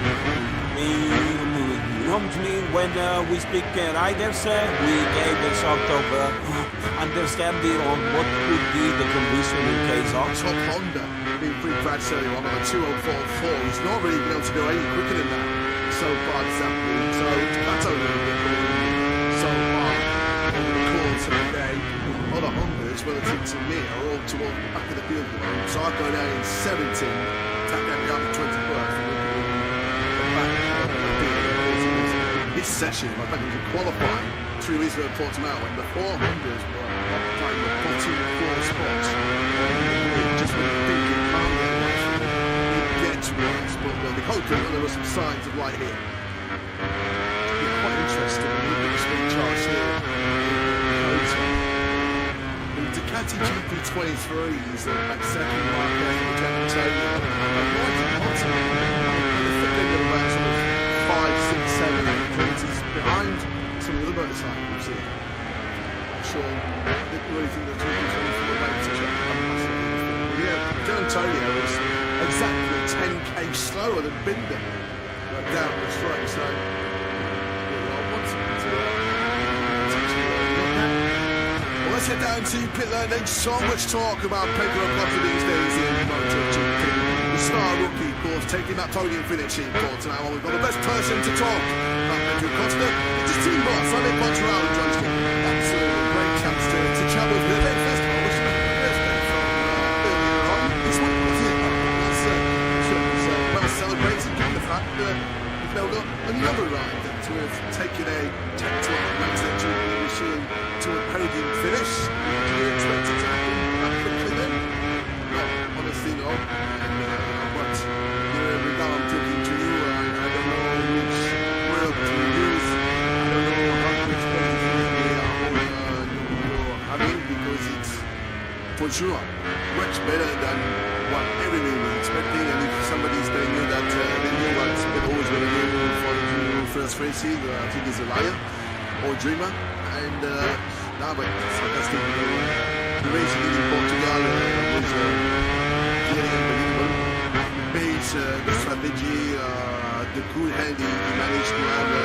When you're rookie and you're fighting with Pedro Fernandez, very often you can be fast, but also sometimes you make a mistake. You can mistake, and so far, we have done so many mistakes, and you did what you expect here, because Pedro is a very special track. He told us, I like it. We don't want to ride at a good feeling, but we don't want to ride it with a different will.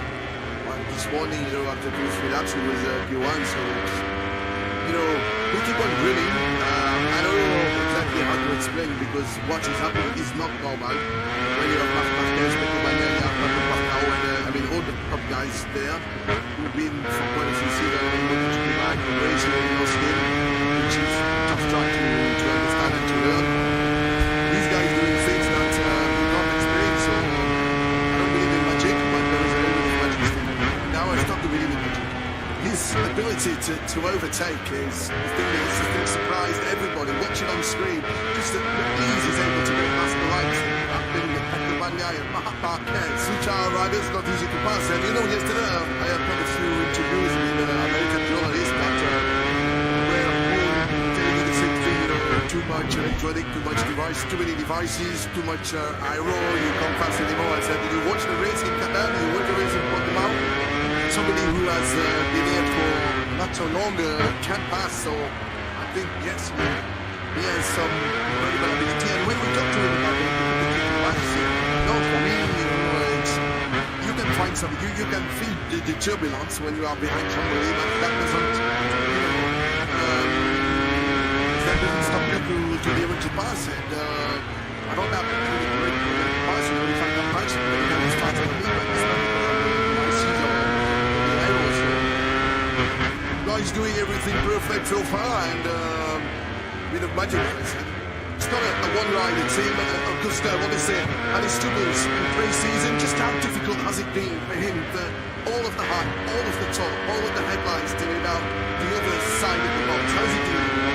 Thank you for asking. Really, thank you for asking, because, when I'm asked question about Pedro and Acosta, thank you for asking. It was really difficult. All through the winter, even testing was difficult, and it's easy to, I don't want to say to give up, find the resources of what can I do better, because I'm pushing 100% and I'm still far behind my teammate, especially your teammate. He's the one who can kill you, really. But I have to say that he's really strong mentally. He's worked really hard since Portimao, and he's really good. He's certainly second to the top guys. At one stage, we were 1-2 in the beginning of that session, but I think Augusto is coming back. He's much better in terms of feeling the blue line, 24 points. He's much more positive attitude. He came here with more smile and less long face. So, again, thanks for the question, because every MotoGP team is a two-riders team, and we don't work really hard on that. So we need the two-riders strong. And I hope, Augusto is going to do what he always doing. Ride design history next season. Joe Roberts, of course, California, who's doing an excellent job so far. MotoGP 1 name has been linked with that ride. Fernandez needs a real big weekend and pretty quickly. He's the second quickest Aprilia this morning, of course. The quickest Aprilia was the quickest of the lot. Maverick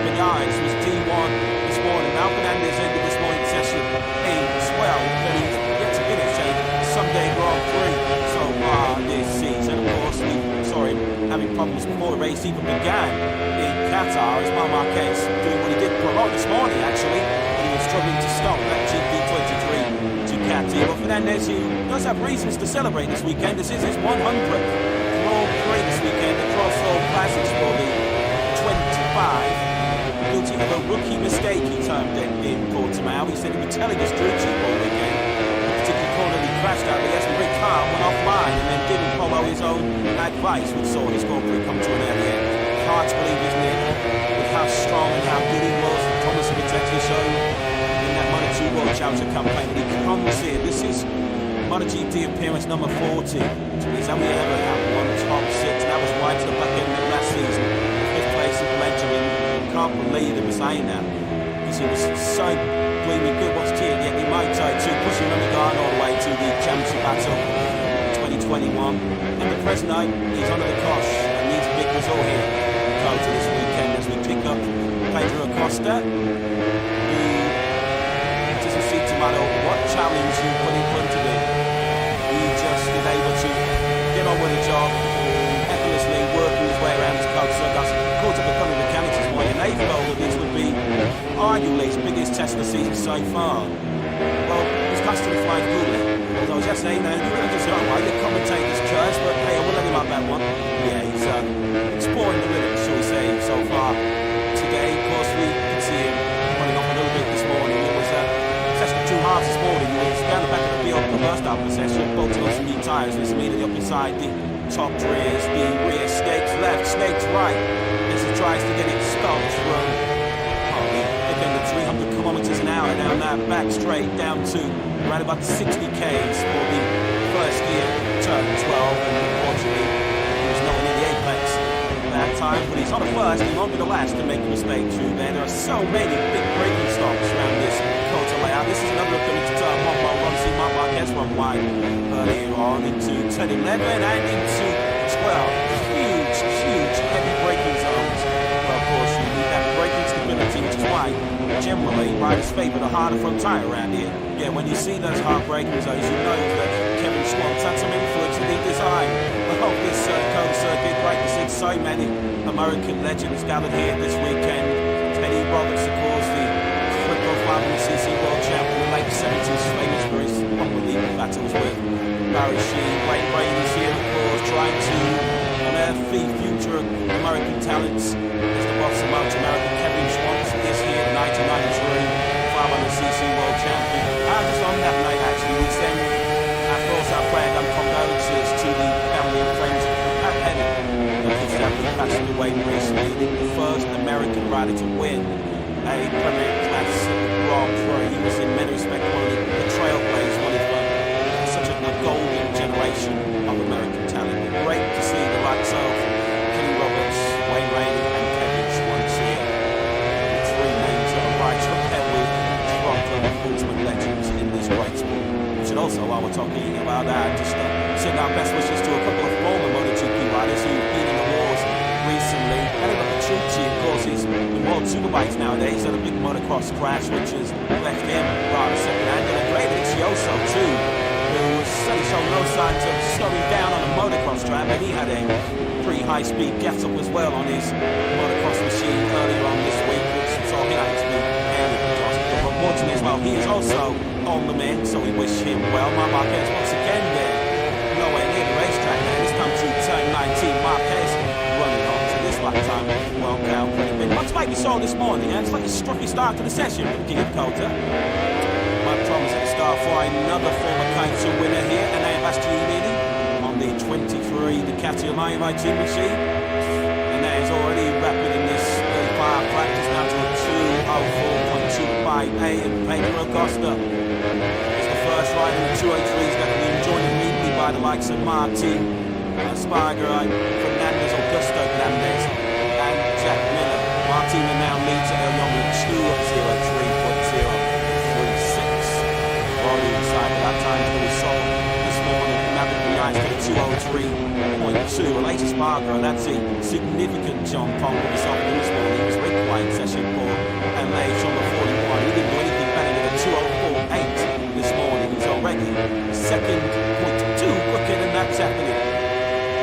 So Martin, the man that chasing the championship. The man they're chasing here, we're the car of this practice section here in Kota under some glorious spring sunshine and almost perfect conditions for Grand Prix motorcycle racing. Of course, tomorrow at 3 p.m. local time, TSO sprint will be underway. 10 laps, then the full distance Grand Prix here on Sunday, over 20 laps. Thanks to Australia boss Massimo Rivoli. At the moment, the latest party, you have to say, very non-committal about his plans beyond 2024. It does seem that if he does decide to hang up his head as a race rider, continue to become a 3 years test and development rider, that could be important as well to tap into a race experience, given there's all kinds of strong rumours that there will be a significant tempo change in capacity, engine capacity change, when the rules will be implemented in the 2027 MotoGP World Championship. I think just giving himself 3 or 4 more Grand Prix just to see whether the desire is still there. He's still 4 years of age now, and he's the older statesman of this MotoGP World Championship. This weekend is his 24th Grand Prix start. He's made so many sacrifices. He's certainly putting the hard yards in the race. You do wonder whether LA's being so confident as he is right now, whether he is actually sort of starting to see some confidence in the way all the time. Yeah, I guess ultimately it will all come down to how competitive the latest Sparta is. So many of these riders, the enjoyment comes from winning, the enjoyment comes from being competitive.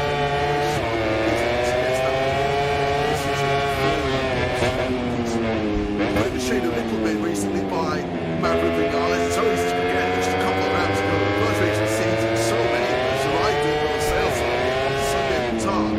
What a typical Asia Sparta of a victory that weekend. That's 5 times now. Asia Sparta has finished the Grand Prix. It's finished now in 8th place. It has been the top 6 since continued last season. So that's a streak that Asia Sparta is going to try and step out on if it can. No question how high and steep clear holds Asia Sparta they love to beat. That line factory has been such an integral part of their rise from also rounds spoon merchants in MotoGP. Genuine race victory and title contenders. That's what Asia Sparta does. Taking change to Triple Racing coming into this 2024 season, which certainly is the kind of thing would not mind it not coming down. But it's Asia Sparta the longer this season goes on, particularly if he's able to extract that to make that decision. You said pre-season his future is in his hands. It will be all down to speed and results.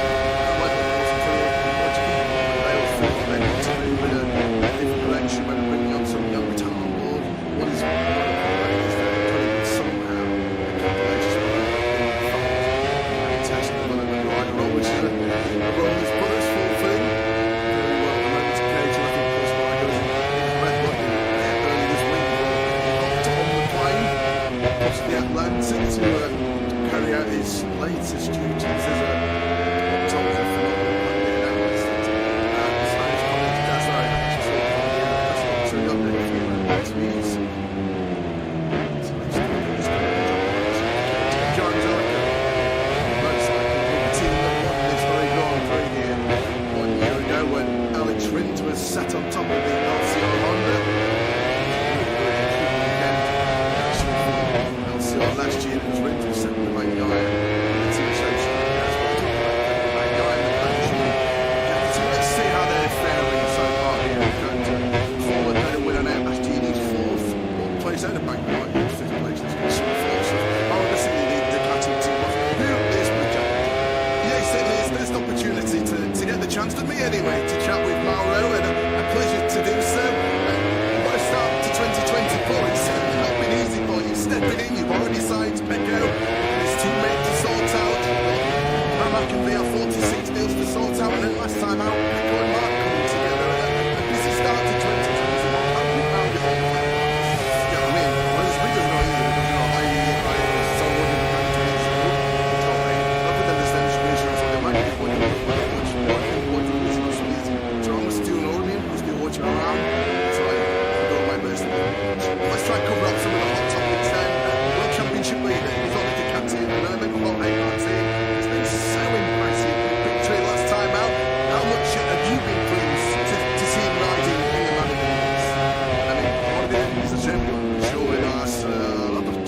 honest, you know, it is the early start as we featured here. So as the champions, no surprise last year. In terms of the incident between Mark and Pecco, what did Hugo after that incident to try and make sure we don't see something similar happening again? I mean, very easy, I said both of them are message.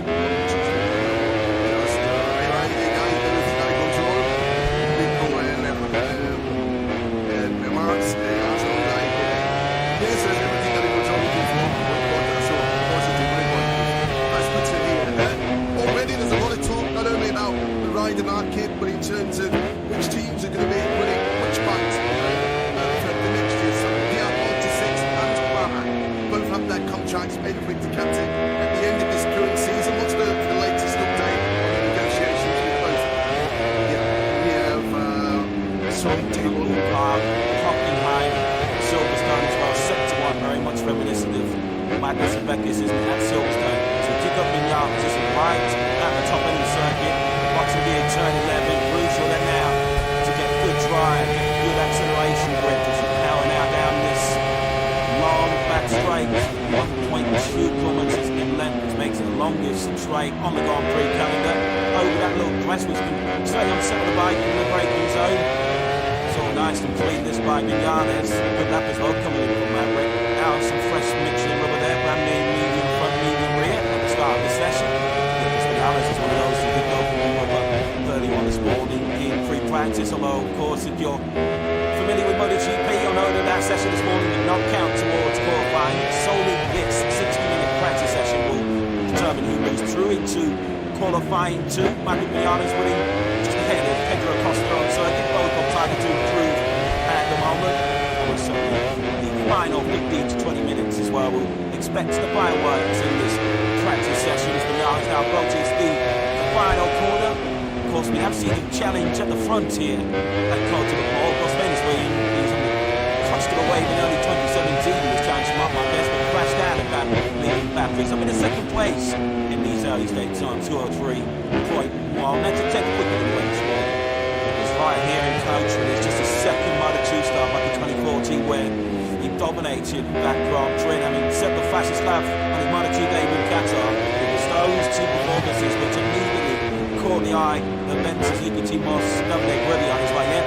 These are now absolutely no question whatsoever. Fernandez was taken after this one season in Moto2 into the factory Suzuki pole for the 2016 season, wasn't it? And there we go. Now the final corner winds the power on these factory captain up to mid-place, creeping him up towards the low 203s. The all-time lap record holder here around Kota Bagnaia on his way to that pole here last year, which looked like being a catalyst to another dream double. He got half a jump, done when he won the Tito sprint, and then properly fluffed his lines right here when he got the factory catty when he was 2.5 seconds clear on the trim. And there was that rather strange analogy where he said, well, the catty's almost too good. You don't get any sort of warning about when you can actually lose control of it. Sonny raised a few eyebrows at a post-race statement last year. Only there were many riders playing the violin for Pedro.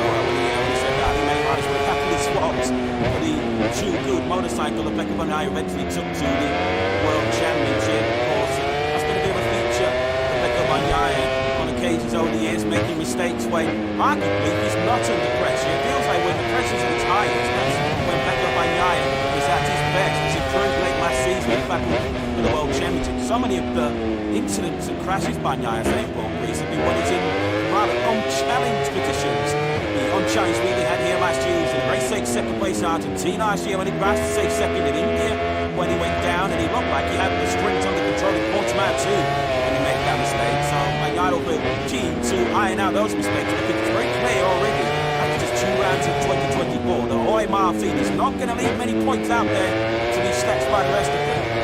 Spectability is what Bagnaia needs here this weekend. He has delivered in the past. He's not normally arrived at 12s too low on setbacks. If you look at his most recent DNFs, his powers of recovery have been pretty amazing. Immediately after his last 9 DNFs, he's then gone on to win the very next Grand Prix on 5 occasions and be on the podium in 2 others. So if the own wins, I think, treated right here this weekend, Bagnaia will bounce back strongly from the setback him, caged with this lap. Down at turn 5 late on in that Portimao Grand Prix, which has certainly got MotoGP trending all the way around the world on that social media. We feel that was just a little bit of an appetizer for what's to come over the remaining many, 20 races, 19 races in 2024. Fair to say, divided opinion, didn't it? The Marquez up by Yaya, Acosta up in Portimao, and like you say, it feels like the sign of beast to come, because I can't imagine Marquez is going to get much weaker from here. He will surely only get stronger as he adapts to the Ducati GP23 and shakes off some of those old Honda habits, and likewise you'd imagine that the Ducati GP24 will just get stronger as the year goes on, as the current spec machine does tend to extend its advantage over the year or like as we go through a season. But Marquez is He's a phenomenal talent, of course, 8 times world champion, chasing the 8th victory here at the circuit of the Americas. Although of course he's not tasted victory here since 2021. Marquez, I guess likewise, has a score for 7th at this circuit of Americas, because he missed the opportunity to compete here last year. Been quite acquainted with that P1 MotoGP right now as he is your man, Roy Martin, who flings the Prima Comma the Ducati through the high-speed turn 18, the right hand with the completes 3 rights, bringing him to the final sector. He'll then bank it less than 19 now to the final corner 20. Another lap is right on the money here for Martin. Then make a look at that medium from soft rear tyres, another low 203 from the Spanish driver. Right at the top of that brow, it sort of widens out the gradient as you reach that first corner. It's often a tricky first corner to get right at the start of the Grand Prix. Some of the lines available through there. Marquez, who knows the fastest line to the right in the corner. He's 6th development for Marquez, 203.175, but him he's improved by picking the 2nd. Recent race winner here in Coach Alex Rivers last year, still trying to understand what he needs to get the most out of himself. Now he moves back to Yamaha. Alex at the moment down in 17th place, currently actually in the pits right now. Pushed to 2.03. That was like 9.91. Some rather interesting news that's breaking here right now. That's in the Americas in Austin, Texas.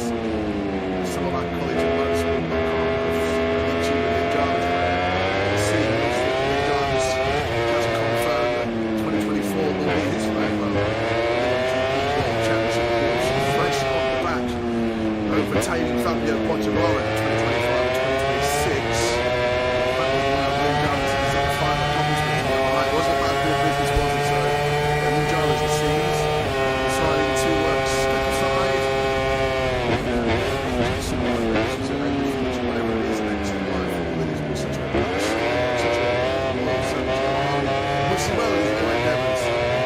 Quarter of a century in the helm of Yamaha. It's been quite the story, hasn't it? So much success over the years for Yamaha. Much of it Valentino Rossi on board. There's Lorenzo and Fabio Quartararo also registered world championships for the Yamaha brand. They're a long way from that at the moment, and they're rolling back towards the front. Key parts of that was securing the services of Fabio Quartararo. Much as we talk about motorcycles, no better tuning pile, they're a fast rider on top of it, they're very few faster than Fabio Quartararo. Of course, this might be one of the circuits where he might have his look cut out to be top Yamaha. Of course, he'll be record about twice already in MotoGP, and winning all 3 classes of racing here. Second Americas, Alex Rins. I got Fabio Quartararo early on this weekend, but locked in for the next time. Making the World Championship at the moment, Bastian is in 3rd.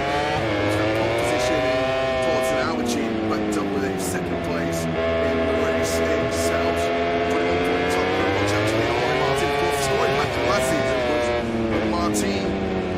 No, he won the World Championship. It was going to be key to unlock the spot in the factory team. Well, of course, Ducati haven't got that luxury this year to wait and see how the World Championship plays out before they identify Pedro Bagnaya's team. You know, Bagnaya's going no way else now before the season. Ducati have been in this position in the past, haven't they? In the years when Jorge Lorenzo rode for the team, and of course now Petrucci too. They'll have to try and make a decision midway through the season regarding their long-term future within the factory squad, and timing that decision correctly, identifying good candidates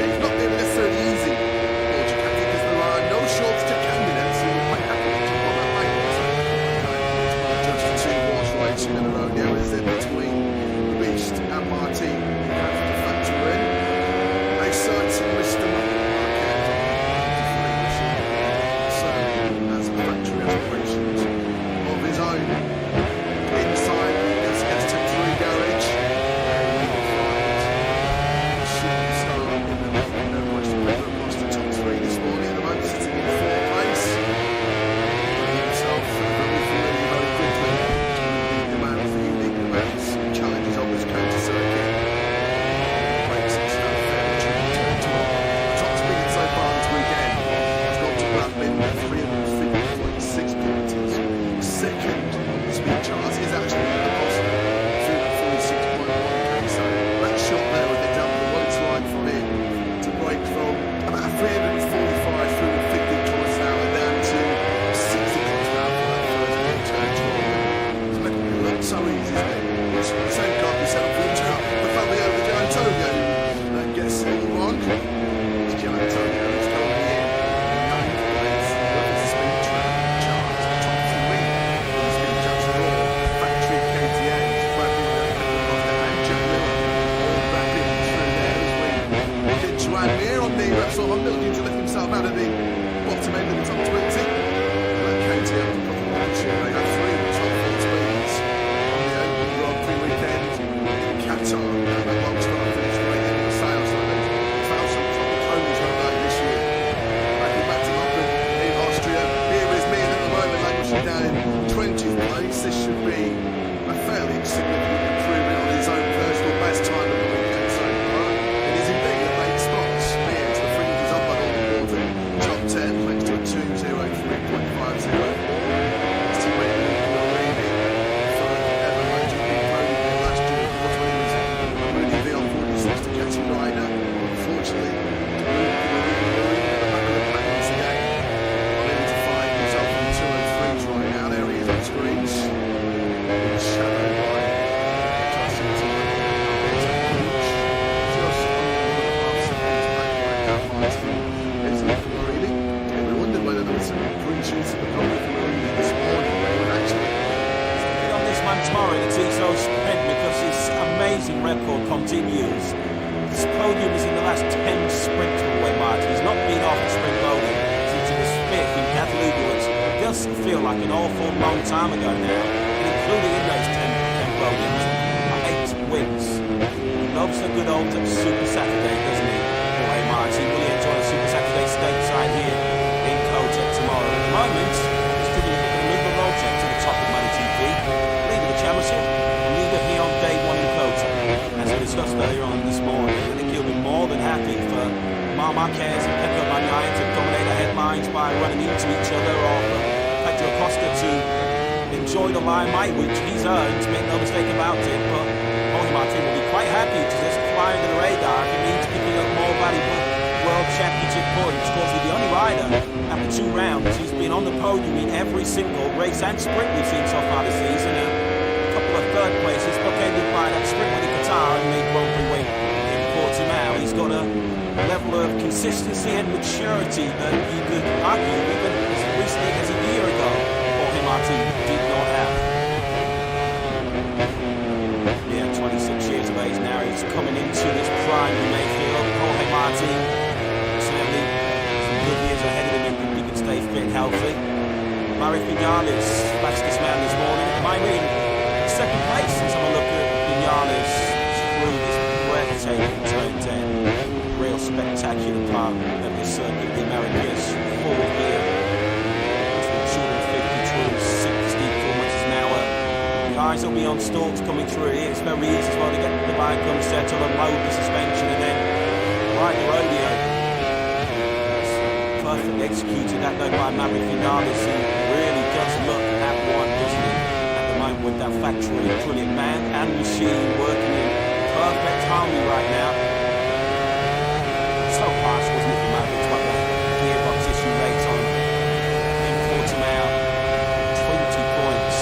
It's a heavy play to take in terms of the championship. Just for your morale as well. I suppose a consolation for him, he was there all weekend in Portimao. Had great speed in both the sprint and the Grand Prix. Great speed as well in qualifying. Just a shame that it's that gearbox issue which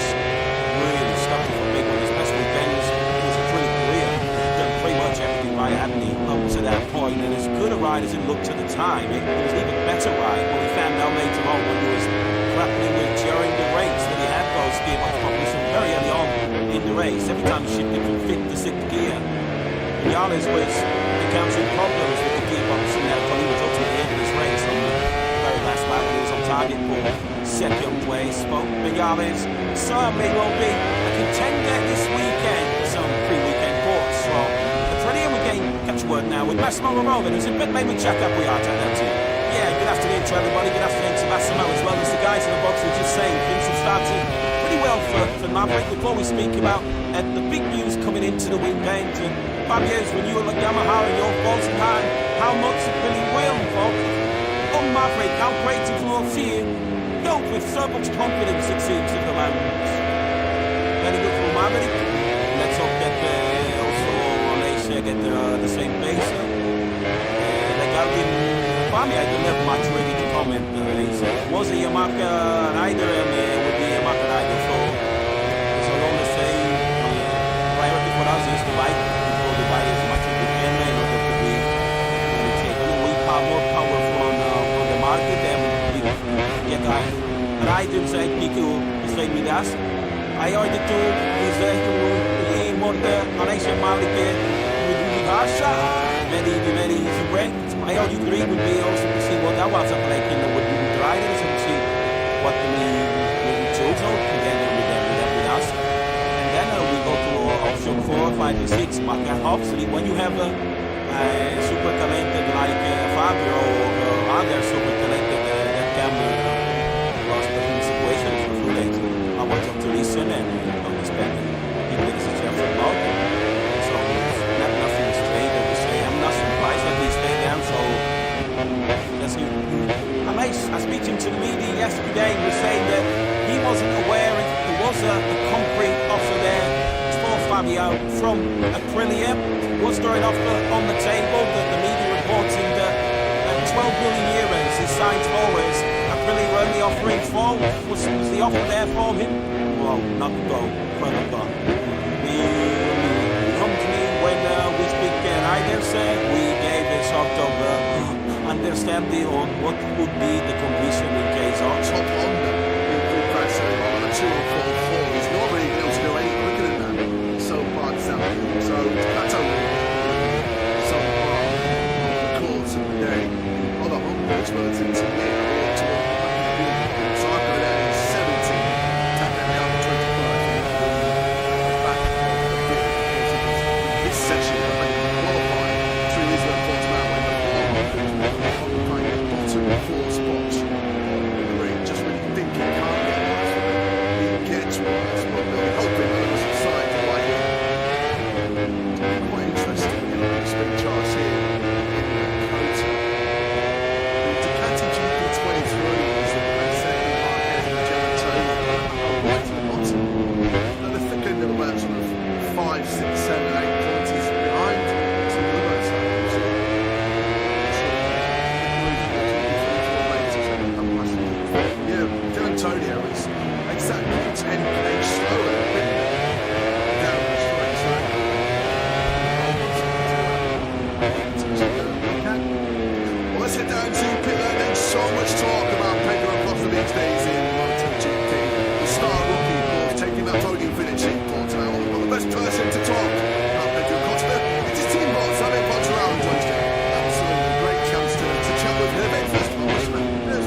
opportunity to overtake is the thing that has, I think, surprised everybody watching on screen.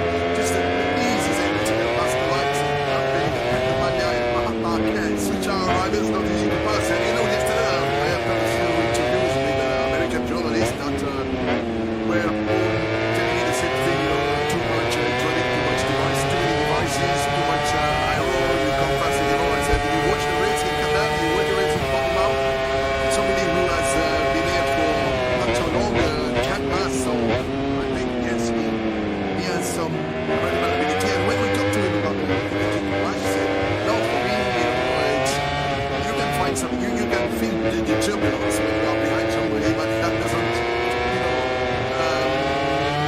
that doesn't stop people to be able to pass. And I don't have any great moment to pass, you know, if I can pass, the guy is faster than me, but it's not because of the devices or the arrows.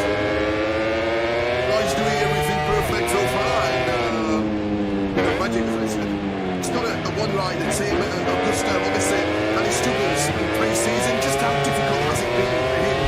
All of the height, all of the top, all of the headlines digging out the other side of the box. How is it doing? Thank you for asking, really thank you for asking, because, okay, when I'm asked question about Pedro, I need to answer about Pedro, but thank you for asking. It was very difficult.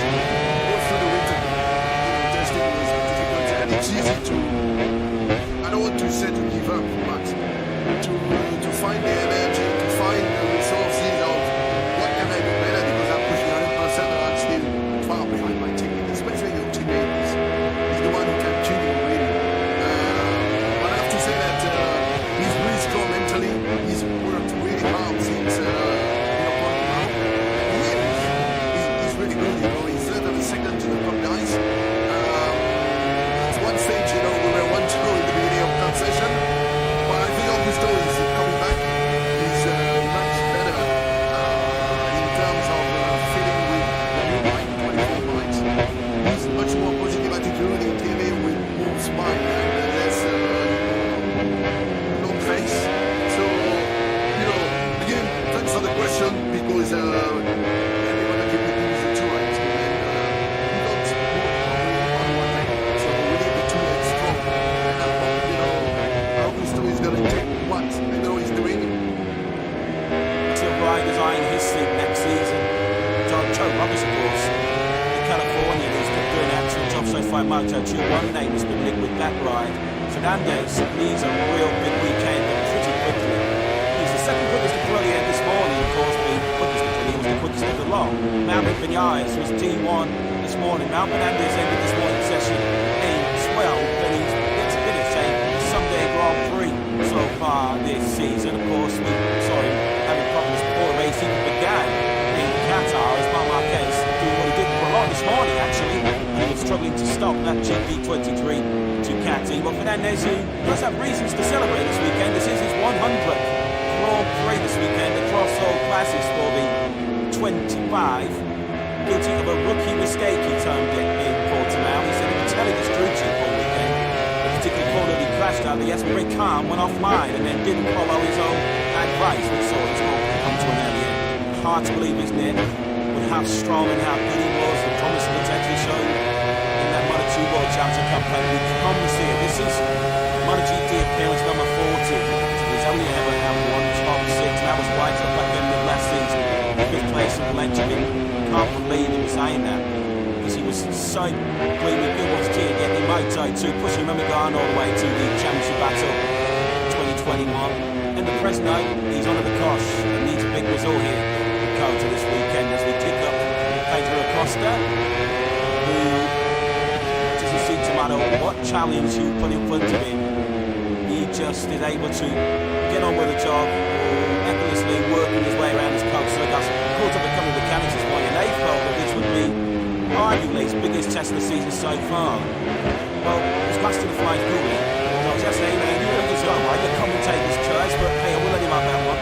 Yeah, he's exploring the living, shall we say, so far today. Of course, we could see him running off a little bit this morning. It was a session of 2 halves this morning. He was down the back of the field for the first half of the session, bolting on some new tyres. Was immediately up inside the top rears, the rear snakes left, snakes right, as he tries to get it stopped from the under 300 kilometers an hour down that back straight down to around about 60 k's for the first gear, turn 12, and unfortunately he was nowhere near the apex that time, but he's on the first, he won't be the last to make a mistake through there. There are so many big braking stops around this quarter layout. This is another of them into turn 1, while we're on to see Mark Marquez from wide earlier on into 10, 11 and into 12.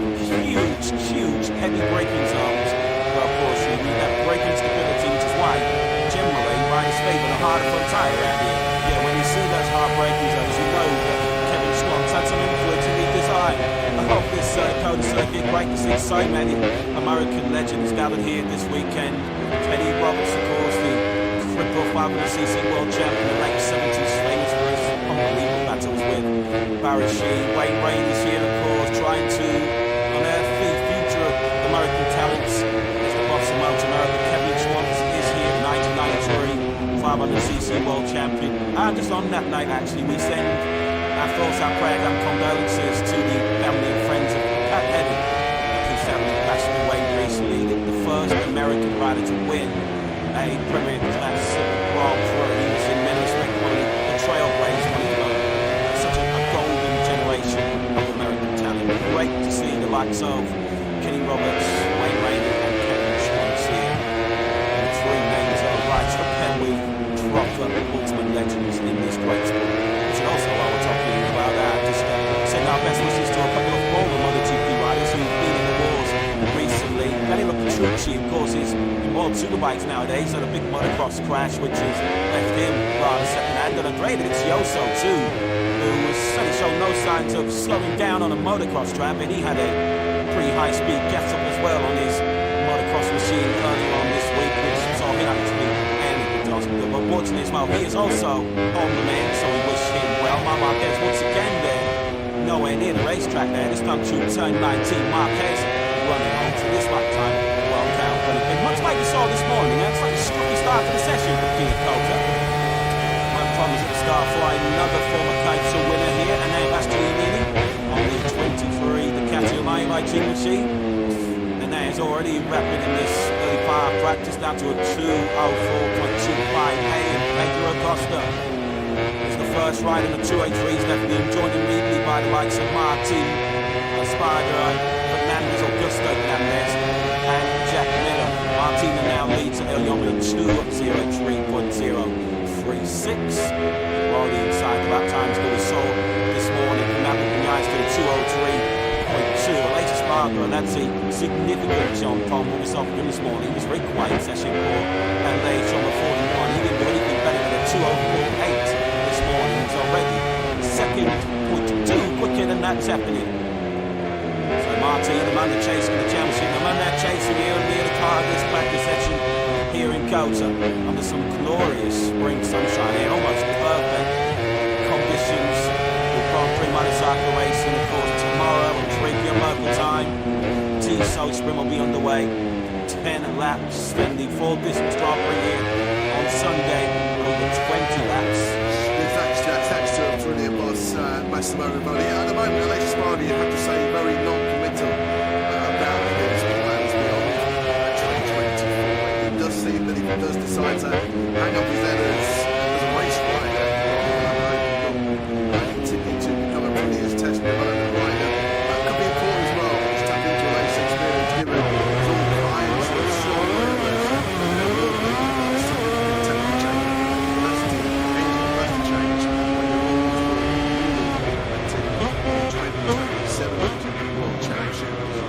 I think just giving himself 3 or 4 more Grand Prix just to see whether the hunger, the desire is still there. He's 34 years of age now, Aleix. He's the oldest statesman of this MotoGP World Championship. This weekend is his 324th Grand Prix start. It's something sacrificed. He's certainly put in the hard yards, Lewis. You do wonder whether Aleix being so confident as he is right now, whether he is actually sort of trying to serve some content. Yeah, I guess ultimately it will all come down to how competitive Aleix Spargo is. But so many of his riders, the enjoyment comes from winning, the enjoyment comes from being competitive. Spargo isn't, so that's that decision for the course. It should have been recently by Maverick Vinales.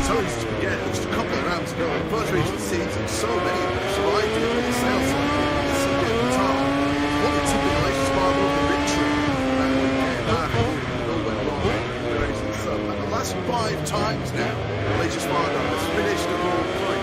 He's finished now in 8th place. He has been top 6 since been taking of last season. So that's the kind of streak that Latest Spargo is going to try and snap out on if he can. There's no question how high and steep 3 points in the Latest Spargo is. They're looking to mix that line. They're certainly taking part of their rights for also rounds, spoon matches in MotoGP. They're not so good, you know, being genuine race victory and 20-point contenders. It's tricky, mate, coming into this 2024 season. It's so easy to kind of when you're winding your career down. As much as well, when the season goes on, particularly if he's not able to try and maximize the value, he may have a decision to make. You've said pre-season his future in his hands, it will go down to speed and results. Might not also for him, but they all feel like they need to move in a different direction and everything else and the other take on board. What is it? It's very clearly somehow they just want to get in the fight and test the development rider role, which is a role that's put us for the thing.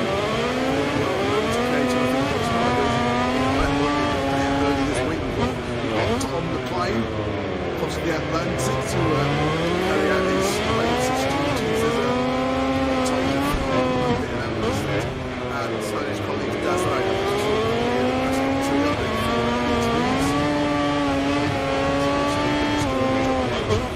John Zarco motorcycle with the team that won this very Grand Prix here 1 year ago when Alex Rins was set on top of the LCO Honda.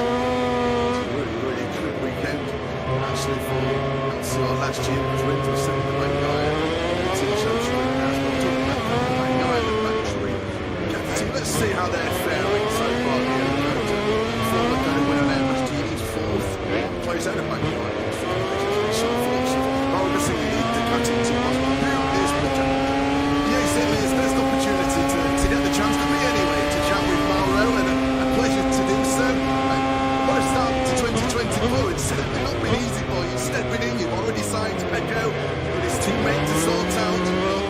Rama can be on 46 days to sort out now. Let's sign out Nico and Mark coming together. A busy start to 2024. Happy about it all.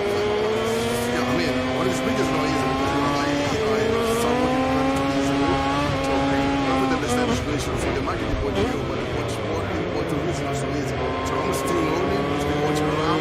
It's right. Let's try and cover up some of the hot topics then. World Championship leader, he's honoured the captain of the Northern Hot Heyman team. It's been so impressive. Victory last time out. How much have you been pleased to see him riding in the manner that he is? I mean, Honda is a champion. He's showing us several times this year at the start. So he's a champion. No surprise for us to see. In terms of the incident between Mark and Pedro, what have you done after that incident to try and make sure we don't see something similar happening again? I mean, where is he? I said one of them myself. Just, you guys, everything under control. Nico and Mark's Arsenal like, he says everything under control. So positive, very positive. That's good to hear. Already there's a lot of talk, not only about the rider market, but in terms of which teams are going to be winning which bikes the next year. So PR46 and Mara both have their contracts in with the captain at the end of this current season. What's the latest update on the negotiations with both of them? We have some team Hockenheim, Silverstone as well, 71, very much reminiscent of Magnus and Beckers, isn't it, at Silverstone. So we pick up Vinales, this is right at the top end of the circuit, bottom gear, turn 11, crucial then now to get good drive, get good acceleration grip as we power now down this long back straight, 1.2 kilometres in length, which makes it the longest straight on the Grand Prix calendar. Over that little crest, which can stay on set of the bike in the braking zone. Nice and clean this by Vinales. Good lap as well coming in from Maverick. Now some fresh Michelin rubber there, brand new medium front, medium rear at the start of the session. Vinales is one of those who did go with new rubber early on this morning in free practice, although of course if you're familiar with MotoGP, you'll know that session this morning did not count towards qualifying. Solely this 60-minute practice session will determine who moves through into qualifying 2. Maripiana's winning just ahead of Pedro Acosta on circuit, both on target to improve at the moment. Almost certainly the final 15 to 20 minutes as well. We'll expect the fireworks in this practice sessions. We are now approaching the final corner. Of course, we have seen him challenge at the front here and Cota before. Of course, Venezuela, he's clutched to the wave in early 2017. He was challenged Mark Marquez and crashed out of that leading back. So in the second place in these early 20s, 2 or 3. Well, that's a 10 quicker than the way this morning. It was right here in coach, and it's just a second MotoGP start back in 2014 where he dominated that Grand Prix. I mean, set the fastest lap on the MotoGP debut in Qatar. It was those 2 performances which immediately caught the eye of then Suzuki Team Moss, Davide Rebbion. It's like, yeah, these are man, absolutely no question whatsoever. And Vinales was taken after this one season in MotoGP into the back to Suzuki fold for 2016 season, wasn't it? Then we go back in that guy. Now the final corner winds the power on this back Richigamme up to 5th place, treating him towards the low 203s. The all-time lap record holder here around Cota Bagnaia on his way to that pole here last year, which looked like being a catalyst to another dream double. He got half a jump done when he won the Tito sprint and then properly fluffed his lines right here when he doubled his back to Richigamme. Well, it was 2.5 seconds clear of Alex Finn, and there was that rather strange analogy where he said, well, the Ducati's almost too good. You don't get any sort of warning about when you can actually lose control. And Sonny raised a few eyebrows at some post-race stat last year. I didn't know many riders playing the violin with that though. When he said that, many riders would have happily swapped for the too good motorcycle that Bagnaia eventually took to the World Championship. Of course, that's going to be a feature of Pecco Bagnaia on occasions over the years, making mistakes when arguably he's not under pressure. It feels like when the pressure's at its highest, that's when Pecco Bagnaia is at his best. As he proved late last season, he battled for the World Championship. So many of the incidents and crashes Bagnaia has involved recently when he's in rather unchallenged positions.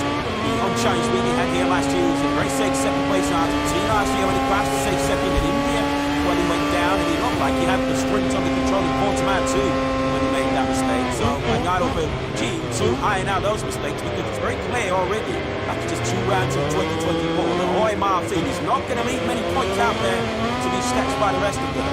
Bounce back ability is what Bagnaia needs here this weekend, and he has delivered in the classes. Not normally arrived at 12s too long on setbacks. If you look at his most recent DNFs, his powers of recovery have been pretty amazing. Immediately after his last 9 DNFs, he's then gone on to win the very next Grand Prix on 5 occasions and be on the podium in 2 others. So if the Yeoman's going to be treated right here this weekend, Bagnaia will bounce back strongly from the setback, shall we say, of his decision to engage with this man. Down at turn 5 late on in that Portimao Grand Prix, which has certainly got MotoGP trending all the way around the world on that social media. We feel that that was just a little bit of an appetizer for what's to come over the remaining many 20 races, with 19 races in 2024. But to say, divided opinion, didn't it? The Marquez up Bagnaia bust up in Portimao, and as you say, it feels like the fire beast to come, because I can't imagine Marquez is going to get much weaker from here. He will surely only get stronger as he adapts to the Ducati GP23 and shakes off some of those old Honda habits. And likewise, you'd imagine that the Ducati GP24 will just get stronger as the year goes on, as the current spec machine does tend to extend his advantage over the year-old bike as we go through a season. Marquez is a phenomenal talent. Of course, 8 times world champion and chasing an 8th victory here at the Circuit of the Americas. Of course, he's not tasted victory here since 2021. Marquez, I guess likewise, has scored the second with this Circuit of the Americas. Of course, he missed the opportunity to compete here last year. Getting quite acquainted with that P1 in MotoGP right now is this young man, Roy Martin, who flings the Dream of Common Ducati through high speed turn 18, the right hand of the completes 3 rights and everything for the final sector. You're then banking less than 19 now to the final corner 20. Another lap was right on the money here for Martin. Then man, if you look at that medium from soft rear tyres, another low 203 from the Spanish riders. Right at the top of that lap, it sort of whitened out the gradient as you reach that first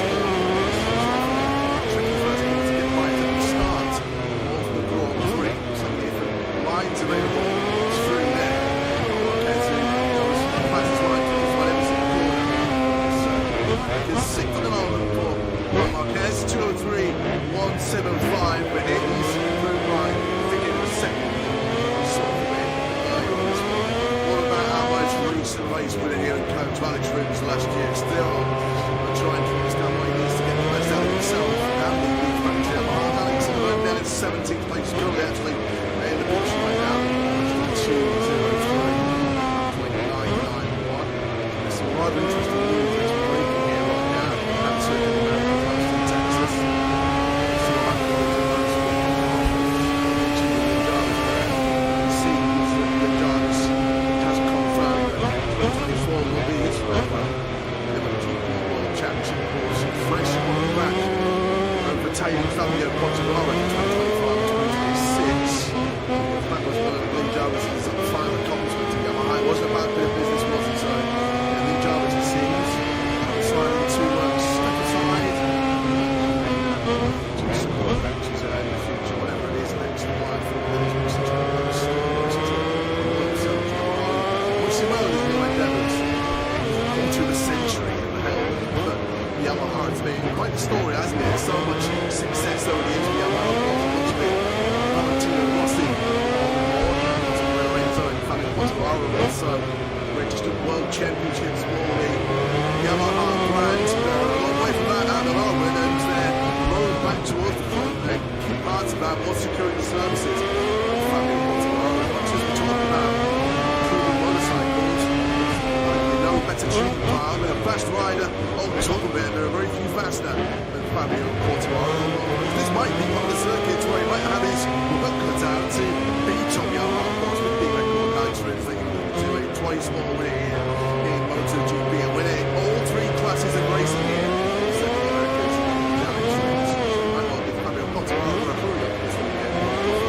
Locked in next May in the World Championship at the moment. Actually, he's in position in towards an altitude, backed up with second place in the race itself. Watch out to be Jorge Martin. Of course, the story back in last season was Martin. No, if he won the World Championship, it was going to be the key to unlock the spot in the factory team. But Ducati haven't got that luxury this year to wait and see how the World Championship plays out before they identify and pick up Bagnaya's team. We know Bagnaya's got no way else now before the season. Yeah, Ducati have been used to this in the past, haven't they?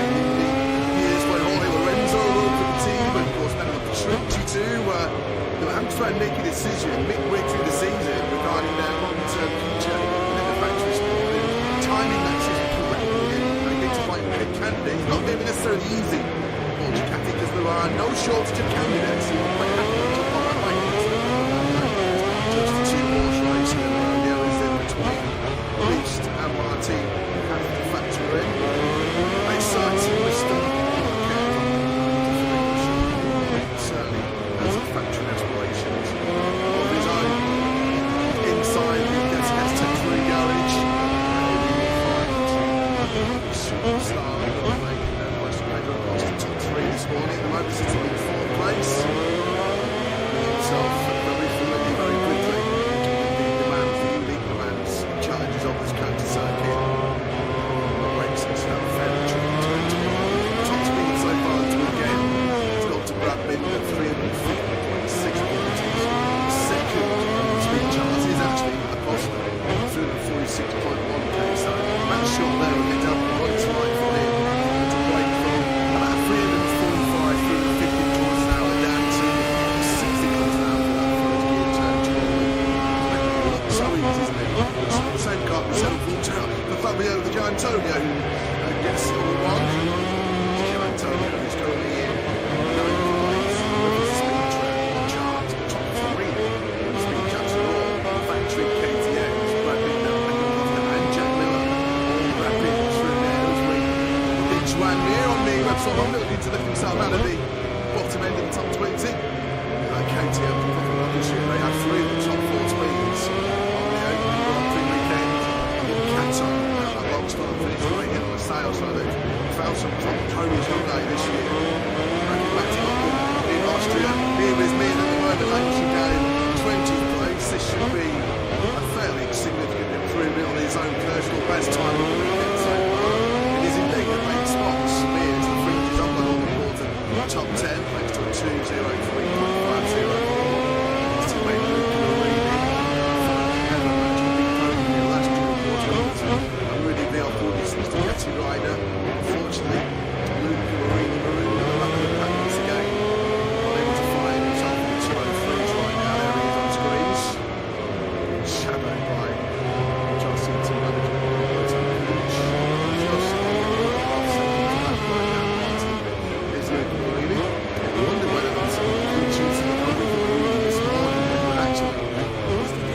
tomorrow at the Sesion sprint because this amazing record continues. His podium is in the last 10 sprints for the way Martin. He's not been off the sprint podium since he was 5th in Catalunya, which does feel like an awful long time ago now. And included in those 10 podiums are 8 wins. He loves a good old Super Saturday, doesn't he? The way Martin really enjoys Super Saturday stateside here in Kota tomorrow. At the moment, he's doing a bit of a legal roll check to the top of MotoGP, leader of the championship, and leader here on day 1 in Kota.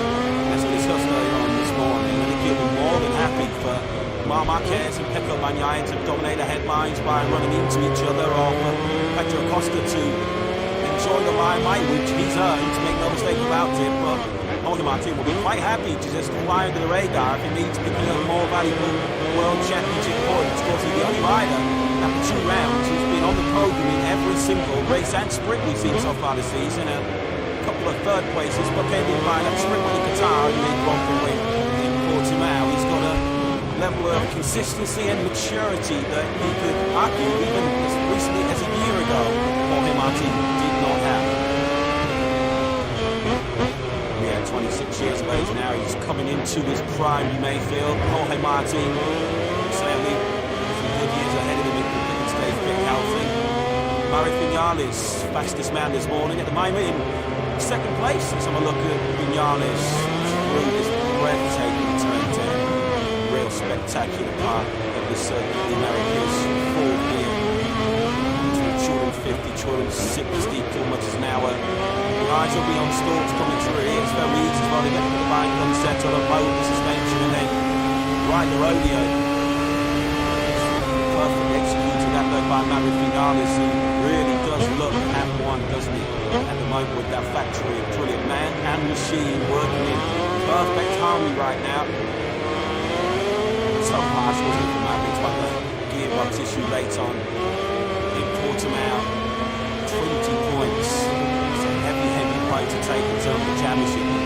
Just for your morale as well. I suppose the consolation of Richigamme was he was there all weekend in Portimao at great speed in both the sprint and the Grand Prix.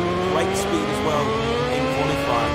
Just a shame that it was that gearbox issue which really stopped it from being one of his best weekends in his pretty career. He's done pretty much everything right, hasn't he, up to that point. And as good a ride as it looked at the time, it was an even better ride when we found out later on when he was grappling with during the race that he had those gearbox problems very early on in the race. Every time he shifted from 5th to 6th gear, Vinales was encountering problems with the gearbox, and then probably was up to the end of his race on the very last lap. He was on target for 2nd place. But Vinales certainly won't be a contender this weekend. Some pre-weekend thoughts from Aprilia. We're getting catch a word now with Massimo Rowan. It's a bit maybe check up we are now to you. Yeah, good afternoon to everybody. Good afternoon to Massimo as well as the guys in the box were just saying things have started pretty well for Maverick. Before we speak about the big news coming into the weekend, Fabio's renewal of Yamaha and your thoughts on how much it really will, folks.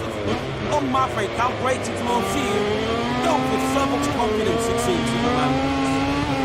Very good for Maverick. Let's hope that also they get the same pace. They got in Fabio had left much ready to come in. He was a Yamaha rider and it would be a Yamaha rider so all the same priority for us is the bike, because the bike as much as we can in order to be and take any way more powerful on the market, and we get riders and people to stay with us. I ordered to is molto adesso Mauri che di Vascia very easy way. I only agree with me also to see what that was like, with the riders and see what we can choose out together with them with us. And then we go for option 4, 5, and 6. But obviously when you have a super talented like Fabio or other super talented that can cause the situation for 4 days, I want them to listen and understand that there is a chance of mountain. So nothing is strange when we say I'm not surprised that they stay there. So I'm speaking to the media yesterday. He was saying that he wasn't aware if there was a concrete offer there for Fabio from Aprilia. What's going on the table? The media reporting that at 12 million euros. He signed forwards. Aprilia were only offering 4. Was the offer there for him? Well, not to go. Brother God. When we speak items, we gave us October understanding on what could be the condition in case of Top Honda in free press area on a 2044. He's not really been able to go any quicker than that so far this afternoon. So that's only so far the course of the day. A lot of Hondas relative to me are all to one back to the field. So I'm going to 17. Can't get the other 20. Back on the field. This session, I think we qualified 3 weeks ago in Portimao when the 400 like bottom 4 spots. Just when you think you can't get worse, you get worse, but they'll be hoping that there are some signs of light. It'll be quite interesting when you look at the speed charts here. Ducati GP23 is the next second market in the German Tony. Oh, right at the bottom. And the flipping the last 5, 6, 7, 8 quarters behind some of the worst.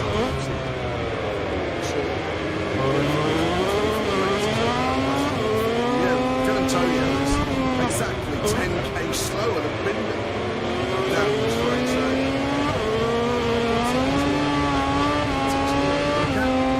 Well, let's head down to pit lane. There's so much talk about Pedro Acosta these days in MotoGP.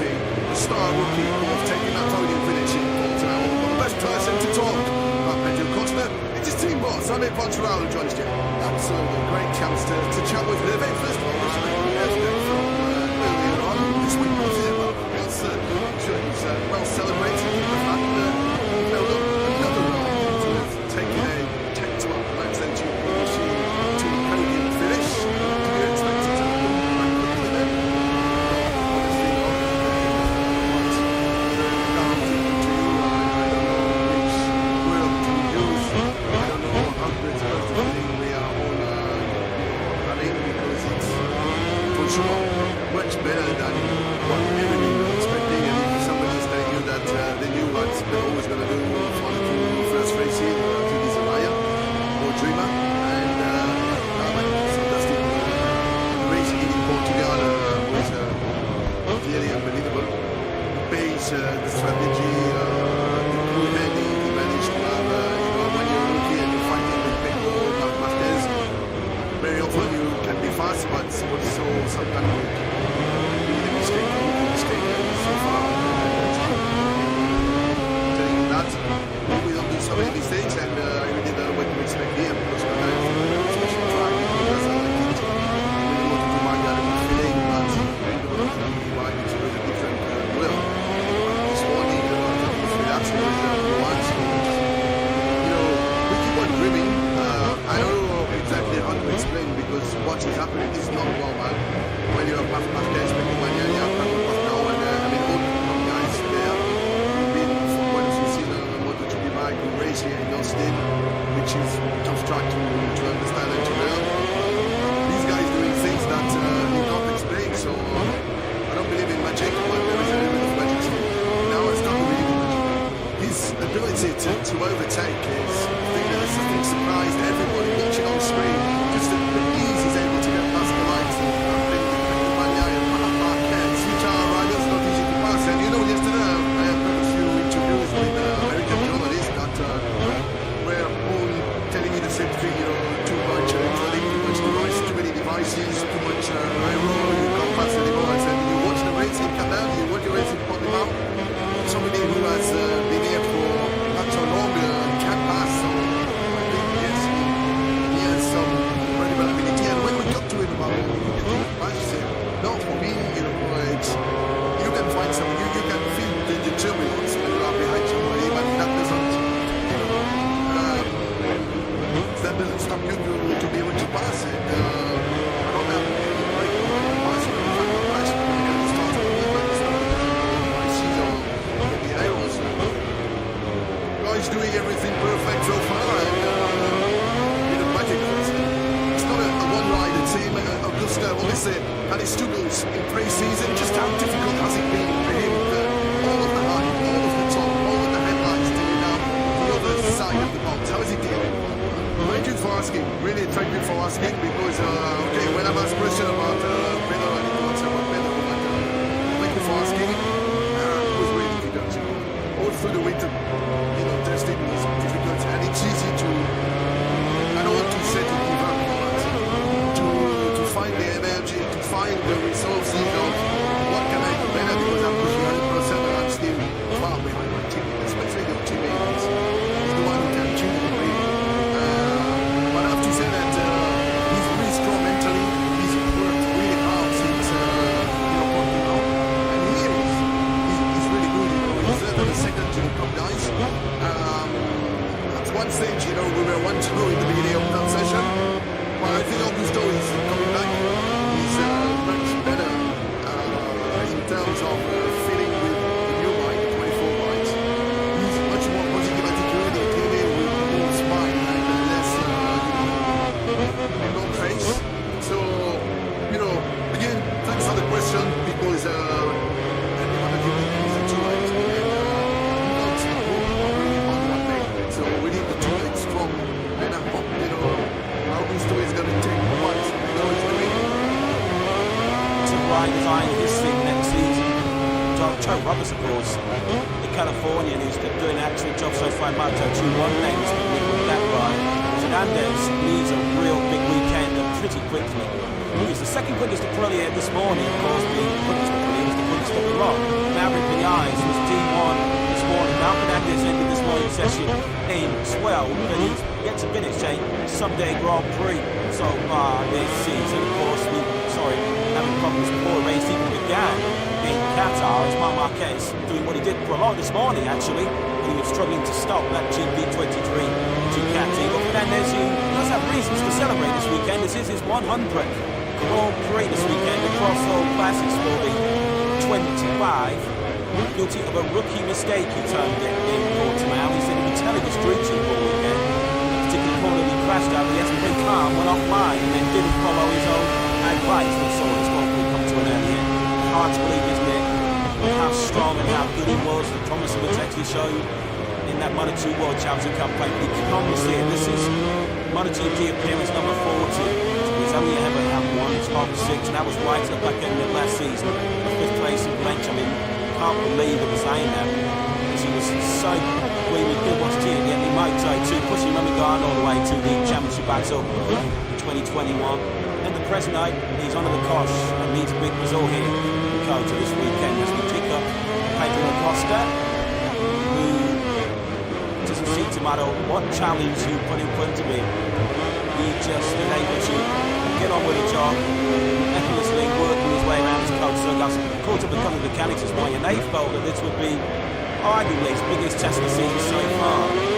Well, he's passed to the flying cooling. Although yesterday, you know, he really his own way, the commentator's curse, but hey, I will let him have that one. Yeah, he's exploring the limits, shall we say, so far today. Of course, we could see him running off a little bit this morning. It was just for 2 halves this morning. He was down the back of the field for the first half of the session, bolting on some new tyres, was leading up inside the top rears. The rear snakes left, snakes right, as he tries to get it stopped from the thick end of 300 kilometers an hour down that back straight down to around about 60 k's for the first gear, turn 12, and unfortunately he's not in the apex that time, but he's not a first, he won't be the last to make a mistake through there. There are so many big braking stops around this Acosta layout. This is another ability to turn 1-1. We've got to see Marc Marquez run wide earlier on into turn 11 and into 12. Huge heavy braking zones. But of course you need that braking stability, which is why generally riders favour the harder front tyre around here. Yeah, when you see those hard braking zones, you know that Kevin Schwann's had some influence in the design of this Acosta circuit. Great to see so many American legends gathered here this weekend. Eddie Roberts, of course, the triple 500cc world champion in the late 70s, famous for his unbelievable battles with Barry Sheene. Wayne Rain is here, of course, trying to unearth the future of American talents. As the boss of Motor America, Kevin Schwann is here, the 1993 500cc world champion. And just on that night, actually, we send our thoughts, our prayer, our condolences to the family and friends of Pat Henny, who's sadly passed away recently. The first American rider to win a Premier Class Grand Prix. He was in many respects one of the trailblazers, one of such a golden generation of American talent. Great to see the likes of Kenny Roberts, Wayne Rainey, and Kevin Schultz here. Three names that are right up there with proper ultimate legends in this great sport. Which also, while we're talking about that, just send our best wishes to a couple of former MotoGP riders who've been in the wars recently. Danilo Petrucci, of course, is in World Superbikes nowadays, and a big motocross crash which has left him rather second-handed. And Richigamme too, who was certainly showing no signs of slowing down on a motocross track, and he had a pretty high-speed get-up as well on his motocross machine earlier on this week, which saw him having to be nearly lost. But unfortunately as well, he is also on the mend, so we wish him well. Marquez once again there, nowhere near the racetrack there. This time to turn 19. Marquez running on to this lap time. Won't count for anything. Much like we saw this morning, it's like a scruffy start to the session. Acosta. Mike Thomas at the start for another former K2 winner here, and now Bastianini on the 23, the Catalunya racing machine. And now he's already rapid in this early part of practice, down to a 2:04.258. And Pedro Acosta is the first rider in the 283's afternoon, joined immediately by the likes of Martin, Spider, Fernandez, Acosta, Fernandez, and Jack Miller. Martina now leads at Lyon with a 2:03.036. Rolling inside the lap times that we saw this morning, mapping the guys to the 2:03.2. Aleix Espargaro, that's a significant jump on what we saw from this morning. It was a very quiet session for Aleix on the 41. He didn't do anything better than a 2:04.8 this morning. He's already second, 0.2 quicker than that Zeppelin. Martin, the man that chasing the championship, the man that chasing here at the end part of this practice session here in Kota under some glorious spring sunshine here, almost perfect conditions.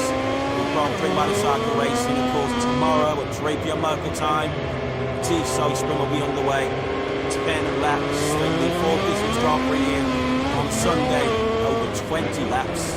Yes, thanks, Jack. Thanks to the brilliant boss, Massimo Rivoli. At the moment, Aleix Espargaro, you have to say, very non-committal about his plans beyond 2020. It does seem that he does decide to hang up his head as a race rider. I continue to become a brilliant test development rider. That could be important as well, to tap into Aleix's experience, given there's all kinds of strong rovers that don't need a significant technical change.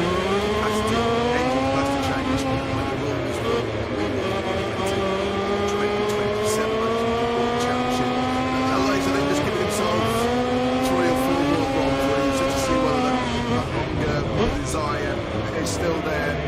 He's 34 years of age now, Aleix is the oldest statesman of this MotoGP World Championship. This weekend is his 324th Grand Prix start. He's made so many sacrifices. He's certainly put in the hard yards for this. You do wonder whether Aleix being so confident as he is right now, whether he is actually sort of starting to seriously contemplate maybe the time. Yeah, I guess ultimately it will all come down to how competitive Aleix Espargaro is. There's so many of these riders, the enjoyment comes from winning, the enjoyment comes from being competitive.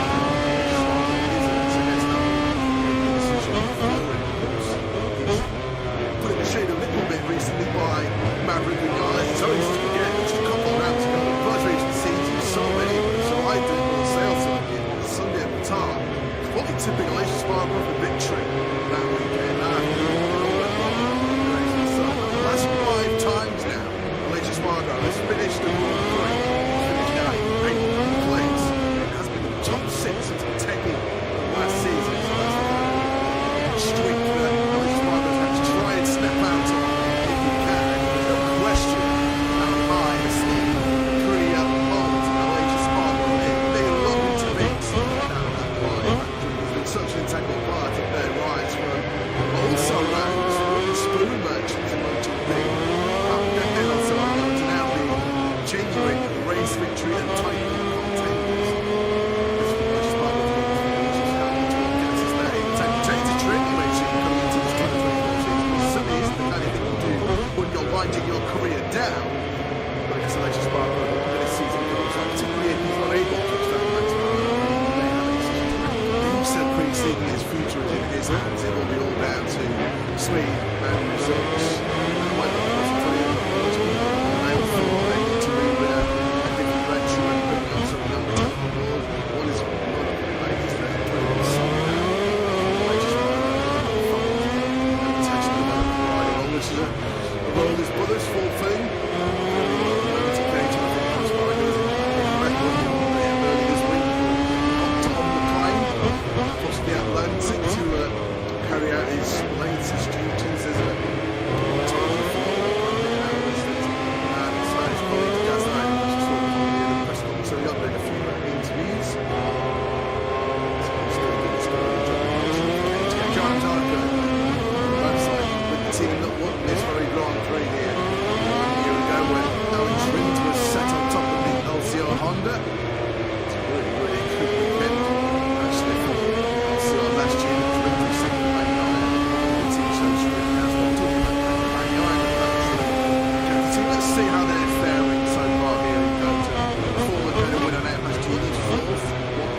to inform something. Obviously, the Ducati team was, who is Richigamme? Yeah, he certainly his best opportunity to get the chance, to me anyway, to chat with Mauro, and a pleasure to do so.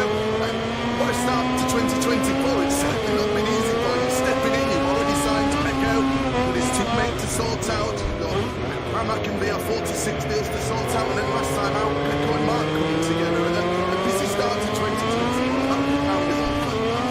Yeah, I mean, one of the biggest noise because I was so worried about it was told me that the same situation for the back of so I must do an onion, must be watching around. That's right, I do my best. So let's try and cover up some of the hot topics then. World Championship leader is on the Ducati at the moment. Well, hey Martin, it's been so impressive. Victory last time out. How much have you been pleased to see him riding in the Fernandez? I mean, what it is a champion. Sure it has. Several times last year, this year he started as a features deal. So he's a champion, no surprise for us to speak. In terms of the incident between Mark and Pedro, what have you done as to that incident to try and make sure we don't see something similar happening again? I mean, very easy. I said over there on message. Just be right, hey guys, everything that goes wrong, big go and says everything that he goes on to do for that, so positive, very positive. That's good to hear. Already there's a lot of talk, not only about the rider market, but in terms of which teams are going to be winning which bikes for the next year. So VR46 and Pramac both have their contracts in with Ducati at the end of this current season. What's the latest update on the negotiations with both of them? Yeah, we have some Tibor Hockenheim, Silverstone as well, 7-1, very much reminiscent of Madness and Reckless, isn't it, at Silverstone. So we kick up Vignales, this is right at the top end of the circuit, the bottom gear turn 11, crucial there now to get good drive, get good acceleration grip as you power now down this long back straight, 1.2 kilometres in length, which makes it the longest straight on the Grand Prix calendar. Over that little crest, which can slightly unsettle the bike in the braking zone. It's all nice and clean this by Vignales. Good lap as well coming in from Maverick. Now on some fresh Michelin rubber there, brand new, medium front, medium rear at the start of the session. Vignales is one of those who did go from rubber early on this morning in pre-practice, although of course if you're familiar with MotoGP, you'll know that that session this morning did not count towards qualifying. Solely this 60-minute practice session will determine who moves through into qualifying two. Maverick Vignales running just ahead of Pedro Acosta on circuit, both got time to improve at the moment. So the final 15 to 20 minutes as well. We expect the fireworks in this practice session. Vignales now approaches the final corner. Of course, we have seen him challenge at the front here at Costa before. Of course, Venezuela easily touched to the wave in early 2017. He was challenging Mark Marquez, but crashed out of that leading back. He's up in the second place in these early stages, not 2 or 3. Well, that's a 10 quicker than the weather score. It's right here in coach, and it's just a second Moto2 start like in 2014 where he dominated that Grand Prix. I mean, set the fastest lap on his Moto2 debut in Qatar. It was those two performances which immediately caught the eye of then Suzuki team boss Davide Grevillard. It's like, yeah, he's our man, absolutely no question whatsoever. Regardless, was taking up this one season in Moto2 into the factory Suzuki mold for 2016 season, wasn't it? Then we go Pedro Van Dijk, now the final corner, winds the power on the factory Ducati up to mid-place, creeping him towards the low 203s, the all-time net record holder here around Belgium, Maniac, on his way to that pole here last year, which looked like being a catalyst to another dream double. He got half a jump done when he won the T-Zone sprint and then probably fluffed his lines right here when he dubbed the factory Ducati when he was 2.5 seconds clear out of Trin. And there was that rather strange analogy where he said, well, the Ducati's almost too good. You don't get any sort of warning about when you can actually lose control. And Sonny raised a few eyebrows at a post-race statement as the only door many riders playing the line. When he said that, he made riders were happily swapped for the two good motorcycle that when I eventually took to the World Championship. Of course, that's been a bit of a feature of Pecco Bagnaia on occasions crashes over the years, making mistakes when arguably he's not under pressure. It feels like when the pressure's at its highest, that's when Pedro is at his best, as he proved late last season back for the World Championship. So many of the incidents and crashes Bagnaya's involved recently when he's in rather unchallenged positions. The unchallenged lead he had here last year was in a race safe second place in Argentina last year when he crashed, safe second in India when he went down, and he looked like he had the strings under control in Portimao too when he made that mistake. So Bagnaia will be keen to iron out those mistakes, because it's very clear already after just 2 rounds of 2024 that Jorge Martin is not going to leave many points out there until he steps by the rest of them. Unstoppability is what Bagnaia needs here this weekend. He has delivered in the past. He's not normally riding 12s too long on setbacks. If you look at his most recent DNS, his powers of recovery have been pretty amazing. Immediately after his last 9 DNS, he's then gone on to win their very next Grand Prix on 5 occasions and be on the podium in 2 others. So if the Yeoman's under the treatment right here this weekend, Bagnaia will bounce back strongly from the setback, shall we say, of his decision to engage with this man down at turn 5 late on in that Portimao Grand Prix, which has certainly got MotoGP trending all the way around the world on that social media. Did he feel that that was just a little bit of an appetizer for what's to come over the remaining many 20 races, 19 races in 2024? So to say, divided opinion, didn't it? The Marquez up by Acosta in Portimao, and like you say, feels like the sign beast to come, because I can't imagine Marquez is going to get much weaker from here. He will surely only get stronger as he adapts to the Ducati GP23 and shakes off some of those old Honda habits. And likewise, you'd imagine that the Ducati GP24 will just get stronger as the year goes on, as the current spec machine does tend to extend his advantage over the year-old bike as we go through a season. Marquez is a phenomenal talent, of course, 8-time world champion and chasing an 8th victory here at the circuit of the Americas. Of course, he's not tasted victory here since 2021. Marquez, I guess likewise, has scored the second with this circuit. Of course, he missed the opportunity to compete here last year. Getting quite acquainted with that P1 in MotoGP right now as this young man, Jorge Martin, and flings the thing coming to Ducati through high-speed turn 18, the right hand with the completes 3 rights, coming through the final sector, then back to left to 19 now to the final corner 20. Another lap is right on the money here for Martin. Then a good look at that medium from soft rear tyres, another low 203 from the Spanish rider. Right at the top of that brow, it widens out the gradient as you reach that first corner. Tricky first corner to get right at the start of the Grand Prix. Some different lines available through there. As he knows the fastest line to just about every single corner. The 6th development for Marquez, 203, 175 for him. He's improved by picking the second. Race with him in coach Alex Rins last year, still trying to understand what he needs to get the best out of himself and the huge battery on behind Alex at the moment. Now he's 17, he's still actually in the picture right now. He's 2-0-3-991. There's some rather interesting news that's breaking right now.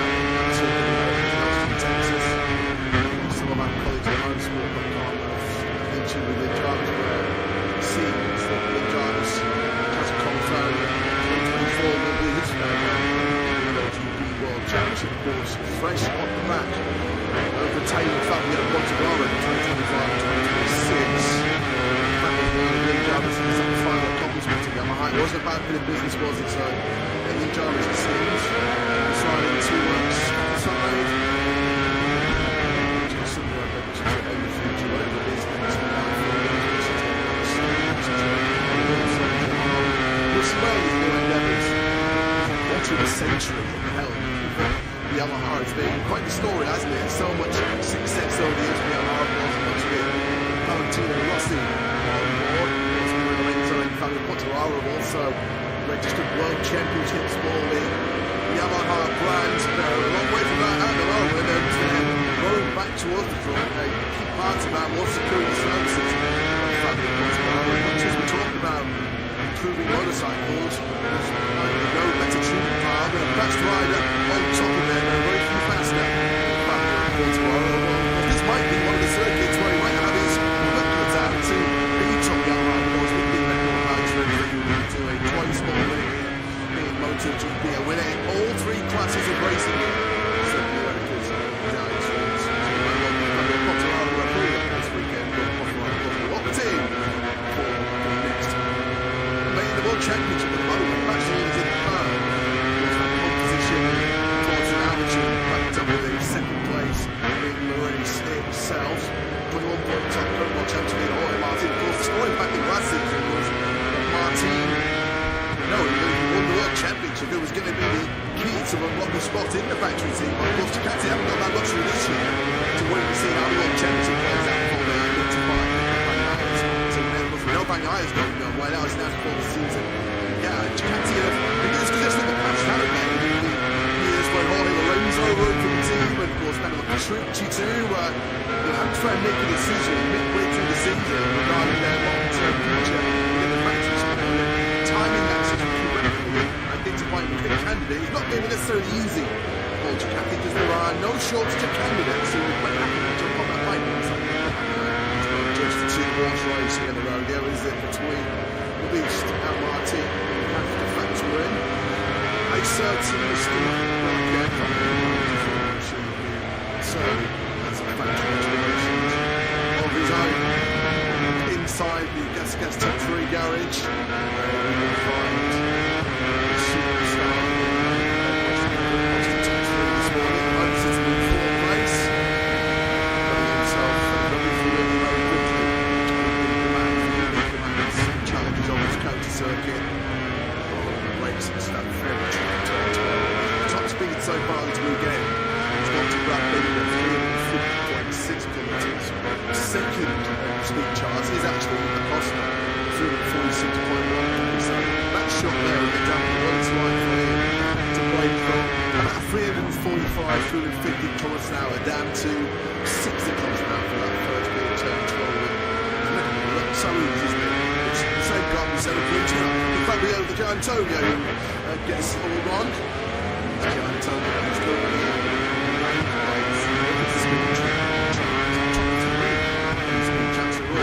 Factory KTM's Brad Binder, Pedro Acosta and Jack Miller all rapid through there for the big Juan there on the Repsol Honda, looking to lift himself out of the bottom end of the top 20. KTM should make a three of the top 4 spins on the opening rock in Qatar, and that long start finish right into the sales, so they've found some proper cronies, haven't they, this year. Back to Open in Austria. Here is Mir at the moment, languishing down in 20th place. This should be a fairly significant improvement on his own personal best time of the weekend so far. It is indeed the main spots. Mir to fringes up that all-important top 10, thanks to a 2.03.504. Thanks to Guarini for ever MotoGP podium last year. It was really the old 60 right now. Unfortunately,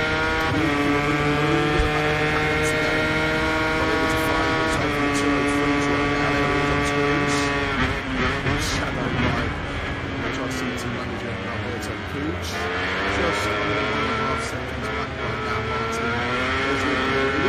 You wonder whether there was some green juice over Guarini this morning when he was actually on this man tomorrow in the Tissot sprint because his amazing record continues. His podium is in the last 10 sprints away, Martin. He's not been off the sprint podium since he was 5th in Catalunya, which does feel like an awful long time ago now. And including in those 10 podiums, 8 wins. Loves the good old Super Saturday, doesn't he?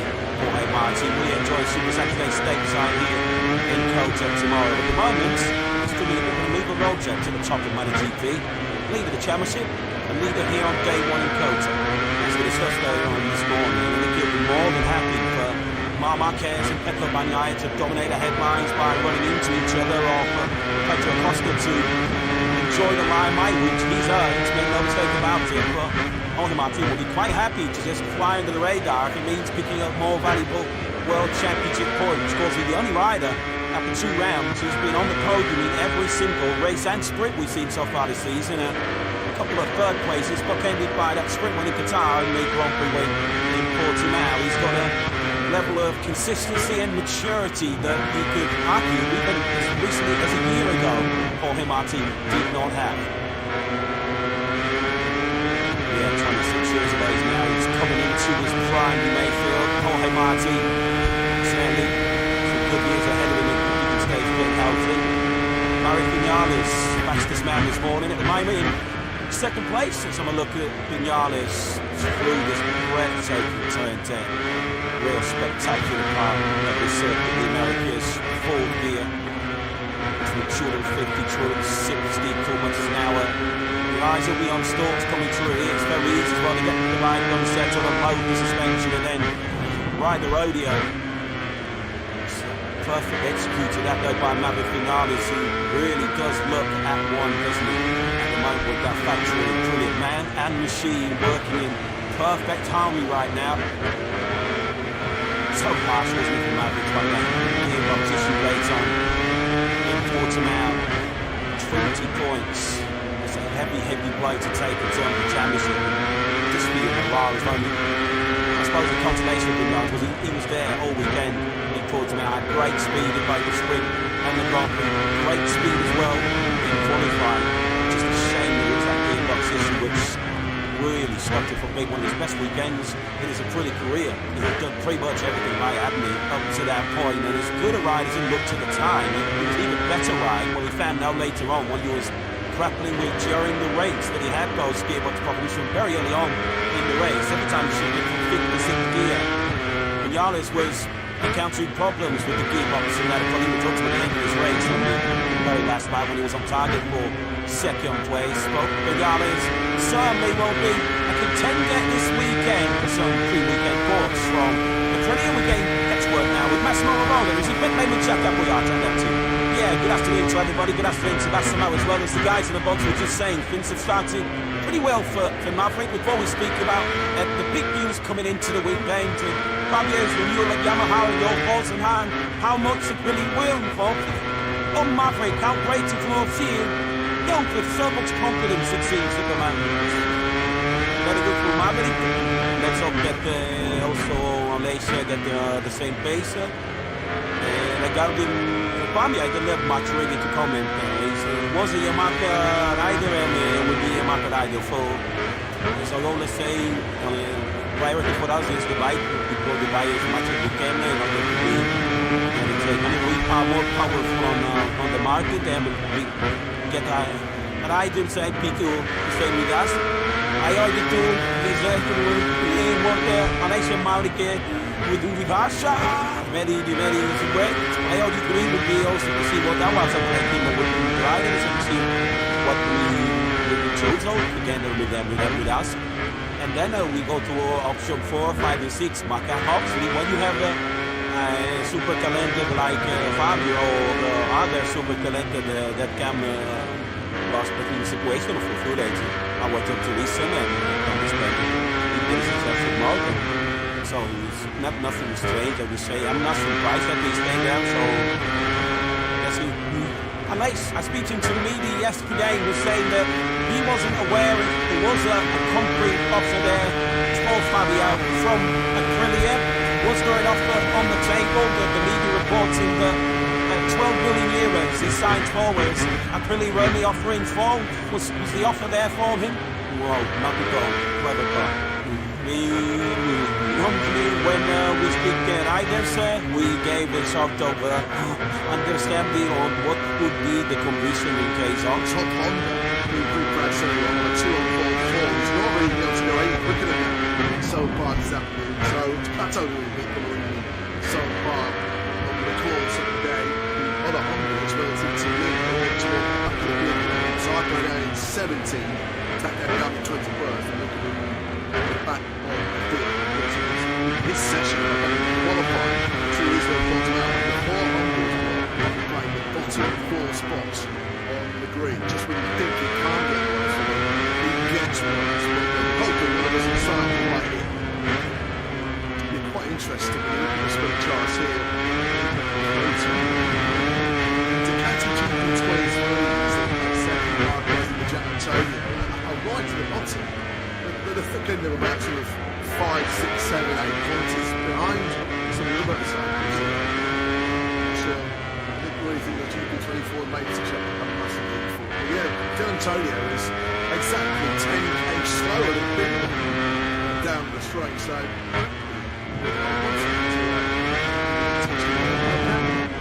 well, let's head down to pit lane. There's so much talk about Pedro Acosta these days in MotoGP.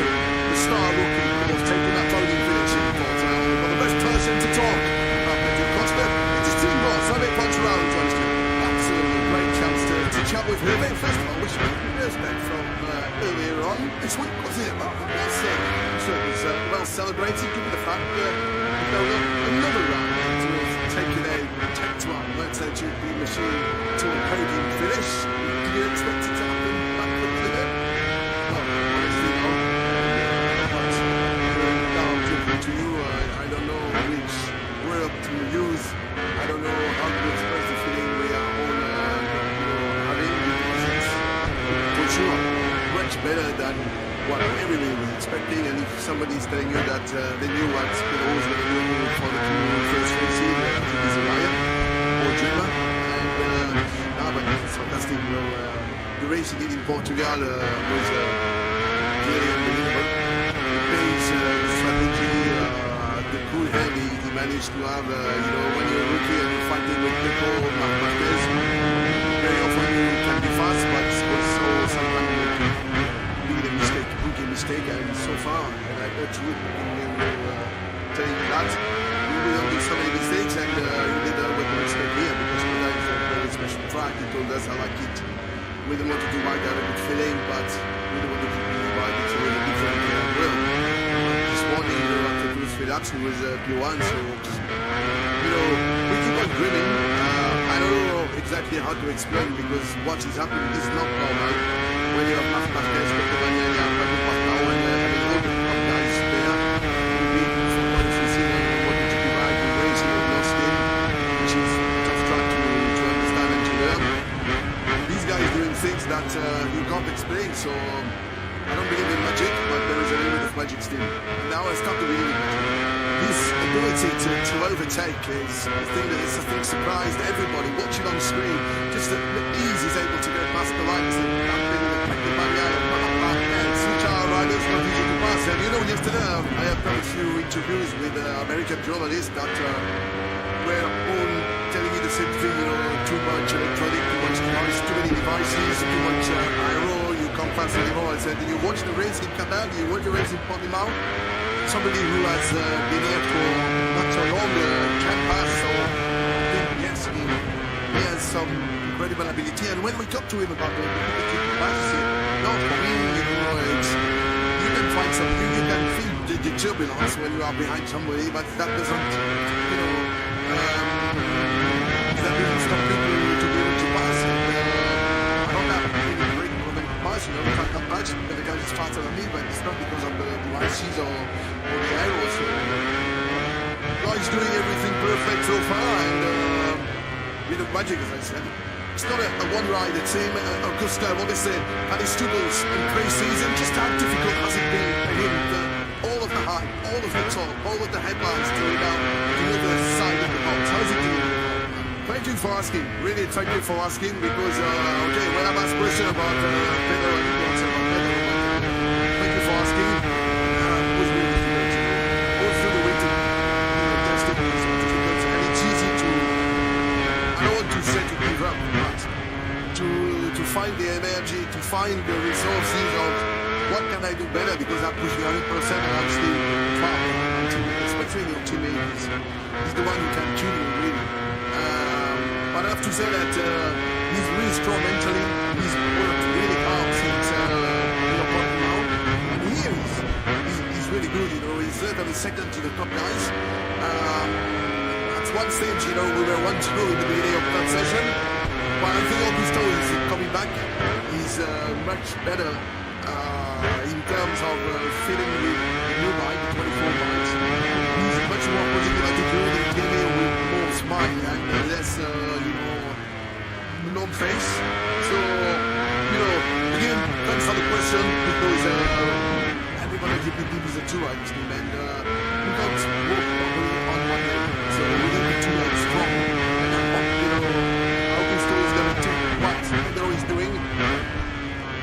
of riders eyeing his seat next season. Joe Roberts, of course, the Californian, who's doing an excellent job so far in Moto2. One name has been linked with that ride. Fernandez needs a real big weekend and pretty quickly. He was the second quickest Aprilia this morning. Of course, the quickest Aprilia was the quickest of the lot. Maverick Vinales was T1 this morning. Now Fernandez ended this morning's session in 12, but he's yet to finish a Sunday Grand Prix so far this season. Of course, we saw him having problems before the race even began in Qatar, as Marc Marquez doing what he did for a lot this morning, actually. He was struggling to stop that GP23 Ducati. But Fernandez, who does have reasons to celebrate this weekend, this is his 100th Grand Prix this weekend across all classes for the 25. Guilty of a rookie mistake, he termed it in Portimao. He said he'd be telling his crew chief all weekend. The particular corner he crashed out, but he has to be very calm, went offline, and then didn't follow his own advice, which saw his Grand Prix come to an early end. Hard to believe, isn't it? But how strong and how good he was, the promise he potentially showed in that Moto2 World Championship campaign. But he comes here. This is MotoGP appearance number 40. He's only ever had one top 6, and that was right to the back end of last season. The 5th place in Valencia. I mean, can't believe that we're saying that, because he was so really good. What's cheered yet in Moto2, pushing them down all the way to the championship battle 2021. And the present night, he's under the cosh and needs a big result here in Coach this weekend as we pick up Pedro Acosta, who doesn't seem to matter what challenge you put in front of him. He just is able to get on with the job, effortlessly working his way around his coach. So got caught up with a couple of mechanics this morning, and they felt that this would be arguably his biggest test of the season so far. Well, he's back to the flying cooler. Although yesterday, you just go, well, your commentator's choice, but hey, I will let him have that one. Yeah, he's exploring the limits, shall we say, so far today. Of course, we did see him running off a little bit this morning. It was a session of 2 halves this morning. He was down the back of the field for the first half of the session, bolted on some new tyres, was immediately up inside the top rears, the rear snakes left, snakes right, as he tries to get it stopped from the 300 kilometers an hour down that back straight down to right about 60 k's for the first gear, turn 12, and unfortunately he was nowhere near the apex that time, but he's on the first, being on to the last to make a mistake through there. There are so many big braking stops around this Coulter layout. This is another of them into turn 1, while we've already seen Marc Marquez run wide earlier on into 10-11 and into 12. Huge heavy braking zones. Well, of course, you need that braking stability, which is why generally riders favour the harder front tyre around here.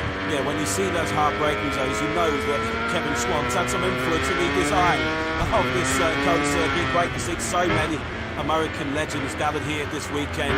Teddy Roberts, of course, the triple 500cc world champion in the late 70s, famous for his unbelievable battles with Barry Shee. Wayne Brady's here, of course, trying to unearth the future American talents. As the boss of Motor America, Kevin Schwann is here, the 1993 500cc world champion. And just on that night, actually, we send our thoughts, our prayers, our condolences to the family and friends of Pat Hennig, who sadly passed away recently. The first American rider to win a Premier Class Grand Prix. He was in many respects one of the trailblazers, one of such a golden generation of American talent. Great to see the likes of Kenny Roberts, Wayne Rainey and Kevin Schwann here. The 3 names that are right up there with proper ultimate legends in this great sport. And also, while we're talking about that, just send our best wishes to a couple of former MotoGP riders who've been in the wars recently. Pedro, of course, is World Superbikes nowadays, and a big motocross crash which has left him rather second-handed. And Richigamme too, who was certainly showing no signs of slowing down on a motocross track, and he had a pretty high-speed get-up as well on his motocross machine earlier on this week, which saw him actually ended the job. But unfortunately as well, he is also on the mend, so we wish him well. Marc Marquez once again there, nowhere near the racetrack there. This time to turn 19, Marquez running on to this lap time. Well, count running big. Much like we saw this morning, a slightly scruffy start to the session for King of Coulter. My promise at the start for another former Coulter winner here, and now Bastianini on the 23 Ducati Yamaha team machine. And now he's already rapid in this early part of practice, down to a 2:04.25. Pedro Acosta is the first rider in the 283 this afternoon, joined immediately by the likes of Martin. As Spargo, Fernandez, Acosta, Fernandez, and Jack Miller. Martina now leads early on with a 2:03.036. Already inside the lap times that we saw this morning. Maverick guys to 2:03.2. And later Spargo, that's a significant jump from what we saw from him this morning. It was very quiet session for and later on the 41. He didn't do anything better than a 2:04.8 this morning. He's already the second 0.2 quicker than that this afternoon. So Martin, the man that's chasing the championship, the man that's chasing here, being a part of this practice section here in Kota, under some glorious spring sunshine and almost perfect conditions. The Grand Prix motorcycle racing, of course, tomorrow at 3 p.m. local time. T-So Spin will be underway. 10 laps, then the Four Business Grand Prix here on Sunday, over 20 laps. Thanks to our brilliant boss, Massimo Rivoli. At the moment, Aleix Espargaro, you have to say, very non-committal about his plans beyond 2024. He does seem that he does decide to hang up his head as a race rider, rather than American football. And continue to become a brilliant test and development rider. That could be important as well, to tap into those experience, given there's all kinds of strong rumours that there will be a significant temperature change and capacity, engine capacity change. World Championship. Aleix, I think, just giving himself 3 or 4 more Grand Prix to see whether the design is still there. He's 34 years of age now, Aleix. He's the older statesman of this MotoGP World Championship. This weekend is his 324th Grand Prix start. He's made so many sacrifices. He's certainly put in the hard yards for this. You do wonder whether Aleix being so long as he's right now with it, sort of started a series of competition, maybe the arm at the time. Yeah, I guess ultimately we're all come down to how competitive Aleix Espargaro is.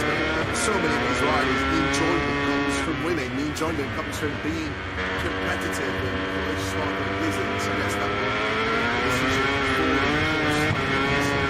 putting the shade a little bit recently by Maverick Vinales. So it's just a couple of rounds ago, the Buzz Region season, so many of us arrived at the sales circuit on Sunday at the top.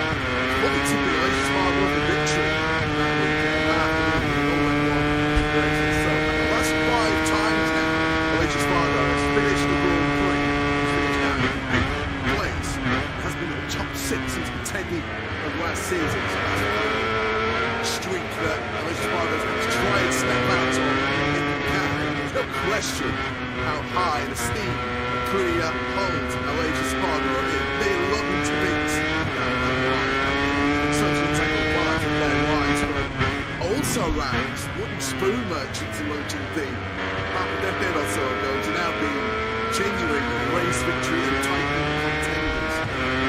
Aleix Espargaro's gone through, which is how much more gas is there in the tank. It's a training regime coming into this 2024 season. It certainly isn't the kind of thing you do when you're winding your career down. Aleix Espargaro, the longer this season goes on, particularly if he's not able to extract the maximum.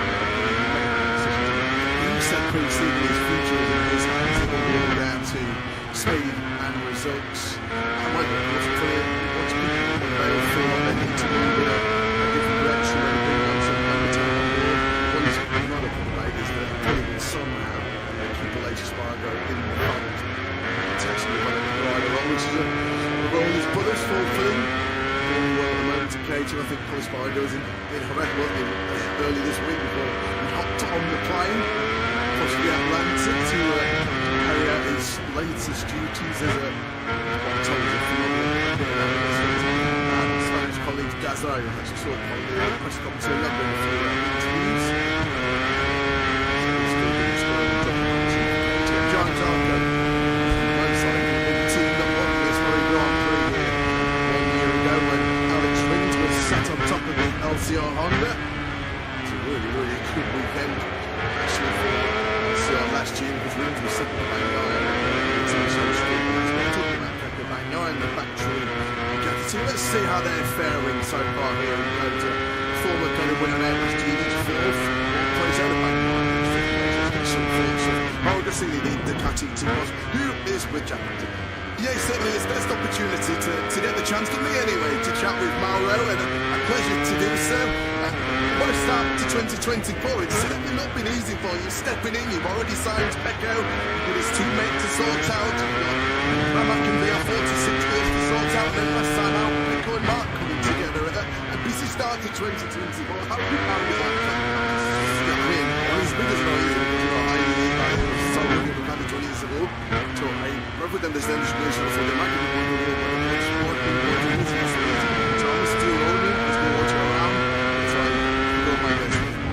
Let's try and cover up some of the hot topics then. World Championship leader, he's on a Ducati at the moment. He's been so impressive. The victory last time out. How much have you been pleased to see him riding in the manner that he is? I mean, Florida is a champion. He surely has. Several times last year, this year, the start has been features here. So he's a champion, so no surprise, honestly speaking. In terms of the incident between Mark and Pico, what have you done after that incident to try and make sure we don't see something similar happening again? I mean, very easy. I said both of them on message on Tuesday. Just, hey guys, there is that control. Pico and Mark's actually like, yes, there's everything that control looking for. So positive, very positive. Fast putting here.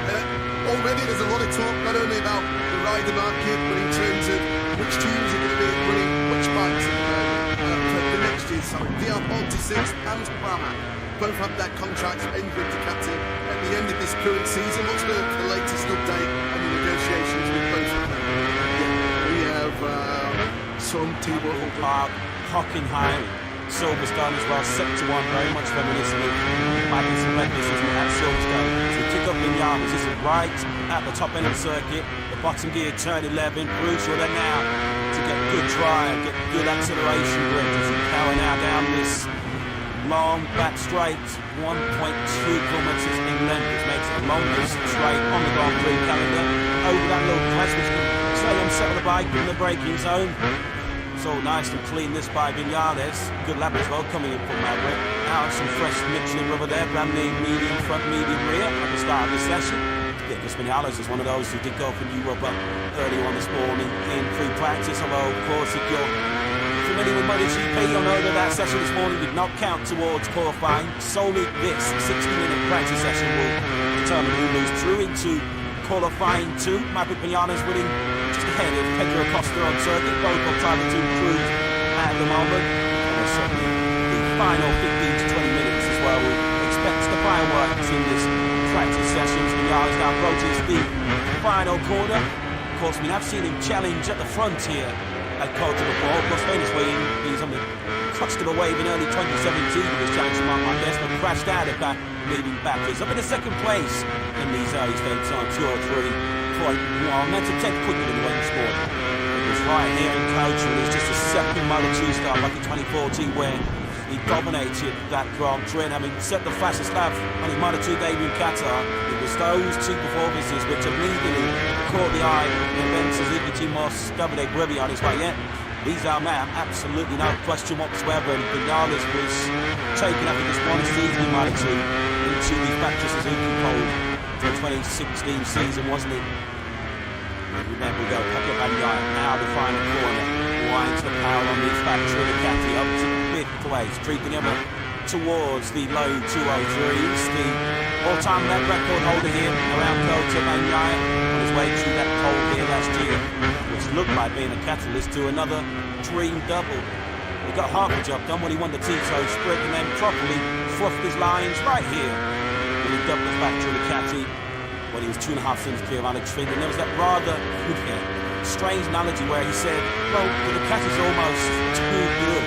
You don't get any sort of warning about when you're going to actually lose control. And suddenly raised a few eyebrows at a post-race statement last year. Only though many riders playing the violin for Pecco. When he said that, many riders were happily swapped for the true good motorcycle that Pecco Bagnaia eventually took to the World Championship. Of course, that's going to be a feature of Pecco Bagnaia on occasions over the years, making mistakes when arguably he's not under pressure. It feels like when the pressure's at its highest, that's when Pecco Bagnaia is at his best, as he proved late last season when battled for the World Championship. So many of the incidents and crashes Bagnaia saying Grand Prix have been when he's in rather unchallenged positions. The unchallenged lead he had here last year was in the race 6, second place in Argentina last year when he crashed to 6th, second in India when he went down, and he looked like he had the sprint under control in Portimao too when he made that mistake. So Bagnaia will keen to iron out those mistakes, because it's very clear already after just 2 rounds of 2024 that Jorge Martin is not going to leave many points out there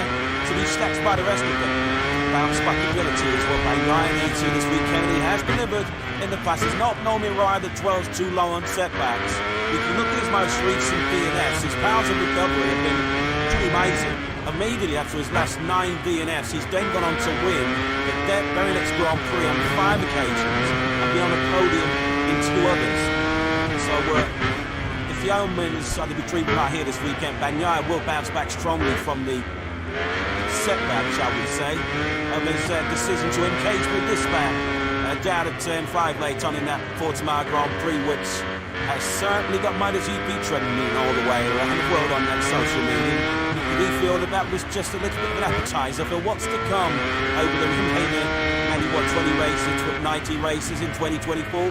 Fair to say, divided opinion, didn't it? The Marquez up Bagnaia, Acosta in Portimao, and like you say, it feels like the Science Beast to come, because I can't imagine Marquez is going to get much weaker from here. He will surely only get stronger as he adapts to the Ducati GP23 and shakes off some of those old Honda habits. And likewise, you'd imagine that the Ducati GP24 will just get stronger as the year goes on, as the current spec machine does tend to extend his advantage over the year-old bike as we go through a season.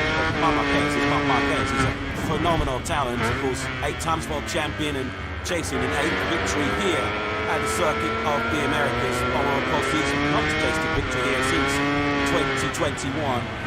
Marquez, I guess, likewise, has a score to settle with this circuit of Americas. Of course, he missed the opportunity to compete here last year.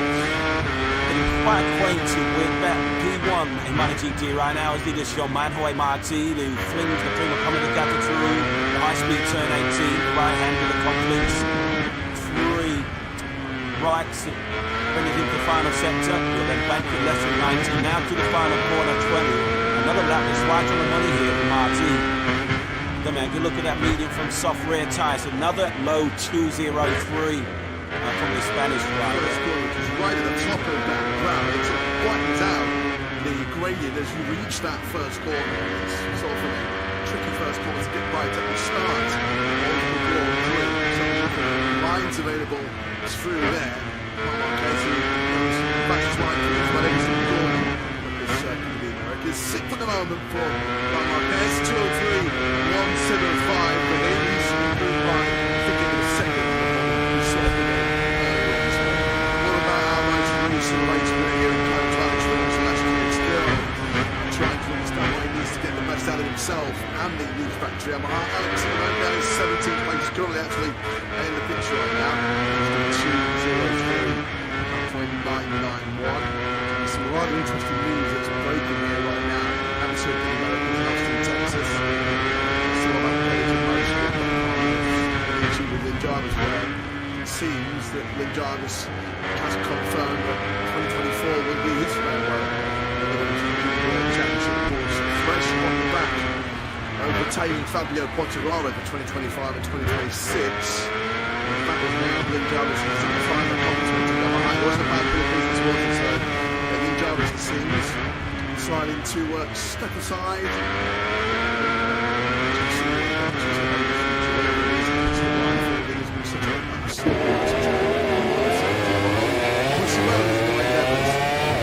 Into the century. Yamaha has been quite the story, hasn't it? So much success over the years with Yamaha, wasn't much with Valentino Rossi on board, also Lorenzo and Fabio Quartararo also registered world championships for the Yamaha brand. They're a long way from that at the moment, and they're rolling back towards the front. A key part of that was securing services of Fabio Quartararo. As much as we talk about improving motorcycles, there's likely no better tuning power. They're a fast rider on top of it. They're very few faster than Fabio Quartararo. This might be one of the circuits where he might have his work cut out to beat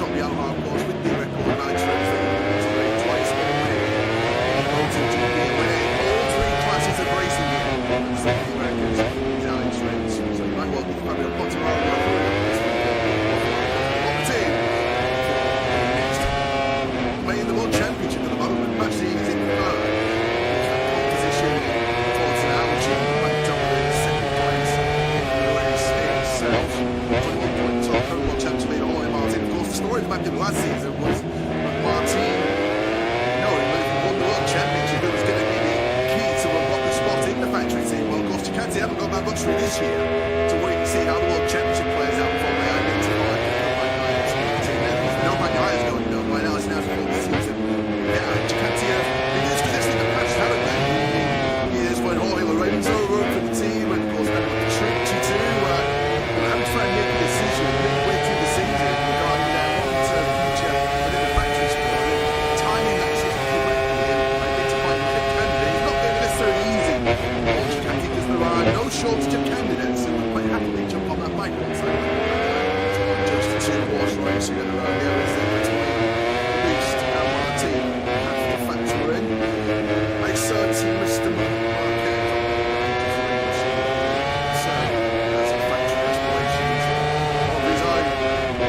Inside the Gearbox Tech 3 garage, where we will find a superstar Acosta Tech 3 this morning. He might be sitting in 4th place. He himself felt very familiar very quickly.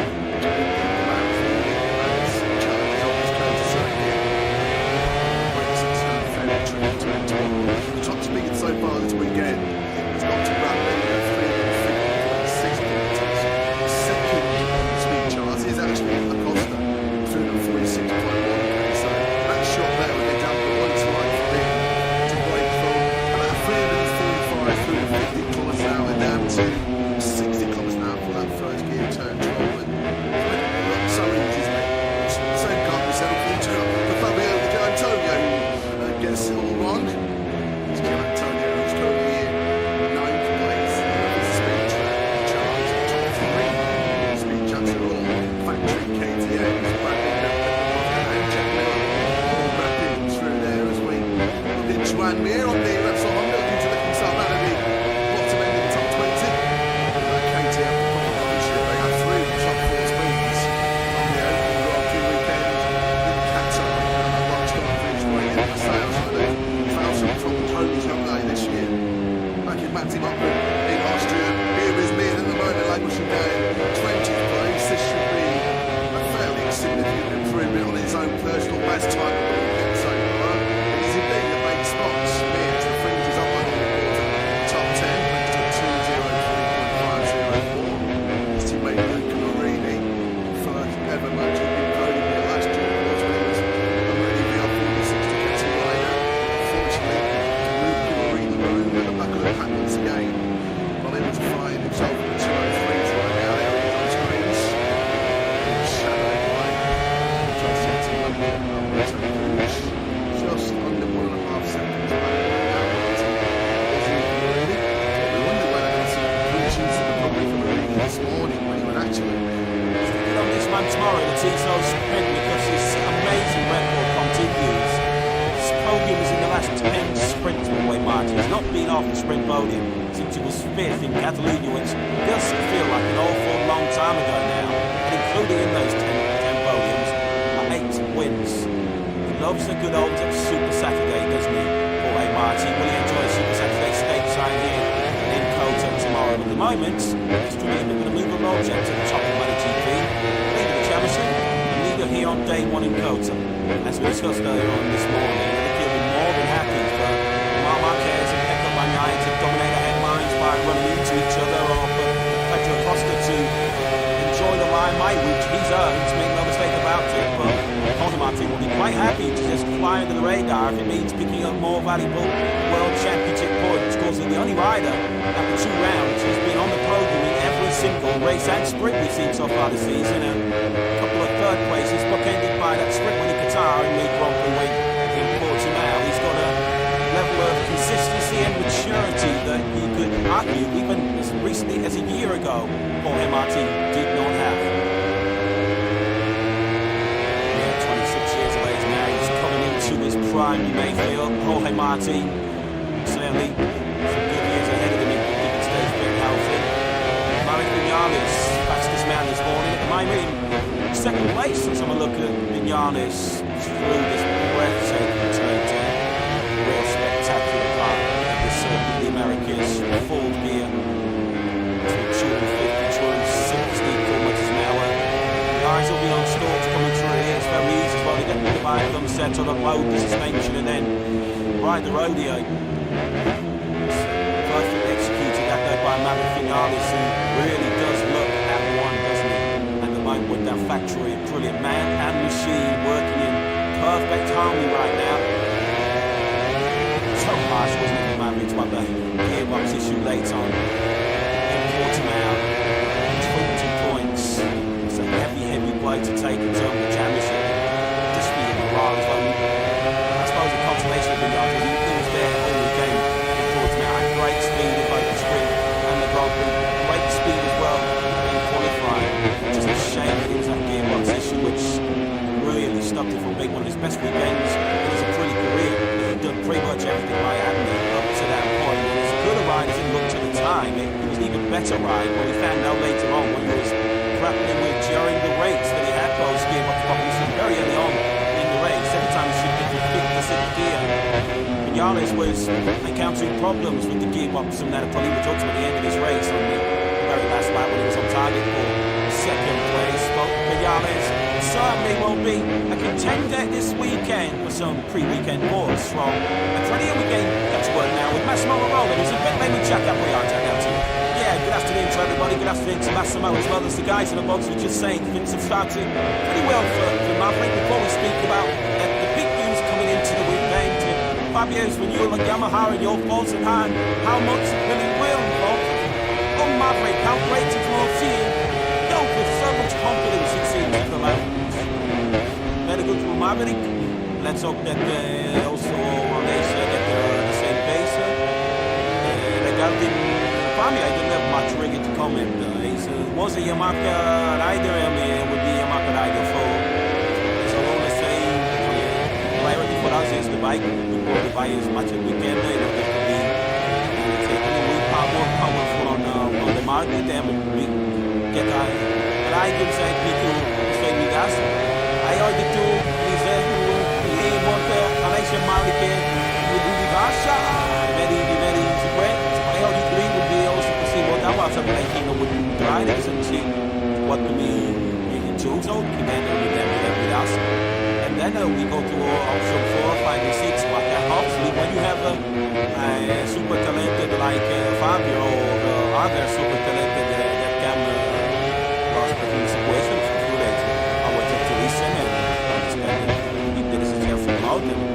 So it's nothing strange, I would say. I'm not surprised that they stay down. So yes, I was speaking to Levy yesterday, was saying that he wasn't aware if there was a concrete offer there for Fabio from Aprilia. What's going on the table? The media reporting that at 12 million euros he signed for, whereas Aprilia were only offering for. Was the offer there for him? Well, not because hopefully when we speak there either, we gave us October understanding of what could be the condition in case of top Honda. Been pretty proud to say on a 2044. He's not really been able to go any quicker than that so far this afternoon. So it's plateaued a little bit so far on the course of the day. On a Honda is relative to me or to what back in the wheel. So I've got it at 17, taking the other 25. Back Sesion qualifying 3 weeks ago in Portimao when the 400s were playing bottom 4 spots. Just when you think you can't get one, so he gets one. So I'm hoping one of us decides right here. It's quite interesting when you look at the speed charts here. Ducati GP23 is the second market, Richigamme and Tony right to the bottom. The thick end of about sort of 5, 6, 7, 8 points.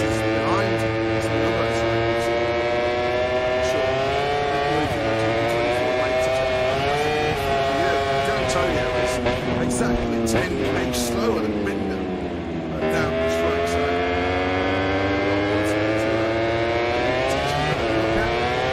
let's get down to pit lane. There's so much talk about Pedro Acosta these days in MotoGP. The star rookie, of course, taking that podium finish in Portimao. The best person to talk about Pedro Acosta, it's his team boss, Sammy Pontarella joins you.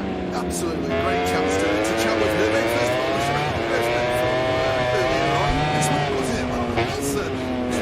well celebrated the fact that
race here in Austin, which is just trying to understand and to learn.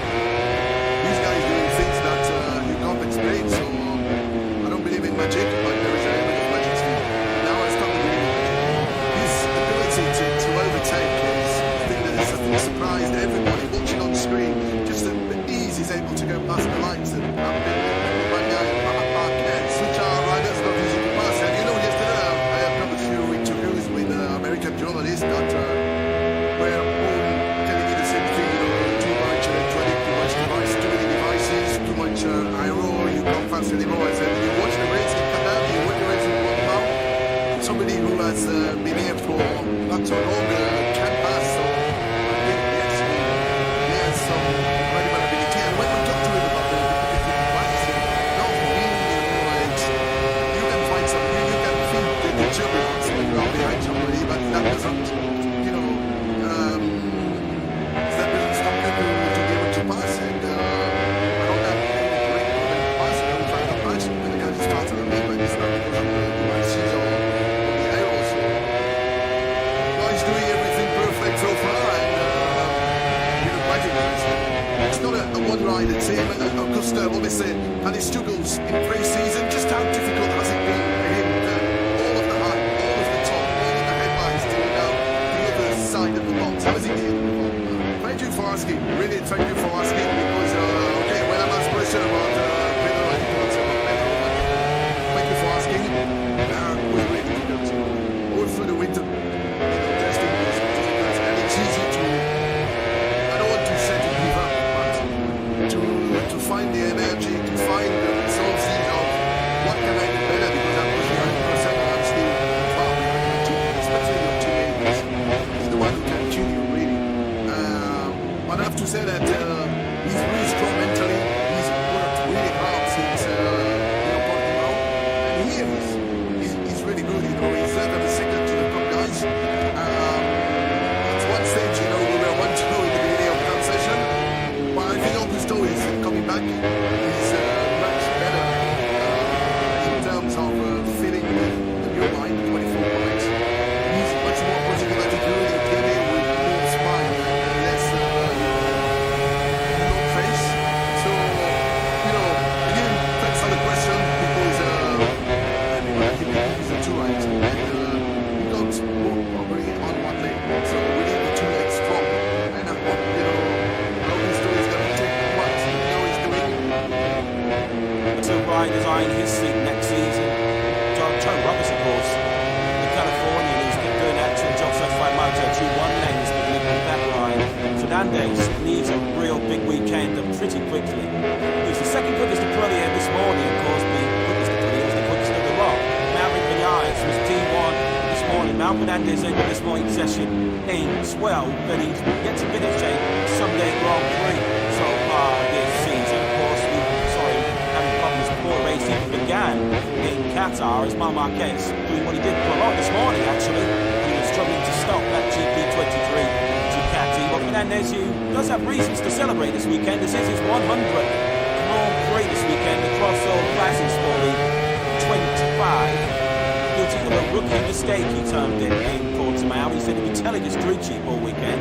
The particular corner he crashed out, he gets very calm, went off mine, and then didn't follow his own advice, which saw his Grand Prix come to an early end. Hard to believe, isn't it, with how strong and how good he was, the promise and potential shown in that Moto2 World Championship campaign. We come to see it. This is MotoGP appearance number 40. He's only ever had one top 6, and that was right to the back end of last season. 5th place in Benjamin. Can't believe it saying that, because he was so really good. What's he getting in Moto2, pushing Richigamme all the way to the championship battle in 2021. And the present hope leads on to the cost, and needs a big result here coach this weekend as we pick up Pedro Acosta, who doesn't seem to matter what challenge you put in front of him. He just is able to get on with the job, effortlessly working his way around his coach. So that's caught up the kind of mechanics this morning, and they've got that this would be arguably his biggest test of the season so far. Well, he's passed to the flying cooler. Although yesterday, you know, you really say, oh, well, you commentate this choice, but hey, I will let him have that one. Yeah, he's exploring the limits, shall we say, so far today. Of course, course, we could see him running off a little bit this morning. It was actually 2 halves this morning. He was down the back of the field for the first half of the session, bolted on some new tyres, was leading up inside the top rears. The rear stakes left, stakes right, as he tries to get it stopped from the back end of 300 kilometers an hour down that back straight down to right about 60 k's for the first gear, turn 12, and unfortunately he was nowhere near the apex at time. But he's on the first, he won't be the last to make a mistake through there. There are so many big braking stops around this Cota layout. This is another of them into turn 1, while we're on to see Mark Marquez run wide earlier on into 10-11 and into 12. Huge heavy braking zones. Well, of course, you need that braking stability, which is why generally riders favour the harder front tyre around here. Yeah, when you see those hard braking zones, you know that Kevin Swan's had some influence in the design of this Cota circuit. Great to see so many American legends gathered here this weekend. Eddie Roberts, of course, the football father and CC world champion in the late 70s, famous for his unbelievable battles with Barry Sheen. Wayne Brady's here, of course, trying to unearth the future American talents as the boss of Motor America. Kevin Schwantz is here, the 1993 500cc world champion.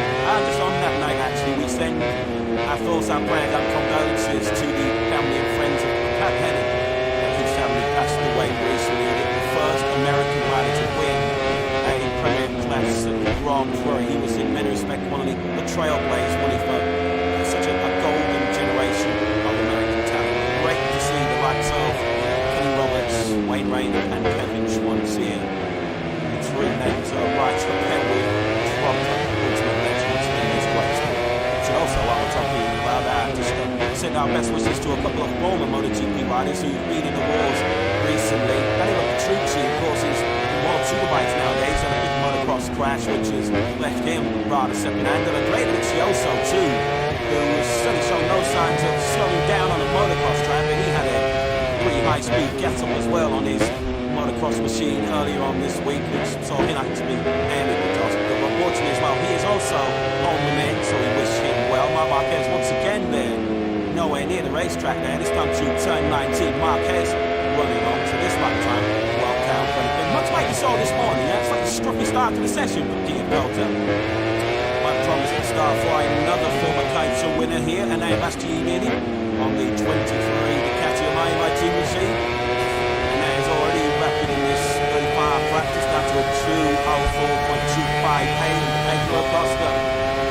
The first rider in the 283s left being joined immediately by the likes of Martin, Spider, Fernandez, Augusto Fernandez, and Jack Miller. Martina now leads early on with 2:03.036. I have to interrupt you. You know that bit about this, the lots of girls on the track, they ain't gonna last for long. There's a fire by the side of the track. The grass has caught lights. There is a fire in the grass 6 to 7. And I don't think I have ever seen grass catch fire by the side of a Formula 1 track. I'm sure there's a marshal nearby with a fire extinguisher to put this out. It's a very small grass fire at the moment. But so Crofty, I want you to say now, how do you think that happened? I would not even like to begin to speculate on that one. And I tell you what, it would not have happened on Wednesday, because when we landed here in Shanghai, it was the deluge of all deluges. It was like a wet weekend in Grimsby when we landed here. Nothing wrong with that. Spent many a happy Saturday afternoon in Grimsby. But there's no chance that I say it's a small fire. See how fast it spreads here. But it is windy today, and it is very, very breezy today here. And I assume that has helped dry out the grass by the side of the track, which is nice and short. And the marshal, with one fire extinguisher, putting out what is now a fairly large pile of black debris where the grass used to be. But I have no idea how that would have happened, unless, of course, we know a spark from underneath the car, from the titanium box, has just caught on a bump or something and sent the sparks showering into the grass by the side of the track, and that's what's ignited it. That would be pretty miraculous, but there's probably no other explanation. But, or maybe, yeah, maybe it is, there's a bump there where cars are putting spikes out every single lap, every single time they go by. But that this would be really correct. I mean, if the wind is pointing that direction, it always would push them from where the cars are. It would push the spikes into the corner. I mean, it's either that or a very elaborate way to stop tech traffic from reporting on cars by the side of the track. You know, we have rain in Japan, and now flying here in Shanghai. Once this was said here in Shanghai, this is not good for any driver or any team who only had 60 minutes to get practice in time for the sprint qualifying later, and now got even less time. And Corinne, I'll come to you in a moment. Mike Crack's with us on the pit wall at Aston Martin. And the first time he's joined us, and Mike, we're really, really grateful that you've given some time to come and have a chat to us. This is very bad news for you and the rest of the teams, isn't it? Yeah, I don't know. Yeah, bad news, but it is him, so what was your run plan for today? What are you hoping to try and do during the 60-minute session that we have in practice? But actually, the first thing is a proper baseline run, which I think everybody has done now. While checking the car, checking the track, there seems to be not a lot of grip from the surface. But it's just a normal homework that you try to do the baseline. The track is turned green now again after this more interruption, so I think there's not so much disruption to the program, to be honest. That's good. What do you know of the track surface from these early stages? What have the drivers been saying? And the fact that we've had that bitumen paint put down, how much of a surprise was that to you before you came in? Yeah, right. There wasn't so much information coming in about the surface itself. We discovered this yesterday on the track inspection. The drivers have reported low grip. We've seen the lap times out quite far from normal expected lap time. So I think there needs to be a bit of throttling in over the next laps, and they will be interested in qualifying to see the track improvement and the driver improvement. So something to look for. Yeah, absolutely. To worry a bit, Mike, that we'll have a racing line with lots of grip, and then offline, it won't get the chance to grip in a bit, and that might make overtaking a bit more tricky for the racers.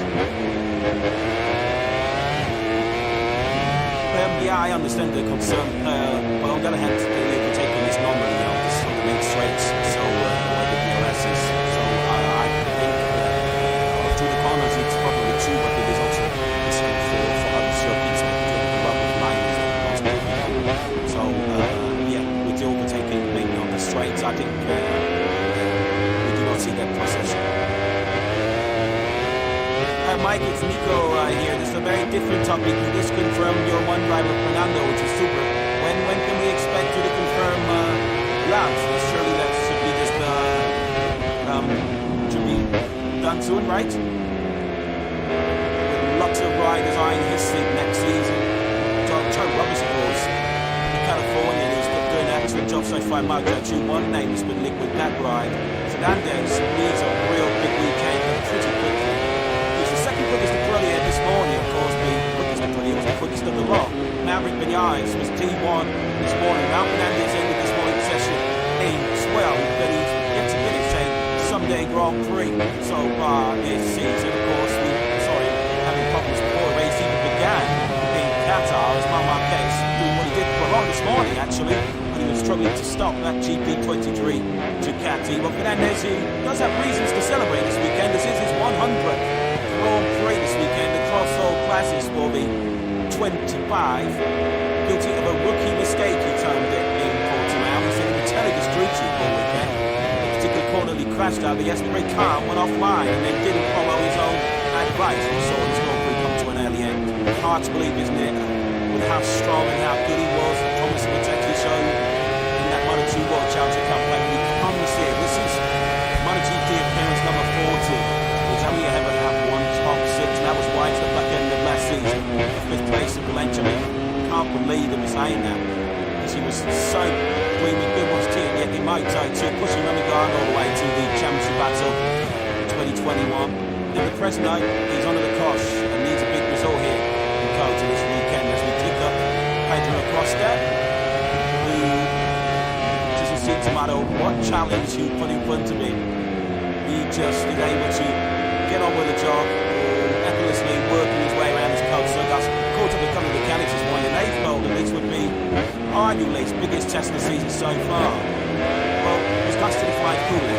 Although yesterday, you would have just said, oh, I can commentate this choice, but hey, I will let him have that one. Yeah, he's exploring the limits, shall we say, so far today. Of course, we did see him running off a little bit this morning. It was a session of 2 halves this morning. He was down the back of the field for the first half of the session, bolting on some new tyres, was needed up inside the top rears, the rear skates left, skates right, as he tries to get it stopped from the thick end of 300 kilometers an hour, now back straight down to around about 60 k's for the first gear, turn 12, and unfortunately he was nowhere near the apex that time, but he's on the first, he won't be the last to make a mistake. So there are so many big braking stops around this Kota layout. This is another limited turn on well run, see my Marquez run line earlier on into 10, 11 and into 12. Huge heavy braking zones. Well, of course, you need that braking stability, which is why generally riders favor the harder front tyre around here. Yeah, when you see those hard braking zones, you know that Kevin Schwantz had some influence in the design of this Kota circuit. Great to see so many American legends gathered here this weekend. Kenny Roberts, of course, the triple 500cc world champion in the late 70s, famous for his unbelievable battles with Barry Sheene. Wayne Rainey's here, of course, trying to unearth the future of American talents. As the boss of Motor America, Kevin Schwantz is here, the 1993 500cc world champion. And just on that night, actually, we send our thoughts, our prayer and condolences to the family and friends of Pat Henry, who sadly passed away recently. The first American rider to win a Premier Class Grand Prix. He was in many respects one of the trailblazers of such a golden generation of American talent. Great to see the likes of Kenny Roberts, Wayne Rainey and Kevin Schwantz here. The 3 names are right up there with proper ultimate legends in this great sport. So also, while we're talking about that, just send our best wishes to a couple of former MotoGP riders who've been in the wars recently. Danilo Petrucci, of course, is in World Superbikes nowadays, had a big motocross crash which has left him rather second-hand. And Andrea Richigamme too, who was certainly showing no signs of slowing down on a motocross track, and he had a pretty high-speed get-up as well on his motocross machine earlier on this week, which saw him out to be handed in the hospital. But fortunately as well, he is also on the mend, so we wish him well. Marquez once again there, nowhere near the racetrack there. This time through turn 19, Marquez running on to this lap time. Well, count, but it's been much like we saw this morning. It's like a scruffy start to the session for Peter Kota. Mike Thomas at the start for another former Kota winner here, and now Bastianini on the 23, the Catalunya team machine. And that is already rapid in this early fire practice down to a 2:04.25 and Pedro Acosta is the first rider in the 283's left room, joined immediately by the likes of Martin, Spider, Fernandez, Augusto Fernandez, and Jack Miller. Martina now leads at Ilyomin 2:03.036. Already inside the lap times that we saw this morning. Navic Nice to the 2:03.2. And latest Spargo, that's a significant jump on this afternoon this morning. It's a very quiet session for and late on the 41. He didn't do anything better than a 2:04.8 this morning. It's already second .2 quicker than that's happening. Martin, the man that's chasing the championship, the man that's chasing here already in a part of this practice session here in Kota. Under some glorious spring sunshine here, almost perfect conditions with Grand Prix motorcycle racing. Of course, tomorrow at 3 p.m. local time, Sesion sprint will be underway. 10 laps in the 4 distance Grand Prix here on Sunday, over 20 laps.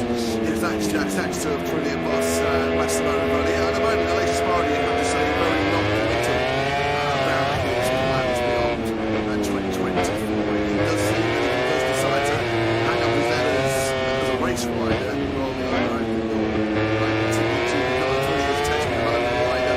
That could be important as well, to tap into a race experience, given there's all kinds of strong rumours that there will be a significant technical change in capacity, maybe capacity change. 2027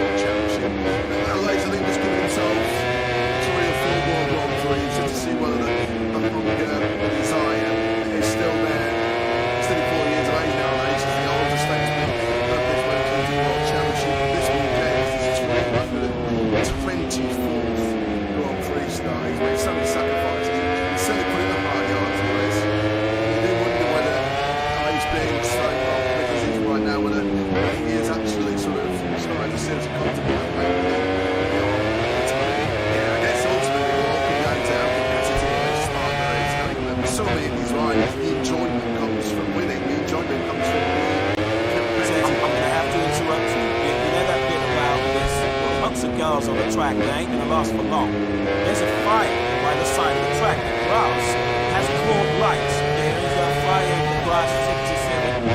Understood. And I don't think I have ever seen grass catch fire by the side of a Formula One track. And I'm sure there's a marshal nearby with a fire extinguisher to put this out. And it's a very small grass fire. Riders eyeing his seat next season. Joe Roberts, of course, the Californian who's been doing actual jobs so far in Moto2. One name is with that ride. Fernandez needs a real big weekend and pretty quickly. He's the second quickest Aprilia this morning, of course, the quickest Aprilia is the quickest of the lot. Now with the eyes, he's D1 this morning. Now Fernandez ended this morning's session in 12, but he gets a minute late. Sunday Grand Prix so far this season. Of course, having problems before the race even began in Qatar. As Marquez doing what he did for a lot this morning, actually. He was struggling to stop that GP23 Ducati. But Fernandez, who does have reasons to celebrate this weekend. This is his 100th Grand Prix this weekend across all classes for the 25. Guilty of a rookie mistake, he termed it in Portimao. He said he'd been telling his crew chief all weekend. The particular corner he crashed out, he has to very calm, went offline, and then didn't follow his own advice. We saw his Grand Prix come to an early end. Hard to believe, isn't it? With how strong and how good he was. Thomas had potentially shown in that MotoGP World Championship campaign. But he comes here. This is MotoGP appearance number 40. He's only ever had one top six, and that was White up back in the last season. Fifth place in Benjamin. Can't believe it was saying that. Because he was so green with Gearbox team getting the Moto2, pushing Richigamme all the way to the championship battle in 2021. And the present note, he's under the cosh and needs a big result here in Qatar this weekend as we pick up Pedro Acosta, who doesn't seem to matter what challenge you put in front of him. He just is able to get on with the job, effortlessly working his way around his club circles. Caught up a couple of the mechanics this morning, and they felt that this would be arguably his biggest test of the season so far. Well, he's cast to the flight cooling. Although yesterday, you really just oh, why your commentator's choice, but hey, I will let him out that one. Yeah, he's exploring the limits, shall we say, so far. Today, of course, we could see him running off a little bit this morning. It was a session of 2 halves this morning. He was down the back of the field for the first half of the session, bolted on some new tyres with some immediate up beside the top rears, the rear stakes left, stakes right. As he tries to get it stopped from the thick end of 300 kilometers an hour down that back straight down to right about 60 k's for the first gear, turn 12, and unfortunately he was nowhere near the apex that time, but he's on the first, he won't be the last to make a mistake through there. There are so many big braking stops around this Qatar layout. This is another coming to turn 1, well, obviously Marquez run wide earlier on into 10, 11 and into 12. Huge heavy braking zones. Well, of course, you need that braking stability, which is why generally riders favour the harder front tyre around here. Yeah, when you see those hard braking zones, you know that Kevin Schwann's had some influence in the design. I hope this Dakota circuit, great to see so many American legends gathered here this weekend.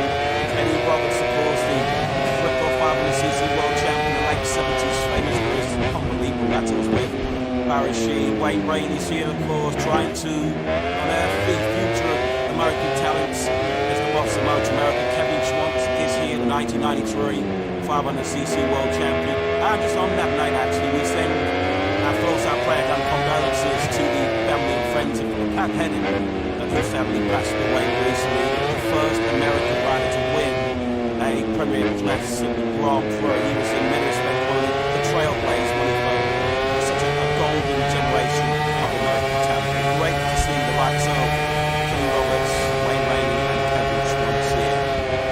3 names that are right up there with proper ultimate legends in this great sport. We should also, while we're talking about that, just send our best wishes to a couple of former MotoGP riders who've been in the wars recently. Manilo Petrucci, of course, is on superbikes nowadays, and a big motocross crash which has left him rather second-hand. And Andrea Richigamme too, who certainly showed no signs of slowing down on a motocross track, but he had a pretty high-speed get-up as well on his motocross machine earlier on this week, which saw him having to be fairly exhausted. But fortunately as well, he is also on the mend, so we wish him well. Marquez once again there, nowhere near the racetrack there. This time through turn 19, Marquez running on to this lap time. Welcome pretty big. Much maybe saw this morning, it's like a scruffy start to the session for Gearbox. My promise at the start for another former K2 winner here, and now Bastianini on the 23, the Catalunya racing machine. And now he's already rapid in this early part lap, just down to a 2:04.258. Pedro Acosta is the first rider in the 203. He's definitely being joined immediately by the likes of Martin, Fernandez, Acosta, Fernandez, and Jack Miller. Martina now leads at Sesion with a 2:03.036. On the inside, the lap times that we saw this morning from Maverick Vinales to the 2:03.2. The latest marker, that's a significant jump on what we saw from him this morning. He was required session for Sesion at 41. He didn't do anything better than a 2:08 this morning. He's already second, 0.2 quicker than that second.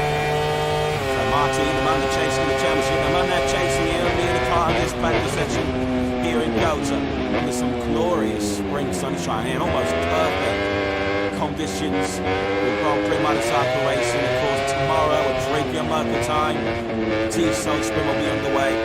10 laps, then the full distance Grand Prix here on Sunday, over 20 laps. Thanks, Jack. Thanks to brilliant boss Massimo Rivoli. At the moment, the latest party, you have to say, very non-committal about his plans beyond 2024. It does seem that if he does decide to hang up his letters as a race rider, well, I'm hoping he'll continue to become a brilliant technical rider. That could be important as well to tap into a race experience, given there's all kinds of strong rumours that there will be some technical change capacity.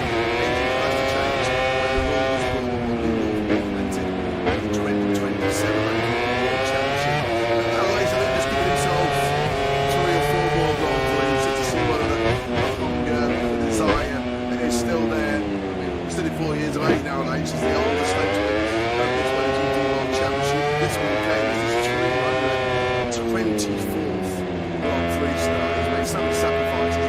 He's certainly put in the hard yards for this. You do wonder whether Alex being so well committed as he is right now, whether he is actually sort of starting to serve maybe beyond the time. Yeah, I guess ultimately it all comes down to how competitive Alex Spargo is. So many of these riders will enjoy it.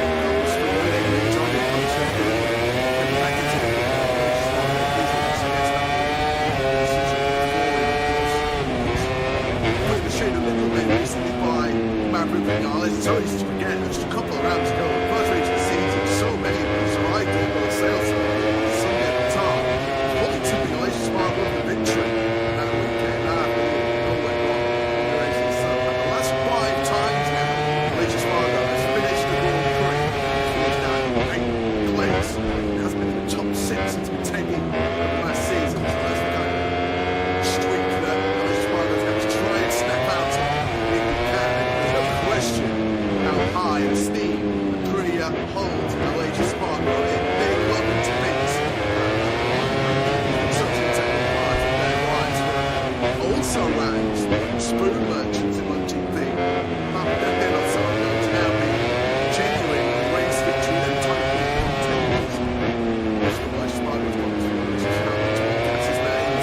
Takes a trick, makes it come into his 20s. It's so easy to do when you're winding your career down. Richigamme Spargo, the longer this season goes on, particularly if he's not able to catch that momentum.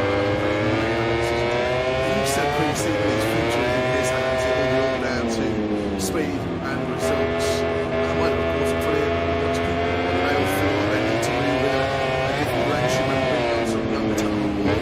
What is one of the managers that Aprilia somehow Richigamme Spargo in the fold and test development right role, which is a role his brothers fulfilling.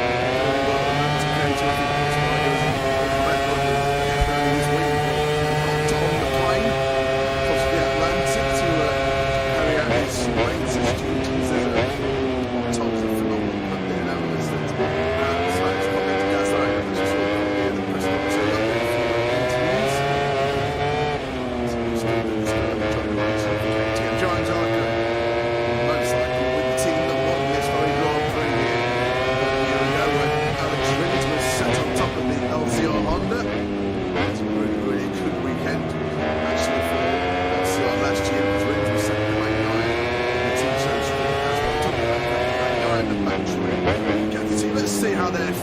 so far here in Kota. Former Pedro winner there last year, he's fourth place out of the short force. Obviously, the Ducati team was who is the champion? Yeah, certainly is the best opportunity to get the chance, for me anyway, to chat with Mauro, and a pleasure to do so. And what a start to 2024. It's certainly not been easy for him stepping in. You've already signed Pedro with his teammate to sort out. You've got Rama can be a 46 days to sort out, and then last time out, Pedro and Mark coming together. And a busy start to 2024. Happy about it all. Yeah, I mean, one of the biggest noise is not like someone in the 20 years ago. Totally. Rather than the same situation for the market, you want to know what you want to lose. So I'm still learning, I'm still watching around. So I can do my best. Let's try and cover up some of the hot topics then. World Championship leader, he's on the Ducati, the Nerman Paul team. It's been so impressive. Victory last time out. How much have you been pleased to see him riding in the Man of the Match? I mean, Jorge, as I said, he's no like us. Several times last year. TG at the start of the class and the features there. So he's a champion. No surprise, honestly. In terms of the incident between Mark and Pedro, what have you done after that incident to try and make sure we don't see something similar happening again? I mean, very easy. I said both of them on message. Just, hey guy, everything's not in control. Big pro and Mans, Arsenal guy. Yes, there's everything under control looking for. So positive, very positive. That's good to hear. Already there's a lot of talk, not only about rider market, but in terms of which teams are going to be winning which fights the next year. So VR46 and Brahma both have their contracts made with Ducati at the end of this current season. What's the latest update on the negotiations with both of them? Yeah, we have some team Hockenheim, Silverstone as well, sector one, very much reminiscent of Magnus and Beckis, isn't it, at Silverstone. As we tick up in Yards, this is right at the top end of the circuit, bottom gear, turn 11, crucial there now to get good drive, get good acceleration grip as you power now down this long back straight, 1.2 kilometres in length, which makes it the longest straight on the Grand Prix calendar. Over that little crest, was going to stay on settle the bike in the braking zone. Nice and clean this by Vinales. Good lap as well coming in from Maverick. Now some fresh mixture of rubber there. Brand new medium front, medium rear. Start the session. Vinales is one of those who did go from the rubber early on this morning in pre-practice. Although, of course, if you're familiar with MotoGP, you'll know that that session this morning did not count towards qualifying. Solely this 60-minute practice session will determine who moves through into qualifying 2. Maverick Vinales really just ahead of Pedro Acosta on circuit, both on target to improve at the moment. And certainly the final 15 to 20 minutes as well. We expect the fireworks in this practice session. Vinales now approaches the final corner. Of course, we have seen him challenge at the front here at Kota before. Of course, famously, he's on the crutch of a wave in early 2017 with his challenge to Mark Marquez, but crashed out of that leading battery. So I'm in a second place in these early stages, not 2 or 3.1. That's a 10 quickly in Wednesday. It's right here in Coach, it's just his second Moto2 start back in 2014 when he dominated that Grand Prix and he set the fastest lap on his Moto2 debut Qatar. It was those 2 performances which immediately caught the eye of then Suzuki Moss, Dominic Rubio on his way in. These are now absolutely no question whatsoever, and Vinales was taken after just one season in Moto2 into the factory Suzuki fold for the 2016 season, wasn't it? The final corner winds the power on the factory Ducati up to mid-place, Richigamme towards the low 203s. The all-time lap record holder here around Kota, Magnaia, on his way to that pole here last year, which looked like being a catalyst to another dream double. He got half a job done when he won the Tito sprint and then properly froth his lines right here. He got the factory Ducati when he was 2.5 seasons here on a trip, and there was that rather strange analogy where he said, well, the Ducati's almost too good. You don't get any sort of warning about when you're going to actually lose control. And he slowly raised a few eyebrows at a post-race statement. That's the only door many riders playing the violin for Pedro. When he said that, he made riders would have happily swapped for the too good motorcycle that Pedro eventually took to the World Championship. Of course, that's been a bit of a feature of Pedro on occasions over the years, making mistakes where arguably he's not under pressure. It feels like when the pressure's at its highest, that's when Pedro is at his best, as he proved late last season in battle for the World Championship. Some of the incidents and crashes by Nyla's able recently when he's in rather unchallenged positions. The unchallenged win he had here last year was in a very safe second place in Argentina last year when he crashed, safe second in India when he went down, and he looked like he had the sprint under control in Portimao too when he made that mistake. So Nyla will be keen to iron out those mistakes, because it's very clear already after just 2 rounds in 2024 that Roy Martin is not going to leave many points out there to be snatched by the rest of them.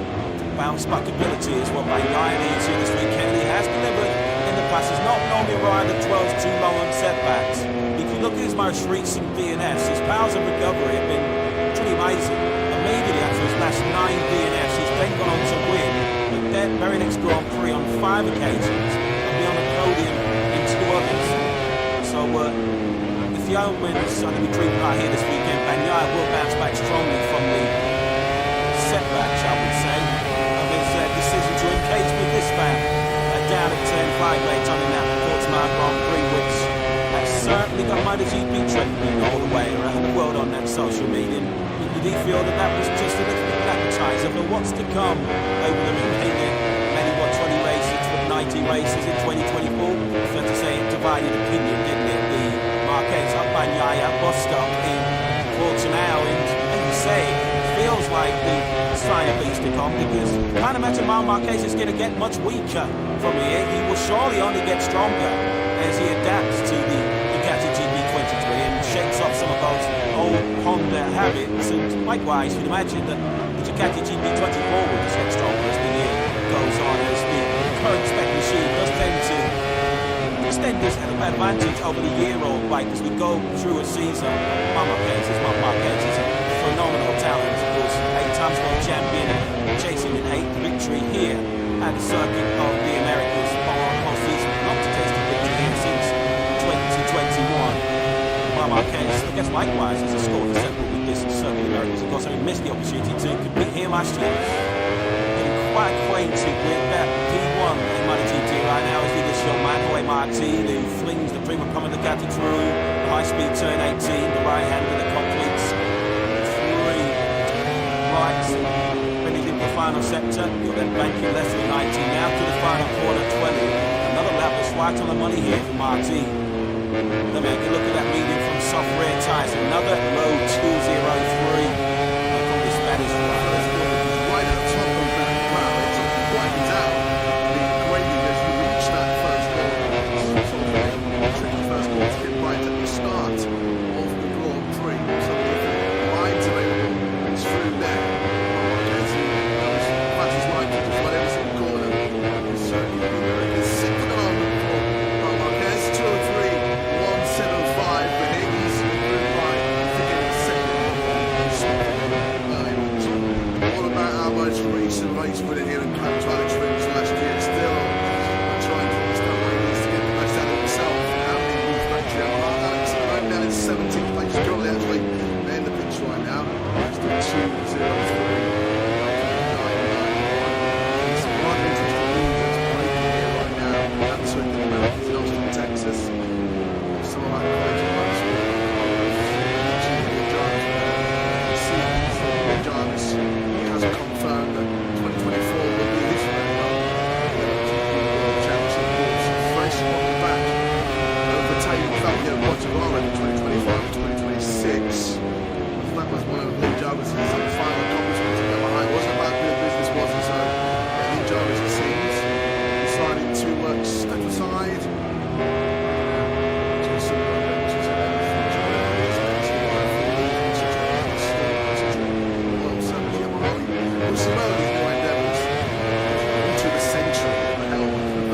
Yamaha has been quite the story, hasn't it? So much success over the years for Yamaha was much of it Valentino Rossi on the Lorenzo and Fabio Quartararo also registered world championships for the Yamaha brand. They're a long way from that at the moment, and their road back towards the front. They keep parts of that more security services. Fabio Quartararo, much as we talk about improving motorcycles.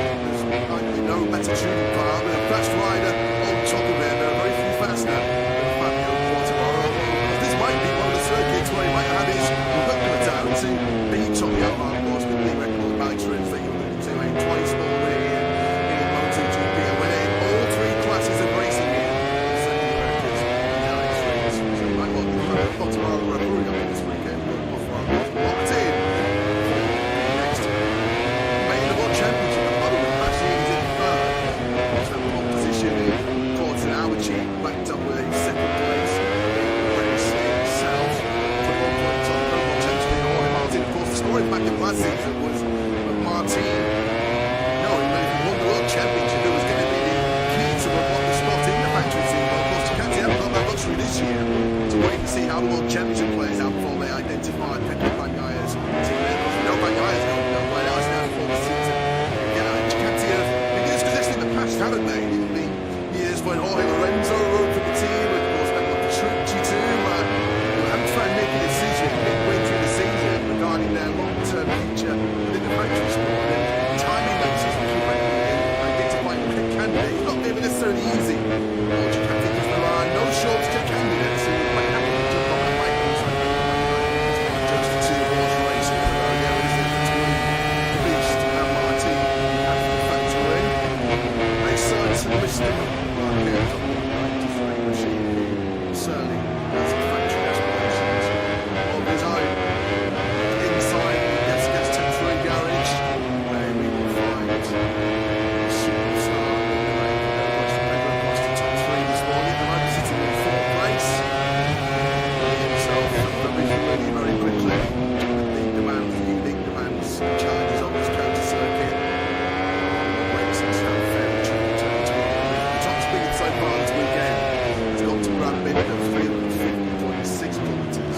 Second speed charge is actually Acosta, 356.1. So that's shot there and example what it's like for him to break from about 345, 350 kilometres an hour down to 60 kilometres an hour for that first gear change. It's making it look so easy, isn't it? Same car we said unfortunately. The Fabio Di Antonio gets it all wrong. Antonio's currently in 9th place. Very speed trap chart. Top 3 speed charts are all factory KTMs.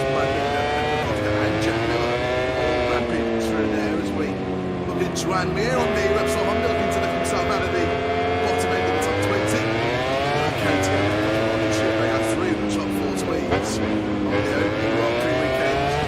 Cats up the long start finish right in the sales, so they've found some ponies haven't they this year. Back to London in Austria. Here is Mir at the moment, languishing down 20th place. This should be a fairly significant improvement on his own personal best time of the weekend so far. It is indeed the 8 spots. Mir to the fringes up that all-important top 10. Next to 203.504. His teammate Luke Marini, first ever MotoGP podium last year, of course, when he was a really VL46 Ducati rider. Unfortunately, Luke Marini moved in the back of the package again. Unable to find himself in the 203s right now. There he is on screens. Being shadowed by HRC team manager. That's a finish. Just under half seconds away right now. There's Luke Marini. Yeah, we wondered whether there was some breaches because Luke Marini this morning. But actually, On this man tomorrow, the Tito's spent because his amazing record continues. His podium is in the last 10 sprint for Jorge Martin. He's not been off the sprint podium since he was 5th in Catalunya, which does feel like an awful long time ago now. And including in those 10 podiums are 8 wins. He loves a good old Super Saturday, doesn't he? Jorge Martin really enjoys Super Saturday stateside here in Kota tomorrow. At the moment, he's drilling the leaderboard to the top of MotoGP, leader the championship, leader here on day 1 in Kota. As we discussed earlier on this morning, I think he'll be more than happy for Marc Marquez and Pecco Bagnaia to dominate the headlines by running into each other, or for Pedro Acosta to enjoy the limelight which he's earned, to make no mistake about it. But Jorge Martin will be quite happy to just fly under the radar if it means picking up more valuable World Championship points. Of course, he's the only rider at the 2 rounds who's been on the podium in every single race and sprint we've seen so far this season. And a couple of 3rd places, bookended by that sprint win in Qatar and the Grand Prix win in Portimao. He's got a level of consistency and maturity that you could argue even as recently as a year ago Jorge Martin did not have.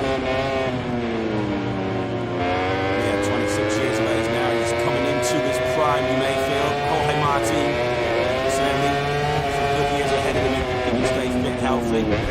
Maverick Vinales, fastest man this morning at the moment in 2nd place. Let's have a look at Vinales through this breathtaking time down. Real spectacular part of the circuit. The Americas 4th gear between 250 to 60 kilometers an hour. Eyes will be on stalks coming through here. It's very easy as well to get the line unset or unload the suspension and then ride the rodeo. So, perfect executed that though by Fernandez, who really does look at one, doesn't he? At the moment with that factory, brilliant man and machine working in perfect harmony right now. So harsh, wasn't it, for Mavericks, but the gearbox issue late on. It puts him out 20 points. It's a heavy blow to take in terms of the championship. And just for your morale, it's like, I suppose a consolation with regards, he was there all weekend. He pulled me out, great speed in both the sprint and the Grand Prix. Great speed as well in qualifying. Just a shame it was that gearbox issue, which really stopped him from being one of his best weekends in his brilliant career. He's done pretty much everything right, hadn't he? Up to that point, it was good a ride as he looked at the time. It was even better ride than we found out later on when he was grappling with during the race when he had both gearbox problems. So very early on in the race, every time he shifted from 5th to 6th gear, Vinales was encountering problems with the gearbox, and that when he was ultimately into his race on the very last lap when he was on target for second place. But Vinales certainly won't be a contender this weekend for some pre-weekend thoughts from the brilliant weekend catch work now with Massimo Rowan, who's a bit maybe check up we are turn out to. Yeah, good afternoon to everybody, good afternoon to Massimo as well as the guys in the box who just saying things have started pretty well for Maverick. Before we speak about the big news coming into the weekend, and Fabio's renewal at Yamaha and your faults and how much it really will involve on Maverick, how great it will see you. Don't with so much confidence it seems at the moment. Better good for Maverick. Let's hope that also they said that they're the same pace. Regarding Fabio, I don't have much really to comment. It was a Yamaha rider and the Yamaha rider, so it's all the same. Priority for us is the bike. We want the bike as much as we can in order to be more powerful on the market, and we get a rider say Pico stay with us. I ordered to is what Malaysian market with Acosta. Very easy break. I ordered 3 would be also to see what that was happening with the riders and see what we in total together with them with us. And then we go to option 4, 5, and 6. But that obviously when you have a super talented like Fabio or other super talented that can cause me in situation for you later. I want them to listen and understand it. If there is a chance for more. So it's nothing strange, I would say. I'm not surprised that they stay there. So that's good. I speak to the media yesterday and was saying that he wasn't aware if there was a concrete offer there for Fabio from Aprilia. Was there an offer on the table? The media reporting that 12 million euros he signed for was Aprilia only offering for. Was the offer there for him? Well, not at all. Not at all. When we speak riders, we gave a sort of understanding on what could be the condition in case of Top Honda in pretty bad shape on the 204 he's not really able to go any quicker than that. So far, so that's over so far over the course of the day. On the Honda, it's whether it's a big or so I go down in 17, taking the other 20 worth of the grid, and then back on the field. Of course, it was this session when I qualified 3 weeks ago at Portimao when the 4 Hondas just when you think you can't get worse, it gets worse. But we're hoping that there are some signs of like quite interesting the speed charts here. Ducati GP23s that went second market for Antonio right to the bottom. And the flipping of about 5, 6, 7, 8 kilometers behind some of those Hondas.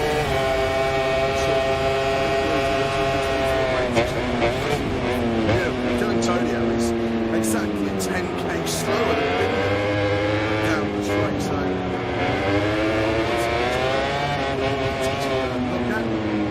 what's it down to pit lane? So much talk about Pedro Acosta these days in MotoGP. The star rookie, of course, taking that podium finish in Portimao. The best person to talk about Pedro Acosta, it's his team boss, Pedro who joins you. Absolutely a great chance to chat with him. First of all, wish him a good birthday from earlier on. It's well celebrated fact that they'll go another round to take it take time, let's say, to push it to a podium finish. Do you expect it to happen that quickly then? No, honestly not. But every time I'm talking to you, I don't know which world to use. I don't know how much feeling we are. I mean, because it's for sure much better than what everybody was expecting. And if somebody's telling you that they knew what they were always going to do for the first race here, I think it's a liar or dreamer. And but it's fantastic. You know, the race he did in Portugal was clearly unbelievable. The pace, the strategy, the cool head he managed to have. You know, when you're looking and you're fighting with Pedro, Fernandez, very often you can be fast, but also sometimes be a mistake, rookie mistake, and so far, that we will do so many mistakes, and he did what you expect here. That's what I do on a special track, and that's how I get to with the MotoGP bike. I got a good feeling, but with the MotoGP bike, it's always a different world. This morning, you know, after the three laps, it was one, so you know, we keep on dreaming. I don't know exactly how to explain it, because what is happening is not normal. When you have Marquez, Pedro, and you have now, and I mean, all the guys there have been from what you see on the MotoGP bike race here in Austin, which is a tough track to understand and to learn. These guys doing things that we can't explain, so I don't believe in magic, but there is a little bit of magic still. Now I start to believe in magic. His ability to overtake is the thing that has, I think, surprised everybody watching on screen. Just the ease he's able to go past the lights and up in the bad guy and future riders, not easy to pass. And you know, yesterday I have done a few interviews with American journalists that were all telling me the same thing, you know, too much electronic, too much device, too many devices, too much aero, you can't pass anymore. I said, you watch the race in Canada, you watch the race in Portimao, somebody who has been here for not so long can pass. So I think, yes, he has some incredible ability. And when we talk to him about the ability to pass, he said, no, for me, you know, it's, you can find something, you can feel the turbulence when you are behind somebody, but that doesn't, you know, that doesn't stop you to be able to pass it. I don't have any break when you pass, you know, if I can pass, you can start at the end, and it's not because of the devices or the aeros. Guys doing everything perfect so far, and you know, magic is there. It's not a one ride, it's him and Acosta, obviously, and his struggles in pre-season. Just how difficult has it been for him? All of the high, all of the top, all of the headlines till you now the other side of the box. How is it doing? Thank you for asking. Really, thank you for asking, because okay, when I'm asked a question about Pedro, I don't say about Pedro, but thank you for asking. It was really difficult. All through the winter, you know, testing was difficult, and it's easy to, I don't want to say to give up, but to find the energy, to find the resources of what can I do better, because I push the 100% and I'm still far behind the team, especially the team leaders. He's the one who can tune in really. But I have to say that he's really strong mentally. He's worked really hard since you know, Portimao. And here he's really good, you know, he's third and second to the top guys. At one stage, you know, we were 1-2 at the beginning of that session, but I think Augusto is coming back. He's much better in terms of feeling with the new bike, the 24 bikes. He's much more positive attitude, and clearly with more smile and less, you know, no face. So, you know, again, thanks for the question, because everyone that gives the two riders, and we can't move on with one leg, so we need the two legs strong. And I hope, you know, Augusto is going to take what now he's doing. To riders eyeing his seat next season. Joe Roberts, of course, California, who's been doing an excellent job so far in Moto2 1 lanes with that ride. Fernandez needs a real big weekend and pretty quickly. He's the second quickest Aprilia this morning, of course, being quickest Aprilia was the quickest in the lot. Maverick Vinales was D1 this morning. Now Fernandez ended this morning's session in 12, then he's been to finish a Sunday Grand Prix so far this season. Of course, having problems before the race even began in Qatar, as Marquez doing what he did for a lot this morning, actually.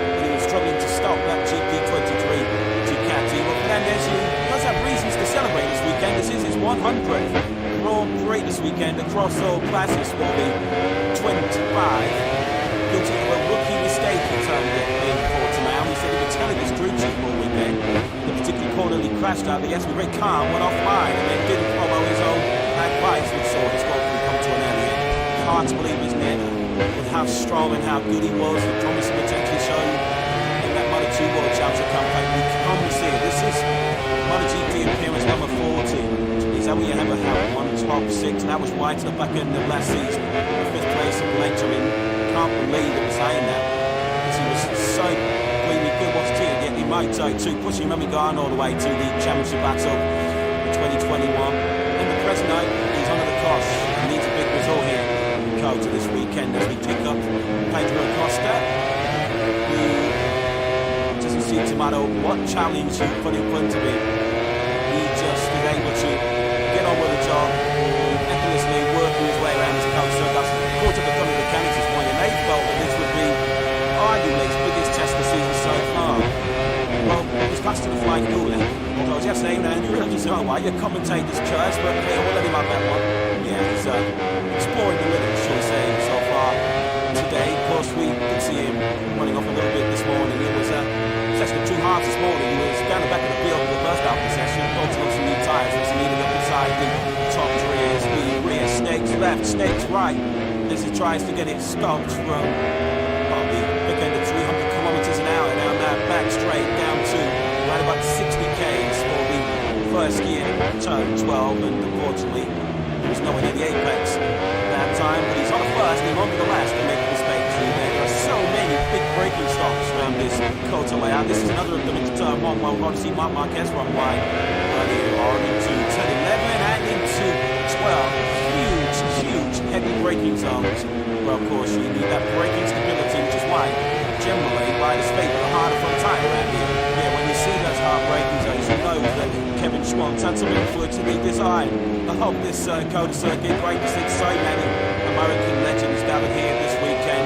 Teddy Roberts, of course, the triple 500cc world champion in the late 70s, famous for his unbelievable battles with Barry Sheehan. Wayne Rainey's here, of course, trying to unearth the future of American talents. As the boss of Motor America, Kevin Schwantz is here, 1993 500cc world champion. And just on that night, actually, we send our thoughts, our prayers and condolences to the family and friends of Pat Henry, who sadly passed away recently, with the first American rider to win a Premier Class Grand Prix. He was in many respects one of the trailblazers, one of such a golden generation of American talent. Great to see the likes of Kenny Roberts, Wayne Rainey and Kevin Schwantz here. 3 names that are right up there with proper ultimate legends in this great sport. Which also, while we're talking about that, just send our best wishes to a couple of former MotoGP riders who've been in the wars recently. Danilo Petrucci, of course, is in World Superbikes nowadays, and a big motocross crash which has left him rather second-hand. And Andrea Dovizioso too, who was certainly showing no signs of slowing down on a motocross track, and he had a pretty high-speed get-up as well on his motocross machine earlier on this week, which saw him actually heading to the hospital. But fortunately as well, he is also on the mend, so we wish him well. Marc Marquez once again there, nowhere near the racetrack there. This time to turn 19, Marquez running on to this lap time World Cup. But again, much like we saw this morning, it's like a strucky start to the session for King Kota. Problems at the start for another former Kota winner here, and now Bastianini on the 23 Ducati Mayo team machine. And there's already rapid in this early part of practice down to a 2:04.25. And Pedro Acosta is the first rider in the 203s left being joined immediately by the likes of Martin, Spider, Fernandez, Augusto Fernandez, and Jack Miller. Martin now leads at early on with a 2:03.036. On the inside of that time that we saw this morning, now nice to the 2:03.2. Latest Sparta, that's a significant jump from what we saw this morning. It was a big quiet session for LH on the 41. He didn't do anything better than a 2:04.8 this morning. It's already a second point 2 quicker than that's happening. So Martin, the man that's chasing the championship, the man that's chasing here near the car of this practice section here in Kota, under some glorious spring sunshine here, almost perfect conditions. The Grand Prix might Osaka racing, of course, tomorrow at Richigamme local time. Sesion sprint will be underway. 10 laps, and the Ford Distance Grand Prix here on Sunday, over 20 laps. Thanks to a brilliant boss, Massimo Rivoli. At the moment, the latest party, I have to say, very not committed around his plans beyond 2020. It does seem that he does decide to hang up his letters as a race rider, to become a brilliant test and development rider. That could be important as well, to tap into race experience, given there's all kinds of strong rumours that there will be a significant technical change in capacity, engine capacity change, when the rules will be implemented in 2027 MotoGP World Championship. LA's I think just giving themselves 3 or 4 more Grand Prix just to see whether the hunger, the desire is still there. He's 34 years of age now, he's the oldest statesman of this MotoGP World Championship. This weekend is his 324th Grand Prix start. He's made so many sacrifices. He's certainly put in the hard yards for this. You do wonder whether he's being so confident as he is right now, whether he is actually sort of starting to see his confidence maybe the old time. Yeah, and that's ultimately all come down to how competitive a smart there is. I mean, for so many of these riders, the enjoyment comes from winning, the enjoyment comes from being competitive. It's not business, I guess that would be the decision for him. He's put in the shade a little bit recently by Maverick Vinales. It's always to forget, just a couple of rounds ago, the first race of the season, so many of them survived it on the sales circuit on the Sunday at Qatar. Well, it took the Malaysia Spark over the victory that weekend after the Golden Ball configuration. So the last 5 times now, Malaysia Spargo has finished the Grand Prix. He's finished now in 8th place. Has been in the top 6 since taking the last season. So that's a streak that Malaysia Spargo has to try and snap out on if he can. There's no question how high the speed pretty uphold Malaysia Spargo. They're looking to beat the line. Such an integral part of their lives. Also ranks spoon merchants in MotoGP. About a decade or so ago to now be genuine race victory and title contenders. It's a trendy racing coming into this 2024 season, which certainly isn't the kind of thing you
the incident between Mark and Pedro, what have you done as to that incident to try and make sure we don't see something similar happening again?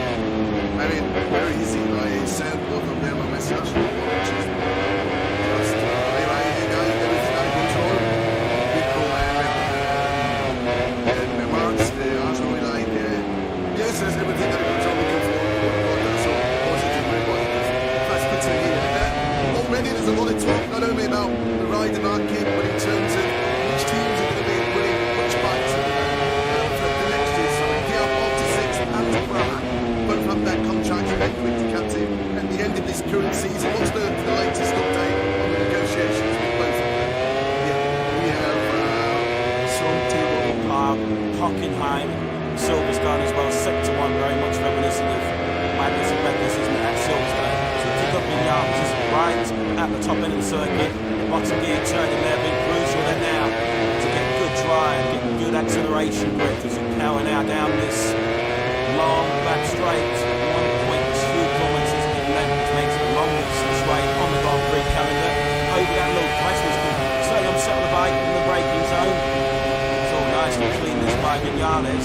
Good lap as well coming in from Maverick. Now some fresh Michelin rubber there, brand new medium front, medium rear at the start of the session. This Vinales is one of those who can go for new rubber early on this morning in free practice, although of course if you're familiar with MotoGP, you'll know that that session this morning did not count towards qualifying. Solely this 60-minute practice session will determine who moves through into qualifying 2. Maverick Vinales winning just ahead of Pedro Acosta on circuit. Both on target to improve at the moment. And certainly the final 15 to 20 minutes as well. We'll expect the fireworks in this practice session as Vinales now approaches the final corner. Of course, we have seen him challenge at the front here and Coulter before. Of course, made his way in. He's on the clutched of a wave in early 2017. He was challenging Mark Marquez, but crashed out of that leading Baptist. I'm in the second place in these early stages on 203.1. Meant to 10th quicker than he went this morning. He's right here in Coulter. It's just his second Moto2 start back in 2014 when he dominated that Grand Prix, having set the fastest lap on his Moto2 debut in Qatar. It was those two performances which immediately caught the eye of Ben Suzuki Team-Moss double egg Remy on his way in. He's our man, absolutely no question whatsoever. And Vinales was taken up in this one season in Moto2 into the Factor Suzuki pole for the 2016 season, wasn't it? And then we go Pedro Bagnaia. Now the final corner winds the power on the Factory Ducati up to mid-place, creeping over towards the low 203s. The all-time lap record holder here around Pedro Bagnaia on his way to that pole here last year. It's looked like being a catalyst to another dream double. He got half the job done when he won the Zito sprint and then properly fluffed his lines right here when he dubbed the Factory Ducati when he was 2.5 seconds clear out of Trinity. There was that rather strange analogy where he said, well, the Ducati's almost too good. Don't gain sort of warning about when you're going to actually lose control. So he raised a few eyebrows at the post-race statement. That's Cody Gorman, many riders playing the violin for Pedro. When he said that, I think many riders would have happily swapped for the too good motorcycle that when I went to the World Championship. Of course, that's going to be on a feature. Pedro Bagnaia on occasions over the years making mistakes where arguably he's not under pressure. It feels like when the pressure's at its highest, that's when Pedro Bagnaia is at his best. He's improved late last season in battle for the World Championship. So many of the incidents and crashes Bagnaia's saying have been when he's in rather unchallenged positions. The unchallenged really had here last year. He was in a very safe second place in Argentina last year when he crashed, a safe second in India when he went down, and he looked like he had the sprint under control in Portimao too when he made that mistake. So Bagnaia will be keen to iron out those mistakes. We could drink May already after just 2 rounds of 2024. The Roy Martin is not going to leave many points out there till he steps by the rest of them. Bounce back ability is what Bagnaia needs to this weekend. He has delivered in the past. He's not normally a rider that dwells too long on setbacks. If you look at his most recent DNFs, his powers of recovery have been pretty amazing. Immediately after his last 9 DNFs, he's then gone on to win the very next Grand Prix on 5 occasions and be on the podium in 2 others.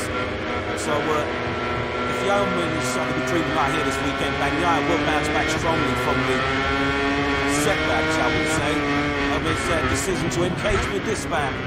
Down at turn 5 late on in that Portimao Grand Prix, which has certainly got MotoGP trending all the way around the world on their social media. We do feel that that was just a little bit of an appetizer for what's to come over the remaining many, 20 races, 19 races in 2024. Fair to say, Dubai, didn't it? The Marquez Bagnaia bus stop in Portimao, and like you say, it feels like the sign of things to come, because you can't imagine Marquez is going to get much weaker from here. He will surely only get stronger as he adapts to the Ducati GP23 and shakes off some of those old Honda habits, and likewise you'd imagine that the Ducati GP24 will just get stronger as the year goes on, as the current spec machine does tend to extend his advantage over the year-old bike as we go through a season. But Marquez is Mark Marquez. He's a phenomenal talent. Of course, 8-time world champion, chasing an 8th victory here at the Circuit of the Americas. Of course, he's not to taste a victory here since 2021. Mark Marquez, I guess likewise, as a score for second with this Circuit of the Americas. He wasn't missed the opportunity to be here last year. Getting quite acquainted with that P1 in MotoGP right now as we get young man Roy Martin, who flings the triple coming to Ducati through the high-speed turn 18, the right-hander that completes 3 rights, bringing into the final sector. They're banking less than 90 now to the final corner 20. Another lap that's right on the money here for Martin. Then make a look at that medium from soft rear tyres. Another low 203 from the Spanish rider. Right at the top of that ground, it sort of widens out the gradient as you reach that first corner. It's sort of a tricky first corner to get right at the start of the Grand Prix. Some different lines available through there. Marquez goes fastest line on every single corner. So this single carbon for Marquez, 203.175 for him. He's improved by 52nd. Recent race winner here at Coach Alex Rins last year, still trying to reach cover of this plus that himself and the good match here. Alex at the moment down in 17th place, currently actually in the pitch right now, actually 2:03.991. Some rather interesting news that's broken right now, absolutely Americans in Austin, Texas. So I'll have a call to motorsport.com, literally the drivers there. See the drivers confirmed that 2024 will be his championship, fresh off the back, overtaking Fabio Quartararo for 2025-2026. It wasn't about the business, was it? So the drivers, it seems, deciding to step aside, to head the future, whatever it is, next in life. Well, his new endeavours, quarter of a century, Yamaha has been quite a story, hasn't it? There's so much success over the years with Yamaha, much of it, Valentino Rossi on board, also Lorenzo and Fabio Quartararo also registered world championships for the Yamaha brand. They're a long way from that at the moment, and then rolled back towards the front. And part of that was securing the services of Fabio Quartararo. Much as we talk about including motorcycles, there's no better tuning pile than a fast rider on top of it. There are very few faster than Fabio Quartararo, although this might be one of the circuits where he might have his equivalent out to any top Yamaha cars. We've been there on Alex Rins that you'll to a twice more in MotoGP, winning all 3 classes of racing. Fabio Quartararo were approved up this weekend, but Quartararo got locked in for the next World Championship at the moment. Actually in 3rd, pole position towards an Alchi, backed up with a 2nd place in the race itself. 21 points on the World Championship in Jorge Martin. Of course, the story back in last season was that Martin, knowing that if he won the World Championship, it was going to be the key to unlock the spot in the factory team. Well, of course, Ducati haven't got that luxury this year to wait and see how the World Championship plays out for the identify the Bagnaia. So therefore, no Bagnaia's going nowhere else now for the season.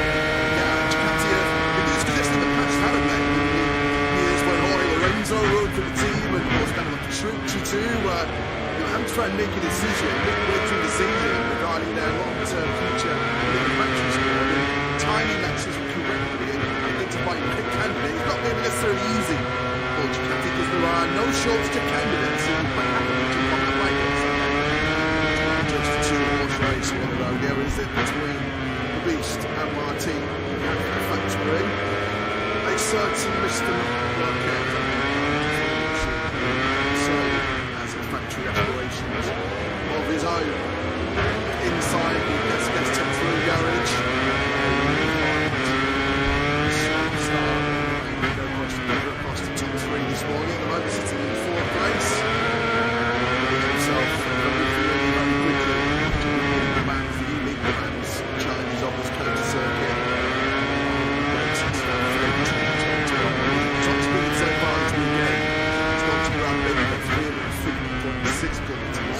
Second on the speed charts is actually Acosta, 346.1. So that shot there with the damper, what it's like for him to break from about 345, 350 kilometres an hour down to 60 kilometres an hour for that first big turn. It looks so easy, isn't it? Which same can't be said of Winter. The Fabio de Antonio gets it all wrong. It's Gian Antonio who's currently in ninth place. There is a speed track charge. Speed tracks for all. Factory KTM, Brandon and Jack Miller all back in through there as we look at Juan on the Repsol Honda looking to lift himself out of the bottom end of the top 20. KTM, obviously they have three of the top four speeds on the opening Grand Prix weekend in Qatar. Now that long start finish great in the sales on the Falcon from the Conies Honda this year. Back to London in Austria. Here is Neil at the moment, languishing down in 20th place. This should be a fairly significant improvement on his own personal best time of the weekend so far. It is indeed a late spots. Neil to the fringes up by all the important top 10 thanks to a 2:03.504. His teammate Luke Marini third better the last year really be off the Ducati rider. Unfortunately, Luke Marini ruined in the back of the pack once again. Well, he was a fine result in 203s right now there in those screens.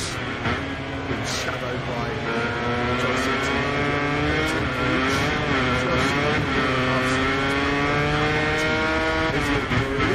We wonder whether there was some green shoots of recovery from Marini this morning, whether it actually On this man tomorrow, the Tissot sprint, because his amazing record continues. His podium is in the last 10 sprint away margin. He's not been off the sprint podium since he was fifth in Catalunya, which does feel like an awful long time ago now. And including in those 10 podiums are 8 wins. He loves the good old Super Saturday, doesn't he? Jorge Martin, will he enjoy Super Saturday stateside here in Kota tomorrow? At the moment, he's doing a bit of a Luca Volta to the top of MotoGP, leading the championship, leader here on day one in Kota. As we discussed earlier on this morning, he'll be more than happy for Marc Marquez and Pecco Bagnaia to dominate the headlines by running into each other, or for Pedro Acosta to enjoy the limelight which he's earned, make no mistake about it, but Jorge Martin will be quite happy to just fly under the radar if it means picking up more valuable World Championship points. Of course, he's the only rider after 2 rounds who's been on the podium in every single race and sprint we've seen so far this season. A couple of third places bookended by that sprint win in Qatar and the Grand Prix win in Portimao. He's got a level of consistency and maturity that you could argue even as recently as a year ago Jorge Martin did not have. Yeah, 26 years of age now, he's coming into his prime, you may feel. Jorge Martin certainly some good years ahead of him if people stay very healthy. Mario Vinales, fastest man this morning at the moment in second place. Let's have a look at Vinales through this breathtaking turn 10. Spectacular part of this circuit, the Americas, full gear between 250, 260 kilometers an hour. The eyes will be on stalks coming through here. It's very easy as well to get the bike unsettled, unload the suspension, and then ride the rodeo. It's perfectly executed that way by Mario Vinales, who really does look at one, doesn't he? And the moment with that factory, brilliant man and machine working in perfect harmony right now. So harsh, wasn't it, for Maverick, like that Gearbox issue late on in Portimao. 20 points. It's a heavy blow to take in terms of the championship. Just being alive as well. I suppose the consolation of Vinales was he was there all weekend in working towards me. I had great speed in both the sprint and the Grand Prix. Great speed as well in qualifying. Just a shame that it was that gearbox issue which really stopped it for big one of his best weekends in his Aprilia career. He'd done pretty much everything right, hadn't he, up to that point. And as good a ride as he looked at the time, it was an even better ride. But we found out later on when he was grappling with during the race that he had those gearbox problems from very early on in the race. Every time he shifted from fifth to sixth gear, Vinales was encountering problems with the gearbox from that Italy, which ultimately ended his race on the very last lap when he was on target for second place. But Vinales certainly will be a contender this weekend for some pre-weekend ports from Australia. We can get to work now with Massimo Roller. There's a big name of check-up we are, take that to you. Yeah, good afternoon to everybody. Good afternoon to Massimo as well as the guys in the box. We're just saying things have started pretty well for Maverick. Before we speak about the big news coming into the weekend, 5 years renewal at Yamaha and your thoughts and how much it really will, folks. On Maverick, how great it will see you. Yo, with so much confidence it seems at the moment. Very good for Maverick. Let's hope that also Malaysia get the same pace. Regarding Fabio, I didn't have much really to comment. He was a Yamaha rider, and he will be a Yamaha rider. So I always say, priority for us is the bike. We will be buying as much as we can in order to be we are more powerful on the market, and we get our riders and people to stay with us. I ordered to is what Malaysia Malik would do with Asha. Very easy way. I ordered three would be also to see what that was happening with the riders and see what can we choose out together with us. And then we go to option 4, 5, and 6. But obviously when you have a super talented like Fabio or other super talented that come lost in the situation of the few days, I want them to listen and understand if there is a chance for more. So it's not nothing strange, I would say. I'm not surprised that they stay there, so let's see. Aleix, I was speaking to the media yesterday, he was saying that he wasn't aware if there was a concrete offer there for Fabio from Aprilia. What's going on the table? The media reporting that 12 million euros he signed for, whereas Aprilia were only offering 4. Was the offer there for him? Well, not at all. When we speak riders, we gave a sort of understanding on what would be the condition in case of top Honda in crash on a 204 he's not really been able to go any quicker than that so far this afternoon, so it's plateaued a little bit so far on the reports today. Other Hondas relative to me are all toward the back of the field, so I've got around 17 taking down 20 birds and they're going to be at the back of the field this session. I'm going to qualify to reason the thoughts now on the 400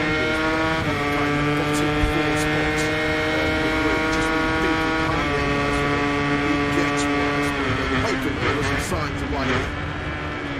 It'd be quite interesting when you look at the speed charts here in Kota. The Ducati GP23s at second, Marquez and the Gemma Toga are right to the bottom, but the thick end of the round sort of 5, 6, 7, 8 kilometres behind. So the other side the boys in the GP24 made to check up massively. Yeah, Gemma Toga is exactly 10k slower than Pedro down the front, so what's potentially look at.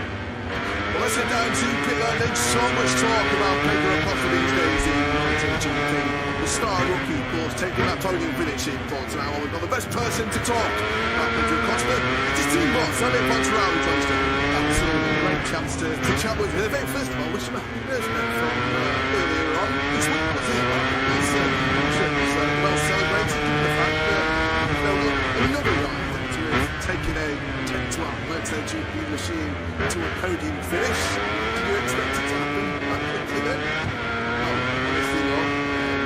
But here I'm talking to you, I don't know which word to use. I don't know how to express it you're having, because it's for sure much better than what everybody was expecting. And if somebody's telling you that they knew what Pedro was going to do for the first racing, I think it's a liar or dreamer. And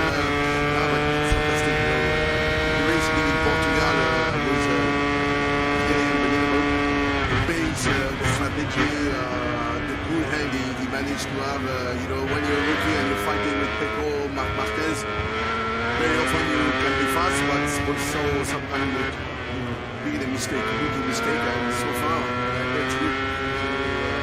Telling you that, you don't do so many mistakes, and you really know what to expect here, because sometimes it's a very special track. He told us, I like it. With the Moto2 bike, I had a good feeling, but with the MotoGP bike, it's always a different will. This morning, after the laps, we were Q1, so we keep on dreaming. I don't know exactly how to explain, because what is happening is not normal. When you have Marquez, Pedro, and all the top guys there, who've been for quite a few seasons on MotoGP bike, we race here in Austin, which is tough track to understand and to learn. These guys doing things that you can't explain, so I don't believe in magic, but there is a little bit of magic still. Now I start to believe in magic. His ability to overtake is the thing that I think surprised everybody watching on screen. Just the ease he's able to get past the lines that have been Marquez, which are riders not easy to pass. And yesterday I had quite a few interviews with American journalists that were all telling me the same thing, too much electronic, too much device, too many devices, too much eye roll, you can't pass anymore. I said, did you watch the race in Qatar? Did you watch the race in Portimao? Somebody who has been here for not so long can pass, so I think, yes, he has some credible ability. And when we talk to him about the devices, no, for me, you can find something, you can feel the turbulence when you are behind somebody, but that doesn't, that doesn't stop you to be able to pass it. I don't have any great problem to pass. If I can pass, the guy is faster than me, but it's not because of the devices or the arrows. The guy's doing everything perfect so far, and with the magic, as I said. It's not a one-rider team. Acosta, what they said, and his struggles in pre-season, just how difficult has it been for him? All of the height, all of the top, all of the headlines to be about the other side of the box. How's he dealing with that? Thank you for asking. Really, thank you for asking, because when I'm asked a question about Pedro, I need to answer about Pedro, but thank you for asking. It was really difficult. All through the winter, testing was difficult, and it's easy to, I don't want to say to give up, but to find the energy, to find the resources of what can I do better, because I'm pushing 100% and I'm still far behind my teammate, especially your teammate. He's the one who can kill you, really. But I have to say that he's really strong mentally. He's worked really hard since Portimao, and here he's really good. He's certainly second to the top guys. At one stage, we were 1-2 in the beginning of that session, but I think Augusto is coming back. He's much better in terms of fitting with the new bike, the 24 bikes. He's much more positive attitude, including more smile and less long face. So, again, thanks for the question, because every MotoGP team is a two-rider team, and we don't work only on one leg. So we need the two legs strong. And I hope Augusto is going to take what Pedro is doing. To ride design his seat next season. Joe Roberts, of course, the Californian, who's doing an actual job so far. Moto2 one name has been linked with that ride. Fernandez needs a real big weekend and pretty quickly. He was the second quickest Aprilia this morning, of course. The quickest Aprilia was the quickest of the lot. Maverick Vinales was T1 this morning. Mal Fernandez ended this morning's session in 12th, but he gets to finish a Sunday Grand Prix so far this season. Of course, having problems before the race even began in Qatar, as Marquez doing what he did for a lot this morning, actually. He was struggling to stop that GP23 Ducati. Well, Fernandez, who does have reasons to celebrate this weekend. This is his 100th Grand Prix this weekend across all classes for the 25. Guilty of a rookie mistake, he termed it in Portimao. He said he'd be telling his crew chief all weekend. A particular corner he crashed out, but he has to be very calm, went offline, and then didn't follow his own advice, which saw his Grand Prix come to an early end. Hard to believe, isn't it? With how strong and how good he was, the promise he potentially showed in that Moto2 World Challenger campaign, but he comes here. This is MotoGP appearance number 40. He's only ever had one top 6, and that was right to the back end of last season. A 5th place in Valencia, and can't believe it was saying that, because he was so between the Gearbox team and the Moto2, pushing Richigamme all the way to the championship battle in 2021.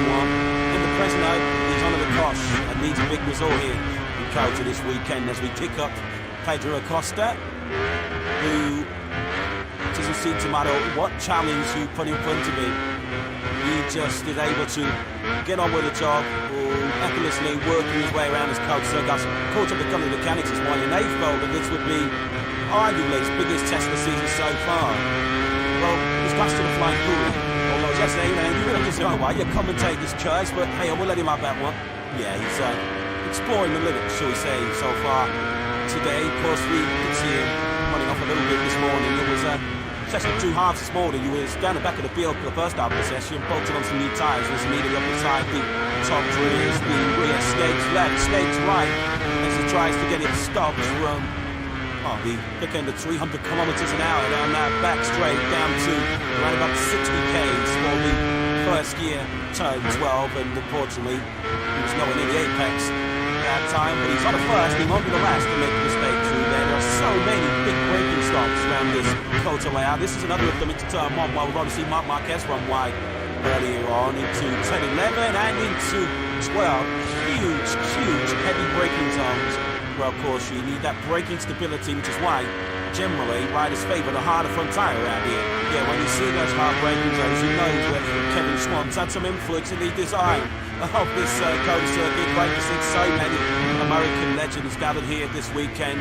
Teddy Roberts, of course, the triple 500cc world champion in the late 70s, famous for his unbelievable battles with Barry Sheene. Wayne Rainey is here, of course, trying to unearth the future of American talents.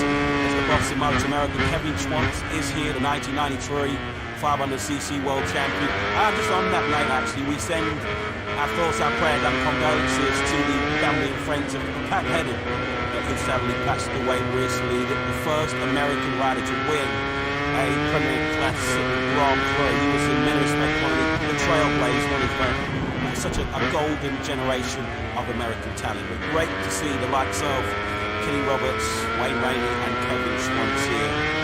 The 3 names that are right up there with proper ultimate legends in this great sport. We should also, while we're talking about that, just send our best wishes to a couple of former MotoGP riders who've been in the wars recently. Pedro, of course, is in World Superbikes nowadays. Had a big motocross crash which has left him rather second-hand. And Andrea Dovizioso too, who was certainly showing no signs of slowing down on a motocross track, but he had a pretty high-speed get-up as well on his motocross machine earlier on this week, which saw him having to be but fortunately as well, he is also on the mend, so we wish him well. Marc Marquez once again there, nowhere near the racetrack there, this time to turn 19. Marquez running on, so this lap time won't count for anything. Much like we saw this morning, a slightly scruffy start to the session for the King of Cota. Mike Thomas at the start for another former Cota winner here, and now Bastianini on the 23, the Catalunya team machine. And that is already rapid in this early part of practice, down to a 2:04.258. Pedro Acosta is the first rider in 2:03s, definitely joining neatly by the likes of Martin, Sparger, Fernandez, Augusto Fernandez, and Jack Miller. Martina now leads early on with a 2:03.036. Already inside the lap times that we saw this morning. Fernando Vinales to the 2:03.2. Alexis Sparger, that's a significant jump from what we saw from him this morning. He was very quiet session for LA, shot by 41. He didn't do anything better than a 2:04.8 this morning. He's already 2.2 quicker than that this afternoon. So Martin, the man that's chasing the championship, the man that's chasing here near the car of this practice session here in Cota. Under some glorious spring sunshine and almost perfect conditions with Grand Prix motorcycle racing. Of course, tomorrow at 3 p.m. local time, the T-Soul Sprint will be underway. 10 laps, then the full distance Grand Prix here on Sunday, over 20 laps. Good, thanks, Jack. Thanks to brilliant boss Massimo Rivoli. At the moment, Alexis Sparger, you have to say, very non-committal. Apparently, there's plans beyond 2024. It does seem that he does decide to hang up his head as a race rider, or he'll have an open door and continue to become a brilliant test and development rider. That could be important as well, to tap into a racing experience, given there's all kinds of strong rumours that there will be a significant technical change in the rules were, the new rules were implemented in 2027 World Championship. Allies, I think, just giving themselves 3 or 4 more Grand Prix to see whether the Honda, the Zion is still there. Still 4 years later now, Allies is the oldest Frenchman of this MotoGP World Championship. This weekend is his 324th Grand Prix start. He's made so many sacrifices. He's certainly put in the hard yards for us. You do wonder whether LA's being so long because he's right now with he is actually sort of starting to seriously contemplate maybe the army at the time. Yeah, I guess ultimately it all comes down to how competitive the Sparta is. So many of these riders, the enjoyment comes from winning, the enjoyment comes from being competitive, and Sparta isn't, so that's not the decision for him. Put in the shade a little bit recently by Maverick Vinales. It's always to forget, there's a couple of rounds to go. The first race of the season, so many to ride in the sales city at the time. What we typically like to Sparta with a victory that weekend, that afternoon, and it all went wrong. So, the last 5 times now, Alicia Sparta has finished the World Cup. He's finished now in 8th place. Has been in the top 6 since taking the last season. Streak there. Alicia Sparta has to try and snap out on if he can. There's no question how high the steam and clear holds Alicia Sparta are in. They love him to beat that line. Such an integral part of their rise from also rounds, wooden spoon merchants in MotoGP. About a decade or so ago to now being genuinely race victory and title contenders. This gas is there in the tank. It's a training regime coming into this 2024 season. It certainly isn't the kind of thing you do when you're winding up coming it down. But this Alexis Sparta will be the season goes on, particularly if you're able to seeing his future in his hands. It will be all down to speed and results. And when once people they'll feel like they need to move in a different direction and bring out something to tell on board.